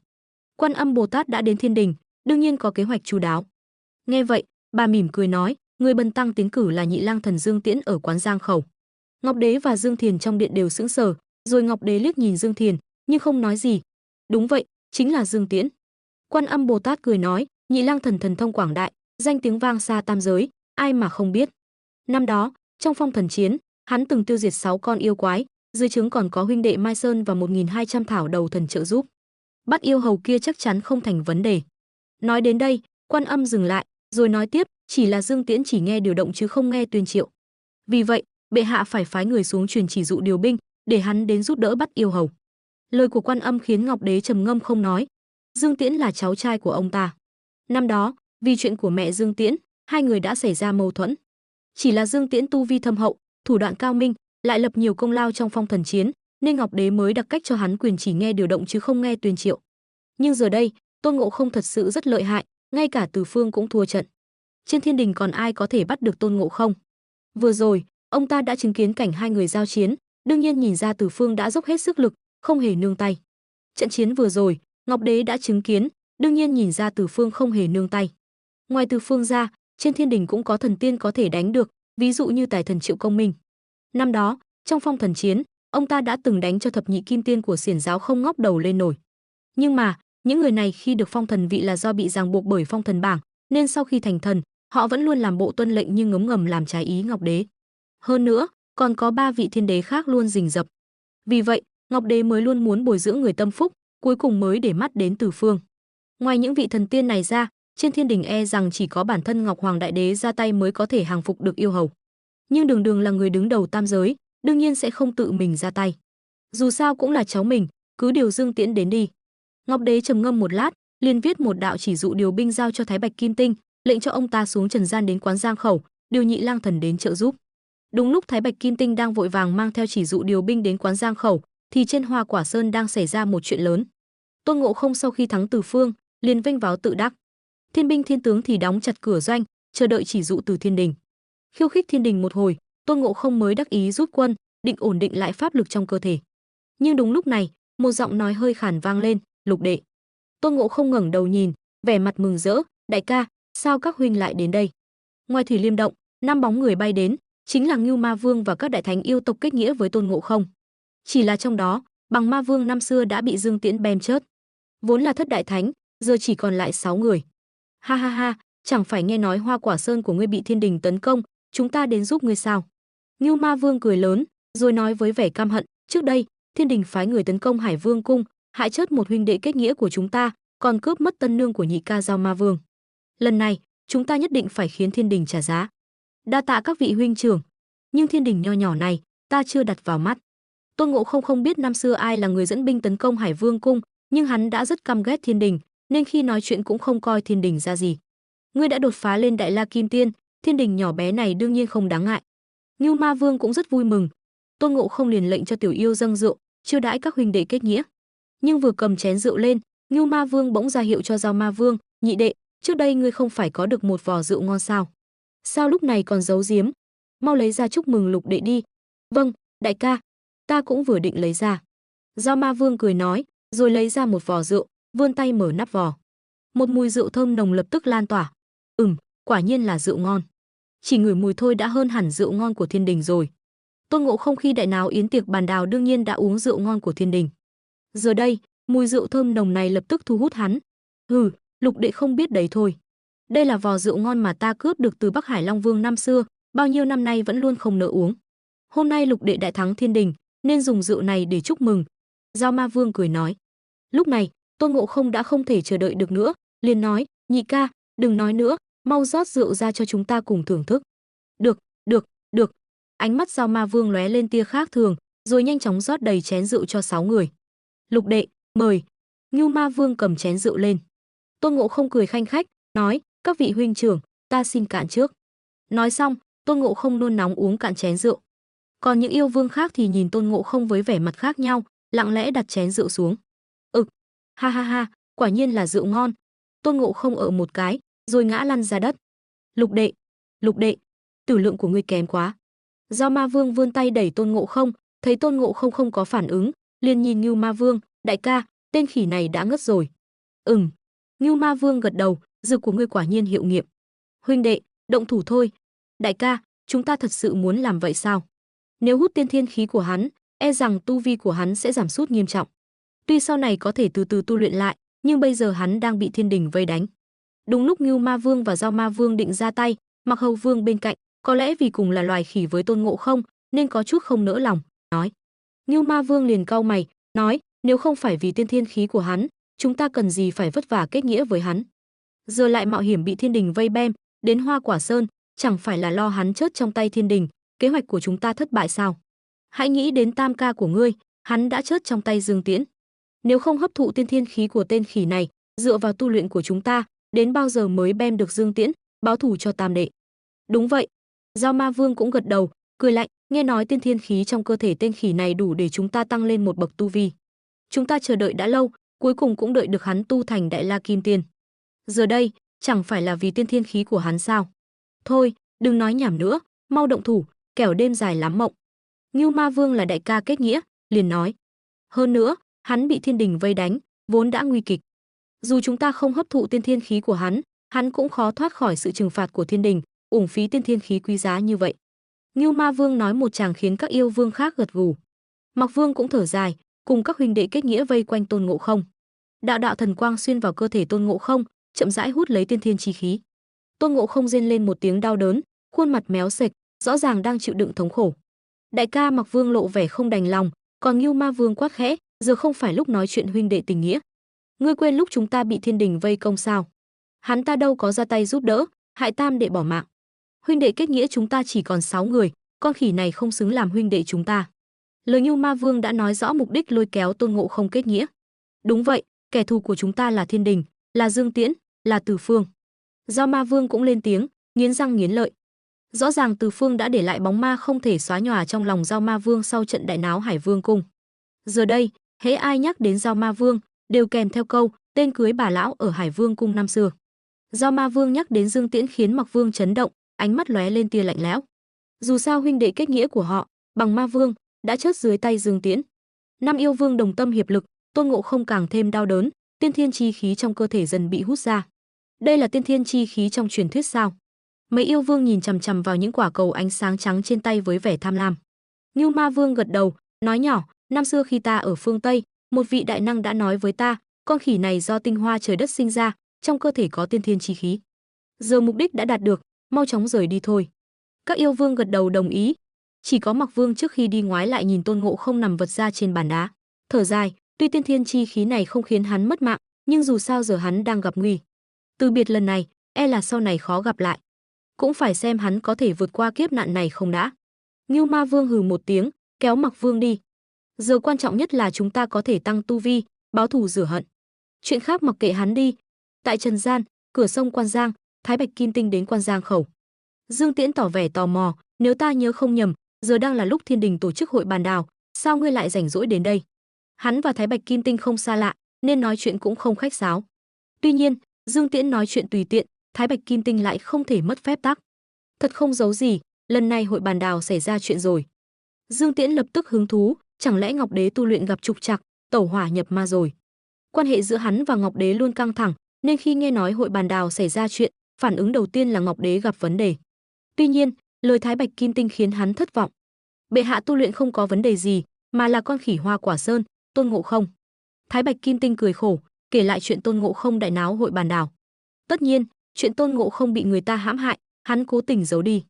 Dương Tiễn bật dậy, vẻ mặt khó tin, ngươi nói là con khỉ đó trộm đào, cắp đan, khiến năm nay, thậm chí mấy năm sau cũng không tổ chức được hội bàn đào.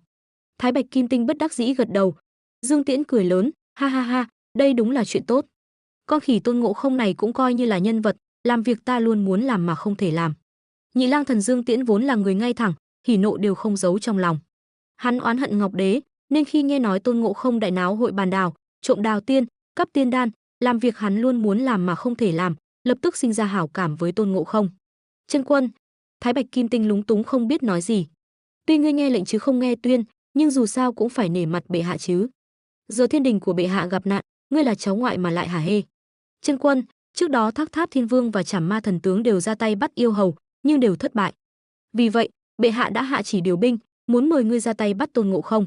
Thái Bạch Kim Tinh bất đắc dĩ, cuối cùng đành nói rõ mục đích chuyến đi. Lúc này mới nghĩ đến ta sao? Không rảnh. Dương Tiễn cười lạnh từ chối. Hắn đã có hảo cảm với Tôn Ngộ Không, tự nhiên không thể đồng ý giúp Ngọc Đế ra tay, đến Hoa Quả Sơn. Thái Bạch Kim Tinh sững sờ. Ngọc Đế còn đang mong chờ Dương Tiễn ra tay, kết quả vị này lại bỏ đi. Chân quân, đây là thánh chỉ điều binh của bệ hạ. Thái Bạch Kim Tinh khó tin nói. Dương Tiễn xua tay, đã nói không rảnh là không rảnh. Chân quân, nếu ngươi không đi, chính là kháng chỉ. Đến lúc đó, chân quân thì không sao, nhưng nếu bệ hạ giận chó đánh mèo lên người bên cạnh chân quân. Thái Bạch Kim Tinh vội vàng nói. Hiện giờ Tam Thánh Mẫu đang ở Linh Tiêu Bảo Điện. Lời này vừa mềm mỏng vừa cứng rắn, cuối cùng cũng khiến Dương Tiễn chú ý. Tam muội không phải bảo nó ngoan ngoãn ở Hoa Sơn sao? Sao lại chạy lên thiên đình nữa rồi? Giọng Dương Tiễn khó tin. Nhưng chỉ trong nháy mắt, hắn đã hiểu ra, có phải liên quan đến Từ Phương không? Tình cảm của muội muội dành cho Từ Phương, Dương Tiễn tự nhiên rõ ràng. Bình thường Dương Thiền cũng thường xuyên lên thiên đình, mục đích là ai, Dương Tiễn không thể không nhìn ra. Vừa rồi Thái Bạch Kim Tinh có nói, Từ Phương cũng bại dưới tay Tôn Ngộ Không, lập tức nhắc nhở Dương Tiễn. Con gái lớn rồi, giữ không được nữa. Dương Tiễn thở dài, sắc mặt âm trầm. Thôi được, để lại thánh chỉ, ta sẽ dẫn binh đến Hoa Quả Sơn, làm phiền chân quân rồi. Thái Bạch Kim Tinh thở phào nhẹ nhõm, đặt thánh chỉ điều binh lên bàn trước mặt Dương Tiễn, sau đó chắp tay với Dương Tiễn, rồi trở về thiên đình phục mệnh. Dương Tiễn thở dài, sau đó điểm Mị Sơn Lục Thánh, 1200 thảo đầu thần, 1000 con chó săn, cưỡi chim ưng hướng Hoa Quả Sơn mà đi. Trên không Hoa Quả Sơn, trong doanh trại thiên đình, sự xuất hiện của Nhị Lang Thần Dương Tiễn lập tức gây ra một trận xôn xao. Sức chiến đấu của Dương Tiễn nổi tiếng khắp tam giới. Sự xuất hiện của hắn khiến quân thiên đình phấn chấn. Từ Phương nhìn Dương Tiễn, lặng lẽ thở dài, Dương Tiễn cuối cùng cũng đến. Chỉ là, vì sự xuyên không của mình, Tôn Ngộ Không đã sớm đột phá La Kim Tiên, tu vi dù đối đầu với Dương Tiễn cũng không thua. Chân quân, Lý Tịnh dẫn chúng thần ra nghênh đón Nhị Lang Thần. Ánh mắt Nhị Lang Thần nhìn thẳng vào Từ Phương, ngươi bị thương rồi. Chỉ là vết thương nhỏ, không đáng ngại. Từ Phương nói. Chỉ là lần này phải làm phiền chân quân ra tay rồi. Dương Tiễn nhìn sâu vào Từ Phương. Mối quan hệ thực sự giữa Từ Phương và Tôn Ngộ Không có thể lừa được đa số thần tiên, nhưng không thể lừa được Dương Tiễn. Dù sao, mối quan hệ giữa Dương Tiễn và Bồ Đề Tổ sư có chút vi diệu. Hơn nữa, đến trình độ của hắn, những đại sự trên trời đất hắn ít nhiều cũng biết. Chính vì biết một số nội tình, Dương Tiễn mới không nhìn thấu Từ Phương. Theo góc nhìn của Dương Tiễn, cả thiên đình thối nát, Ngọc Đế hôn quân vô năng. Thiên đình như vậy, sớm lật đổ sớm tốt. Nếu không vì một số lý do bất đắc dĩ, có lẽ chính Dương Tiễn cũng nhịn không được mà đánh lên Linh Tiêu Bảo Điện. Thiên đình như vậy, có đáng để Từ Phương phò tá sao? Nhưng nếu Từ Phương không muốn phò tá Ngọc Đế, vậy hắn làm quan trên thiên đình làm gì? Hắn là đệ tử chân truyền của Bồ Đề Tổ sư, vậy Bồ Đề Tổ sư không thể không cảnh báo hắn về một số kế hoạch của Phật môn. Vậy thì, tại sao hắn lại dính vào vũng nước đục Tôn Ngộ Không này? Vì muội muội tâm Từ Phương, nên Dương Tiễn cũng rất quan tâm đến Từ Phương. Cũng chính vì vậy, hắn mới cảm thấy mình không thể nhìn thấu Từ Phương rốt cuộc đang nghĩ gì. Mà giờ đây, Từ Phương liều mình chiến đấu với Tôn Ngộ Không, càng khiến Dương Tiễn không hiểu mục đích của Từ Phương là gì. Sư huynh phản bội sư đệ, gây ra đại họa. Sư huynh vì bảo vệ phú quý, đích thân bắt sư đệ. Có lẽ trong mắt người thường đúng là như vậy, nhưng Dương Tiễn lại không nghĩ thế. Dù sao năm đó ở Phương Trượng Sơn hắn đã quen biết Từ Phương, cũng hiểu rõ con người Từ Phương.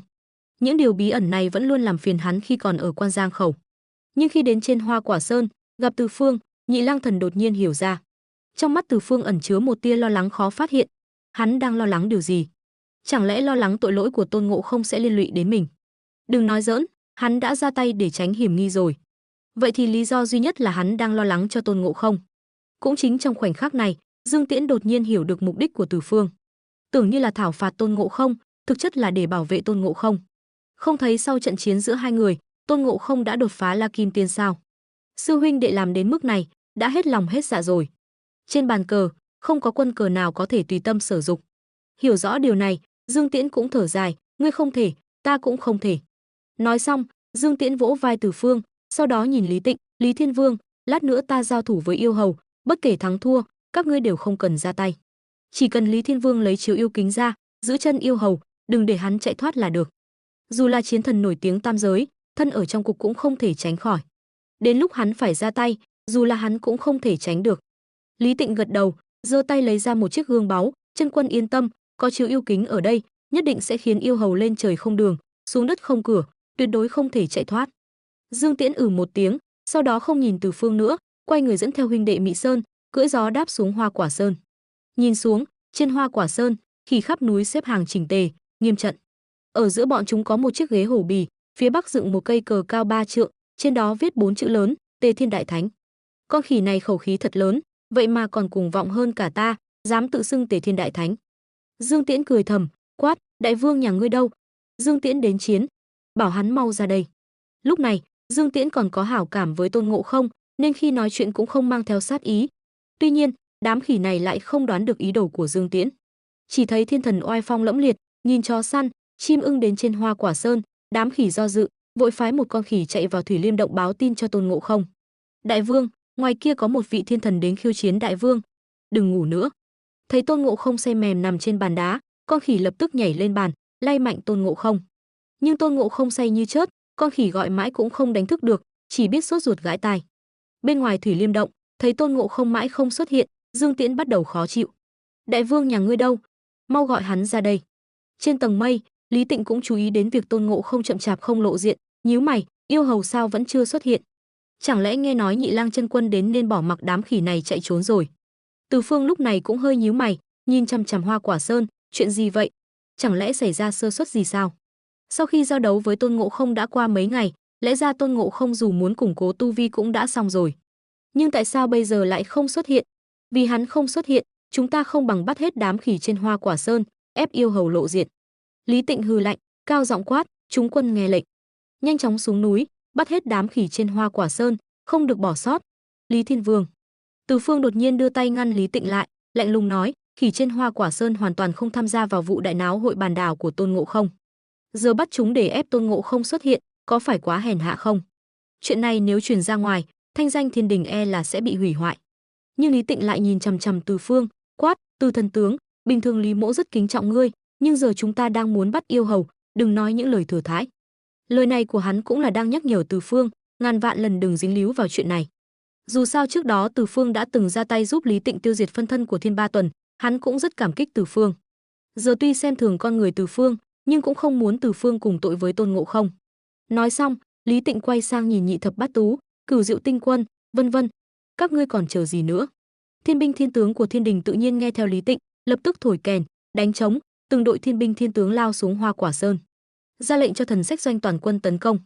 Từ Phương hít sâu một hơi, biết chuyện này không thể tránh khỏi, liền thấp giọng nói, tuyệt đối không được làm hại đám khỉ, chỉ được bắt sống, không được bem hại. Vâng, mà tướng hiểu.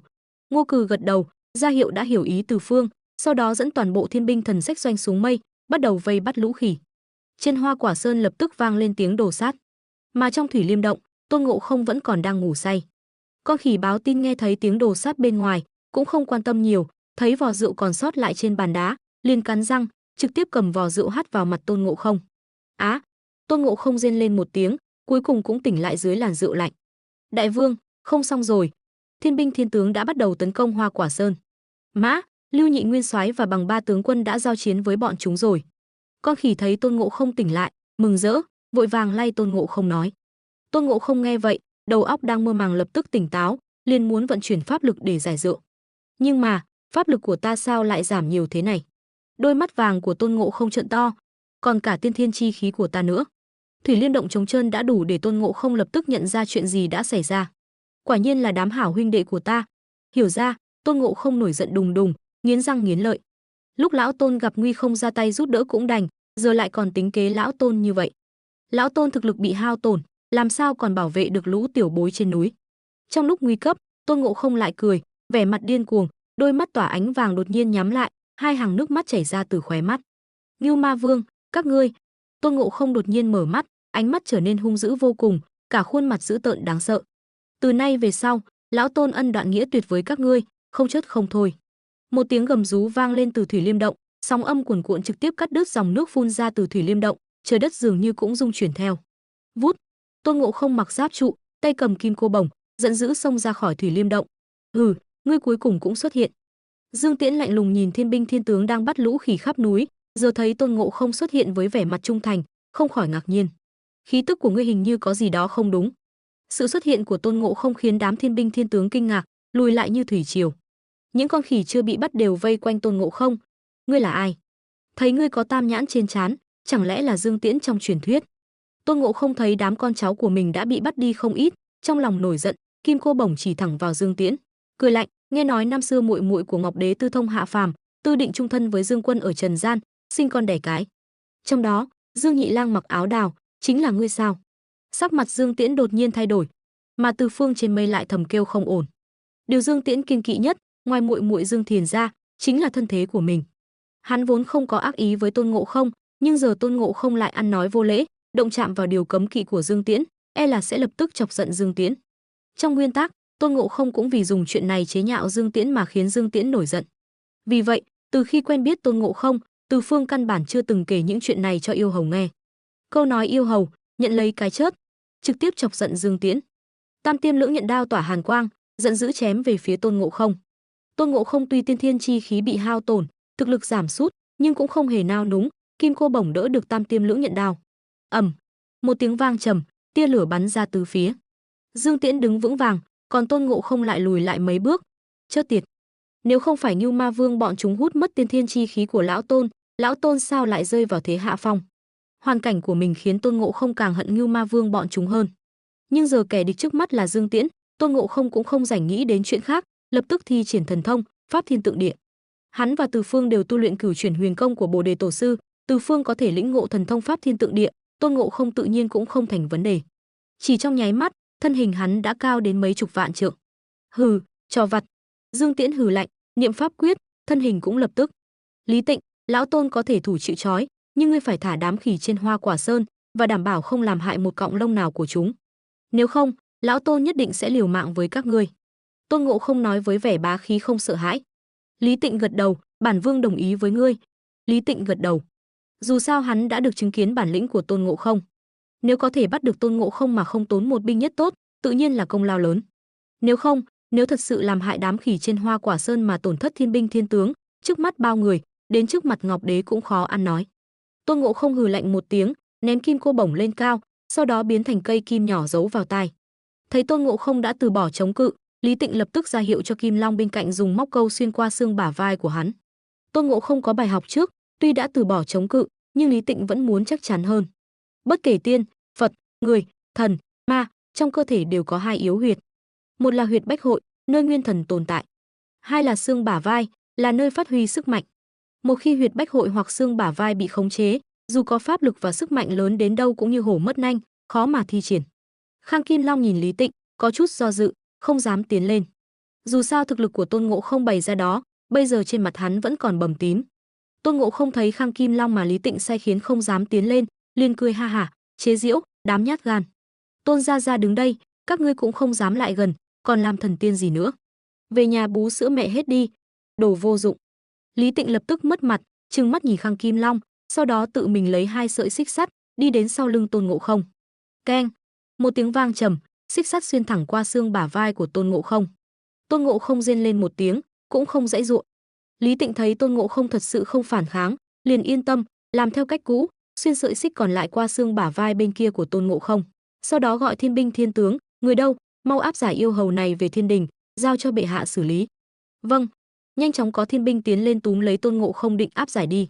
Lúc này, Từ Phương nhìn chằm chằm Tôn Ngộ Không, mắt đỏ hoe, hơi thở ngày càng nặng nề. Hắn trăm phương nghìn kế muốn tránh kiếp nạn cho Tôn Ngộ Không, cuối cùng vẫn thất bại. Tôn Ngộ Không cuối cùng vẫn bị bắt. Tại sao lại như vậy? Tại sao lại đầu hàng? Từ Phương đến trước mặt Tôn Ngộ Không, mắt đỏ hoe, gầm nhẹ, ngươi hoàn toàn có thể chạy trốn một mình. Có ta ở đây, đám khỉ của ngươi sẽ không sao. Sư huynh, huynh còn nhớ lúc ở Phương Trượng Sơn không? Tôn Ngộ Không truyền âm, nói, lúc đó ta rất hâm mộ huynh tu luyện pháp thuật thần thông luôn có thể dễ dàng đạt được. Trước mặt tổ sư, người được tổ sư khen ngợi luôn là huynh. Lúc đó ta đã nghĩ, nếu có một ngày ta cũng có thể như huynh thì tốt rồi, người được tổ sư khen ngợi sẽ là ta. Sau đó ta cố gắng tu luyện, nhưng dần dần khoảng cách giữa ta và huynh lại càng xa. Huynh có thể xuống núi lịch lãm, muốn hàng yêu phục ma. Ta phạm lỗi một lần, liền bị tổ sư đuổi khỏi Hoa Quả Sơn. Lúc đó ta thật sự rất oán hận. Giọng Tôn Ngộ Không trầm thấp, chỉ có hai người nghe được. Lúc đó ta đã nghĩ, có phải ta làm được việc lớn gì đó, tổ sư mới chú ý đến ta. Vừa rời khỏi Phương Trượng Sơn, ta rất muốn làm được việc lớn. Nhưng sau đó ta dần dần hiểu ra, vận mệnh của ta dường như không nằm trong tay mình. Sư huynh cũng vậy, tổ sư cũng vậy, bình thường mắng ta, dăn dạy ta đều là vì tốt cho ta. Dù tổ sư đuổi ta khỏi Phương Trượng Sơn, ta cũng hiểu đó là bất đắc dĩ. Vì vậy ta cũng dần dần buông bỏ, chỉ muốn mãi mãi tiêu dao tự tại giữa trời đất. Giờ ta rất biết ơn sư phụ, cũng rất biết ơn sư huynh. Sư phụ dạy ta thần thông pháp thuật, sư huynh dạy ta trách nhiệm. Giọng Tôn Ngộ Không khiến Từ Phương thở ngày càng nặng nề. Nhưng Tôn Ngộ Không lúc này lại cười khổ, nếu không có sư phụ thu nhận, e là ta đã luân hồi không biết bao nhiêu kiếp rồi. Nếu không có sư huynh dạy dỗ, e là dù ta học được thần thông mạnh mẽ, cũng vẫn chỉ là con khỉ hoang dã không hiểu sự đời. Ngộ Không. Từ Phương cuối cùng cũng không nhịn được nữa, đấm mạnh vào Tôn Ngộ Không một cái, mắng, con khỉ này, ta dạy ngươi những thứ này không phải để ngươi nghĩa. Ha ha ha, sư huynh, huynh thật là. Tôn Ngộ Không lắc đầu, sau đó nhìn đám khỉ im lặng khắp núi, nói, sư huynh, trước khi đi, ta muốn nhờ huynh một việc cuối cùng. Ngươi nói đi, dù thế nào ta cũng sẽ giúp ngươi. Từ Phương gật đầu. Tôn Ngộ Không đỏ hoe mắt, sư huynh, trên thế giới này, ngoài sư phụ ra, ta chỉ tin tưởng huynh.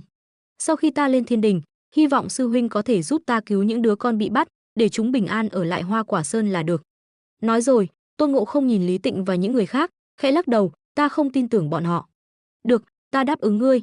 Ta, Từ Phương, chỉ cần còn sống, nhất định sẽ giúp ngươi bảo vệ đám khỉ của ngươi. Từ Phương gật đầu, ánh mắt hơi thất thần. Tôn Ngộ Không cười lớn, đa tạ sư huynh. Nói xong, Tôn Ngộ Không ra hiệu cho thiên binh dẫn đường. Ở nơi Từ Phương không nhìn thấy, Tôn Ngộ Không thở dài nhẹ nhõm, trên mặt lại mang theo vẻ hài lòng. Có lẽ chỉ như vậy mới có thể khiến sư huynh không tiếp tục dính líu vào chuyện này, mới có thể bảo vệ được sư huynh. Hắn không muốn liên lụy đến Từ Phương, vì hắn hiểu, với tính cách của Từ Phương, tuyệt đối sẽ không khoanh tay đứng nhìn mình bị xét xử trên thiên đình. Nhưng một khi Từ Phương ra tay, tuyệt đối không phải đối thủ của chúng thần tiên. Đến lúc đó, sẽ hại cả sư huynh. Chỉ tiếc Tôn Ngộ Không đã đánh giá thấp Từ Phương. Ngô Cừ lập tức đưa những con khỉ mà Lý Tịnh bắt đi trở về Hoa Quả Sơn. Từ Phương nhìn bóng lưng Tôn Ngộ Không rời đi cùng thiên binh, thản nhiên nói: "Không xa, Ngô Cừ, người vẫn luôn lo lắng Từ Phương sẽ làm gì?" Lập tức gật đầu, sau đó dẫn thiên binh Thần Sách Doanh đến nơi Lý Tịnh giam giữ đám khỉ, cưỡng chế đưa chúng trở về Hoa Quả Sơn. Thần Sách Doanh bây giờ có thể coi là một trong những đội thiên binh mạnh nhất thiên đình. Hơn nữa, Lý Tịnh ngầm đồng ý chuyện này, nên cũng không gặp khó khăn gì. Trơ mắt nhìn Tôn Ngộ Không bị thiên binh áp giải đi mà mình không có chút năng lực nào cứu giúp, trong lòng Từ Phương vô cùng khó chịu. Tu luyện ở Phương Trượng Sơn đến nay, hắn luôn tuân theo lời dạy của Bồ Đề Tổ sư, làm theo bản tâm. Vì vậy, hắn thấy Tôn Ngộ Không thuận mắt, tự nhiên cũng nguyện ý giúp đỡ Tôn Ngộ Không. Nhưng giờ mình đã nhiều lần mưu tính, kết quả vẫn để Tôn Ngộ Không bị bắt đi. Điều hắn có thể làm chính là giúp Tôn Ngộ Không làm xong việc cuối cùng, bảo vệ đám khỉ trên Hoa Quả Sơn. May mắn là mục tiêu hàng đầu của Lý Tịnh và những người khác là Tôn Ngộ Không, đối với đám khỉ trên Hoa Quả Sơn lại không coi trọng lắm. Hơn nữa, tu vi của Từ Phương cao cường, Lý Tịnh cũng không muốn đắc tội quá nhiều, liền thu binh trở về thiên đình. Còn đám khỉ bị bắt trên Hoa Quả Sơn thì giao cho Từ Phương xử lý. Đại nhân, tất cả khỉ trên Hoa Quả Sơn đã được thả về. Ngoại trừ những con chớt trong loạn chiến, còn lại một con cũng không thiếu. Ngô Cừ khẽ bẩm báo với Từ Phương. Từ Phương gật đầu. Sau khi an bài xong cho đám khỉ trên Hoa Quả Sơn, Từ Phương liền dẫn Ngô Cừ và toàn bộ thiên binh Thần Sách Doanh đến thiên đình. Từ Phương, nhưng đúng lúc này, Dương Tiễn lại gọi Từ Phương lại. Chân quân còn việc gì sao?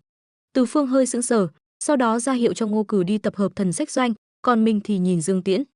Dương Tiễn nói, ta sẽ không đến thiên đình nữa. Tam muội hiện đang ở thiên đình, hy vọng sau khi ngươi về thiên đình, có thể giúp ta khuyên nó trở về Hoa Sơn, đừng tiếp tục ở lại nơi thị phi này nữa. Nhìn ánh mắt của Dương Tiễn, Từ Phương chậm rãi gật đầu. Thái độ của Dương Thiền đối với mình, hắn không phải không biết, mà Thiên Đình hiện tại cũng khiến Từ Phương chán ghét đến cực điểm. Nếu không phải tạm thời không thể rời đi, có lẽ Từ Phương đã trực tiếp phản bội Thiên Đình giống như Tôn Ngộ Không rồi. Chân Quân yên tâm, ta nhất định sẽ khuyên Tam Thánh Mẫu an toàn trở về Hoa Sơn. Nhận được lời hứa của Từ Phương, Dương Tiễn gật đầu, sau đó gọi một tiếng, dẫn theo Hạo Thiên Khuyển và huynh đệ Mị Sơn, cùng Thảo Đầu Thần, cưỡi mây bay về Quan Giang khẩu.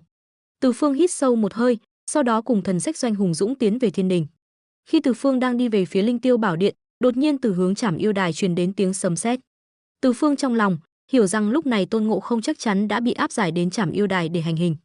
Chỉ là, đừng nói Tôn Ngộ Không đã ăn Đào Tiên và Tiên Đan, dù hắn không ăn, chỉ riêng việc hắn đã luyện thành Kim Cang Bất Hoại chi thân khi tu luyện ở Phương Trượng Sơn, đao thương bất nhập, thủy hỏa bất xâm, hình phạt trên Trảm Yêu Đài tự nhiên không thể làm hại Tôn Ngộ Không một cọng lông nào.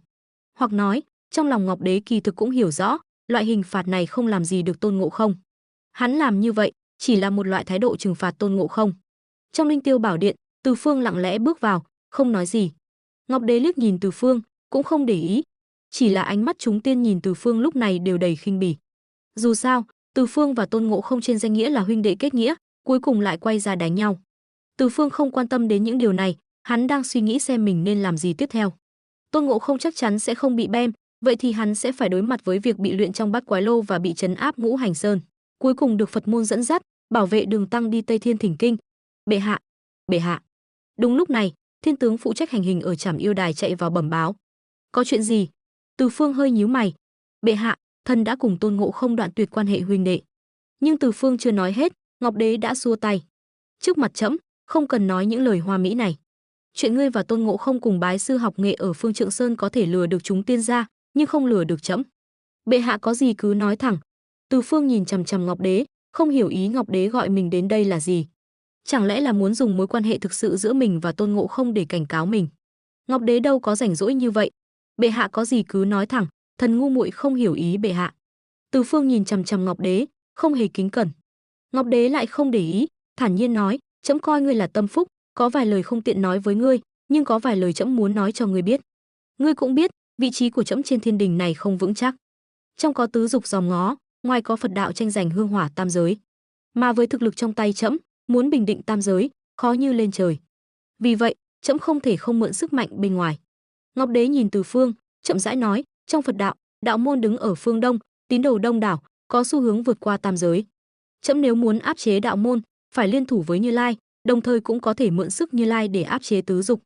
Mà Như Lai muốn Phật pháp phổ độ chúng sinh, không xung đột với ý định của trẫm. Vì vậy, Như Lai mới tìm đến trẫm, nói cho trẫm kế hoạch của Phật môn, Phật pháp đông truyền.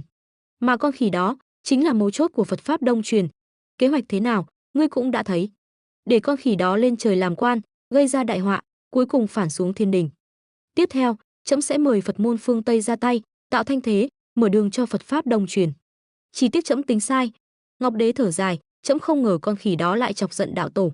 Trộm đào tiên không tính, vậy mà còn chạy đến đâu xuất cung, ăn sạch tiên đan của lão quân. Một khi lão quân biết kế hoạch của Phật môn, nhất định sẽ tìm cách bem Tôn Ngộ Không. Đến lúc đó, kế hoạch của trẫm sẽ đổ bể, ngươi cũng mất đi một người sư đệ mà ngươi thật lòng đối đãi. Thấy Ngọc Đế cuối cùng cũng nói vào vấn đề chính, Từ Phương mới chậm rãi nói, bệ hạ muốn thần làm gì? Ngươi cuối cùng cũng hiểu ý trẫm rồi. Ngọc Đế mỉm cười, trẫm muốn ngươi lấy danh nghĩa huynh đệ kết nghĩa, đến đâu xuất cung một chuyến, bằng mọi giá phải giữ mạng cho Tôn Ngộ Không. Dù sao sống sót còn hơn chết, cuối cùng trở thành Phật của Phật môn, còn hơn bị luyện thành cho bụi trong Bát Quái Lô. Chẳng lẽ bệ hạ không sợ thần nói kế hoạch của người cho mọi người biết sao? Từ Phương nhìn thẳng vào Ngọc Đế, chậm rãi nói chuyện này cho thần biết, chẳng lẽ bệ hạ không lo lắng? Ha ha, ngươi là người thông minh. Ngọc Đế cười, trẫm tu luyện 1750 kiếp, chuyện đã trải qua vô số kể. Mà ngươi tu luyện chưa đến trăm năm, dù ngươi nói ra, ai mà tin? Hơn nữa, trẫm tự có cách không để ngươi mở miệng. Đi hay không đi, hai lựa chọn đặt trước mặt ngươi. Từ Phương hít sâu một hơi, được, thần đi. Tưởng như có hai lựa chọn, nhưng kỳ thực Từ Phương không có lựa chọn nào khác.